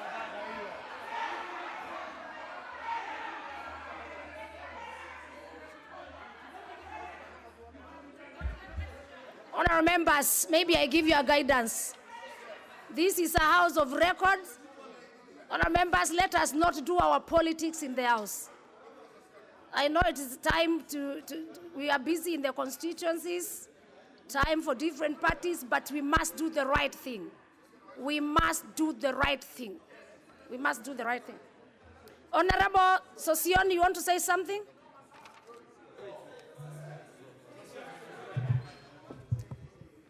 You know, Honorable Speaker, what is obtaining in this House is not right. When we subject matters to unnecessary and uncalled for political confrontation, it's not right. Yes, if it was in ODM, it's by right. And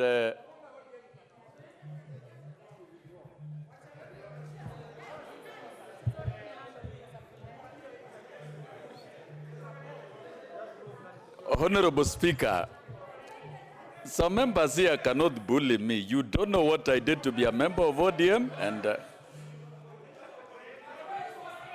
and on this particular matter,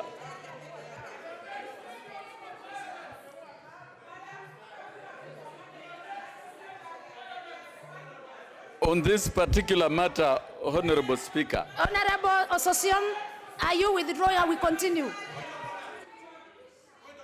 I need to hear from Honorable Ososion. On this particular matter, Honorable Speaker, considering the mood of the House and the political hairs being split, and having consulted my chair of the committee, and having seen already 2 billion has been allocated for the same.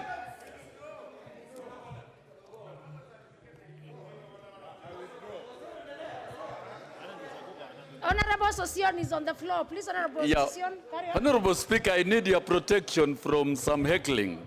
You are protected. Assume them. You are protected. This is my own amendment that I've placed here.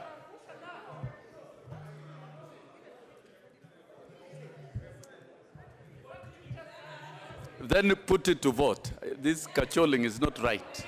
Put it to vote. Very well. You have the rights. You have the rights. Then I put the question.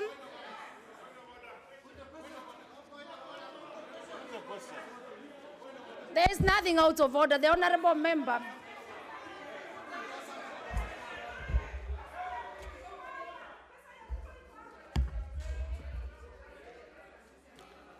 Honorable members, I put the question, which is the motion on the BPS.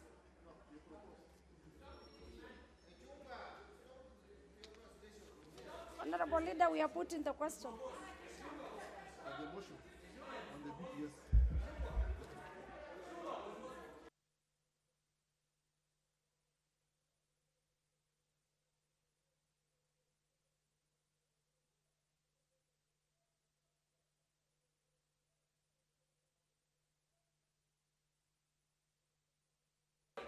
Honorable Leader, it is put in the question. Thank you, thank you. Honorable members, I now put the question, which is the motion on the report of the BPS, that is the financial year 2022/2023, be amended as proposed by the Honorable Session MP. Will as many as of this opinion say aye? Aye. And as many as of contrary opinion say nay. Honourable members, the nays have it.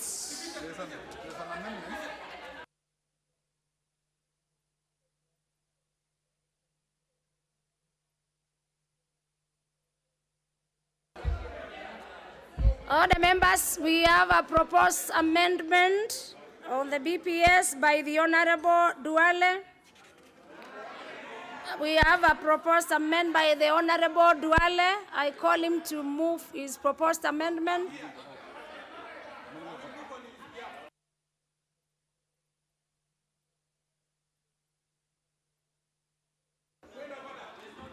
Honorable members, the Honorable Duale, the member for Garissa, is not in the House, and so his proposed amendment is dropped.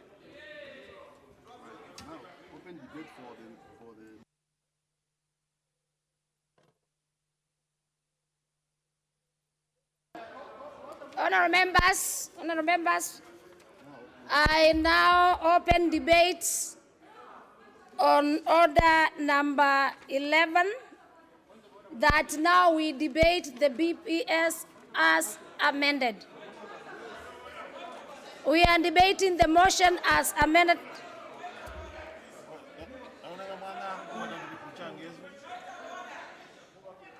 The Honorable Gedi, you have not spoken today. Finally. Thank you, Madam Speaker. I rise on Standing Order 95, looking at the mood of the House and the indications that after Sagana everybody has vanished. The Sagana meeting, the people don't have numbers. May I call the mover to reply?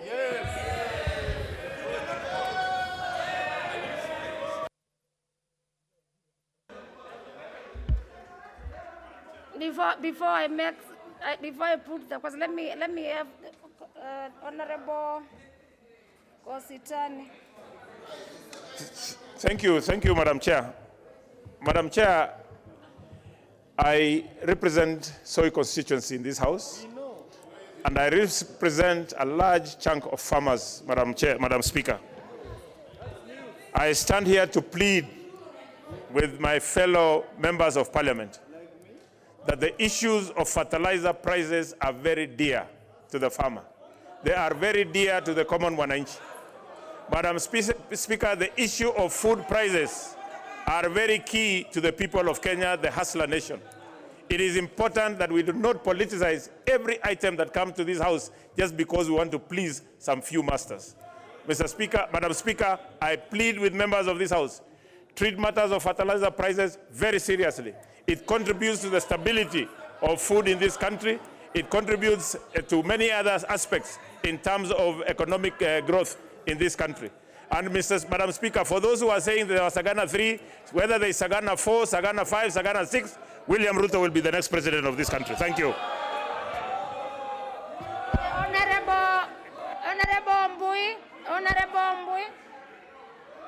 Honorable member for Kadhiani. Madam Speaker, I was rising on a point of order. Madam Speaker, when the honourable member Fatima Gedi stood on a point of order, she asked that the mover be called upon to reply. And therefore, Madam Speaker, as in the orderly conduct of the House, I would have expected that that question is put for the House to make a decision. But then I saw the Honourable Member for Soy now starting to debate. So, Madam Speaker, please. Yes, we are allowed to make some consultation with the Leader of Majority also. Thank you. And you can also see the Honourable Jeanette wants to speak. The Honourable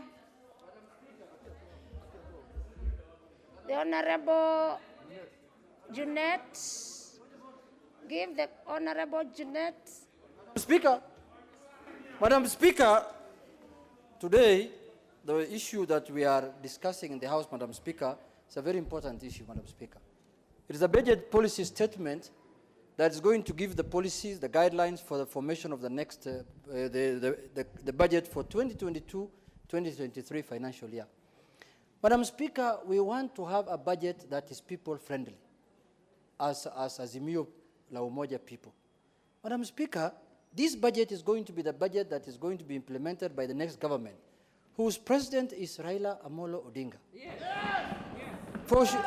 Madam Speaker, there is no doubt in that. So we are going to make sure that everything that is important for the people of Kenya is captured through this budget policy statement and the estimates.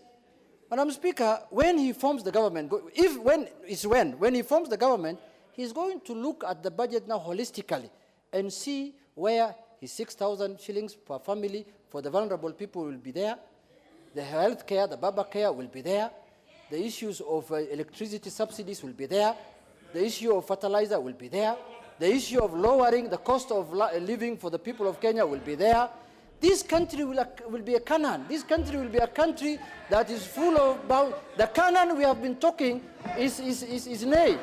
It's nay, Madam Speaker. We have 5 months to go to Canaan, God willing. Only 5 months, God willing.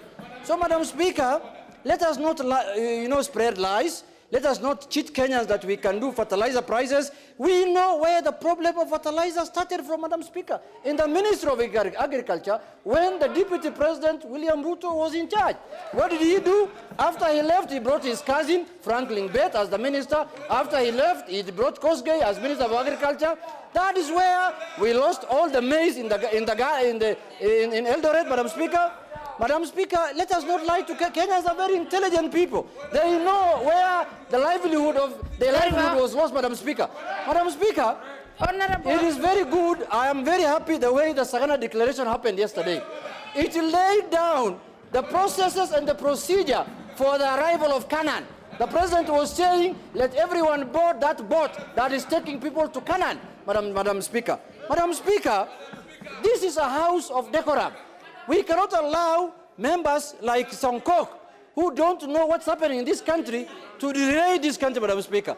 Madam Speaker, this country is destined for great things, Madam Speaker, as I'm talking to you today. Because I know what plans Baba has for this country, Madam Speaker, in collaboration with His Excellency, President Uhuru Muigai Kenyatta, Madam Speaker.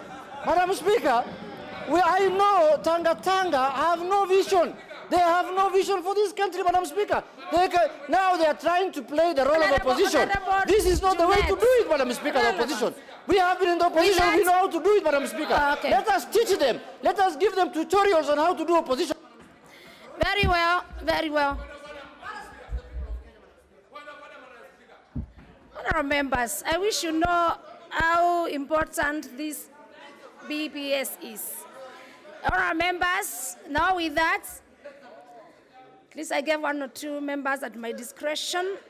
Honourable members, the Honourable Gedi rightfully stood on standing order number 95, that the mover be called upon to reply. And I therefore move to put the question, which is that the mover be called upon to reply. Honourable members, as many as are of this opinion say aye.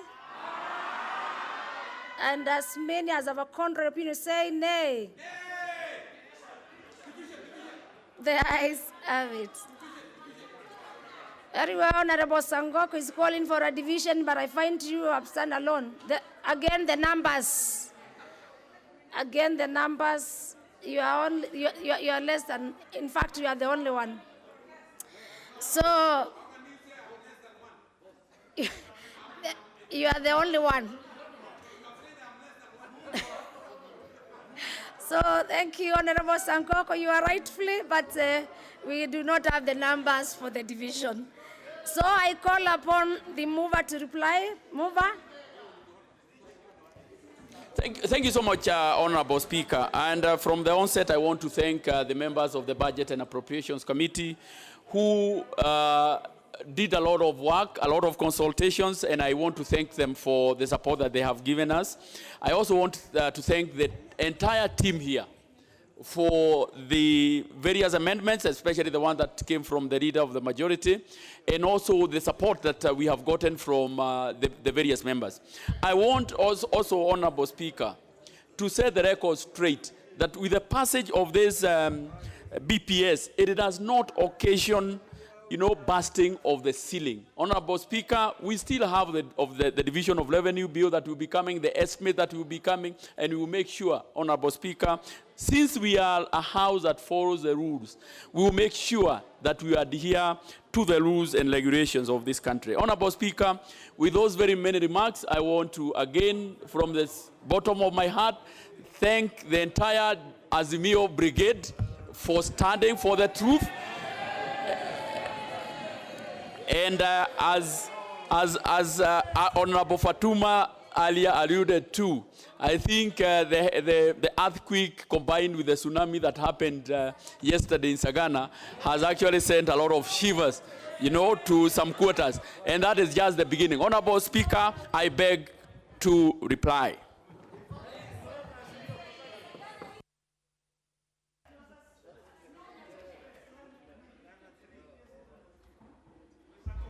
You beg to reply.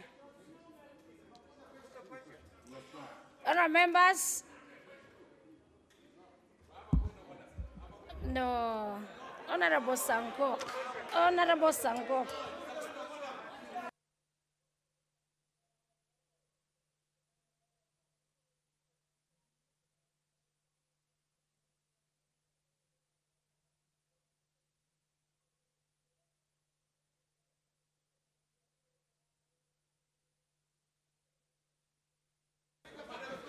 Okay. Honourable members, I put the question.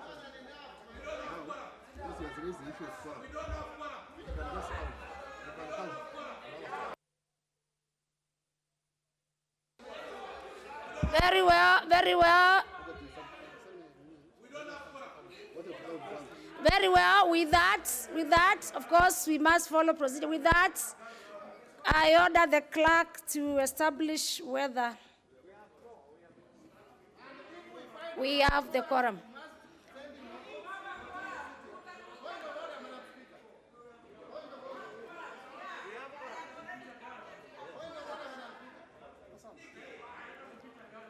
Let us have the establishment of the quorum.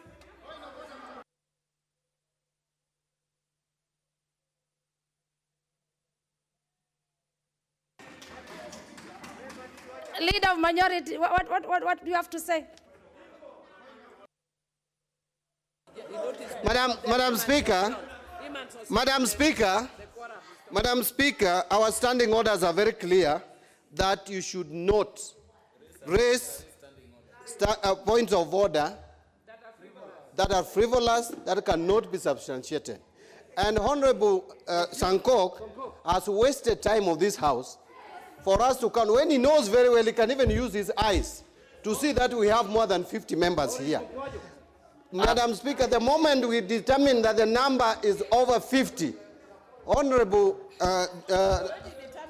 Sankok, we should apply standing order number 107 on him. Gross misconduct. Okay. Honorable. And have him go out for not less than 5 days. Of my honorable members, Honorable Sankok, let me, at least for now, Honorable Sankok, of course, from where you see, I don't know whether he counted, but he has a right to raise it. So, Honorable is right. But honorable members, I confirm that we have the requisite numbers for me to be able to put the question. In fact, indeed, if you want to have the numbers, we have 56. I've confirmed.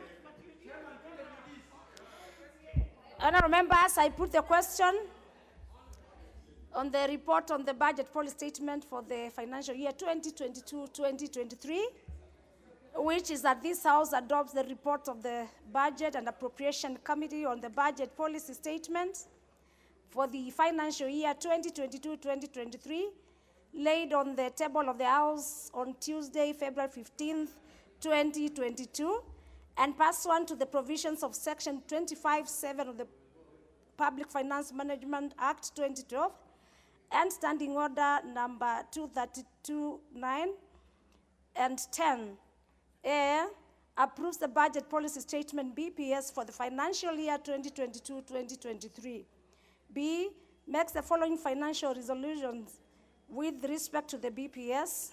There is 1, approves the national government's budget ceiling for the year 2022-2023 at Kenya shillings 2,075.011 billion, of which executive will have Kenya shillings 2,005.910 billion. The Office of the Auditor General, Kenya shillings 6.378 billion. The Parliament, Kenya shillings 50.220 billion. The Judiciary, Kenya shillings 18.885 billion. And number 2, resolves that the budget ceiling of the ministries, departments, and agencies, MDRs, be rationalized to be within the deficit as approved herein, and further that necessary measures to be put in place to collect additional revenue. 3 of B, approves the county government's equitable share at Kenya shilling 370 billion. 4, approves the equalization fund at Kenya shilling 7.068 billion. 5, approves the conditional grants of Kenya shillings 37 billion to be distributed in accordance with Annex 4 of the report of the Budget and Appropriations Committee. C, makes the policy resolutions contained in the first schedule to the order paper. That is the policy resolutions relating to the budget policy statement for the financial year 2022-2023. D, insertion of the following words immediately after the paragraph C. That is subject to deletion of paragraph 78, appearing on page 25 of the report, and substituting thereof with the following new paragraph. That is 17. The committee is concerned that the BPS had proposed an overall deficit of Kenya shillings 846 billion, which has a potential to breach the approved debt ceiling of Kenya shillings 9 trillion. The committee therefore urges the National Treasury to amend the debt ceiling to enable them implement the budget as proposed, rationalize expenditure, or implement revenue enhancing measures. Members, E, that the consequential amendments be effected in the report thereof. F, orders that the resolutions from the basis of the preparation of the 2022-2023 budget, and G, resolves that the budget policy statement for the financial year 2022-2023 forms the basis for the introduction of the Division of Revenue Bill 2022. Honourable members, as many as are of that opinion say aye. Aye. And as many as of a contrary opinion say nay. The ayes have it.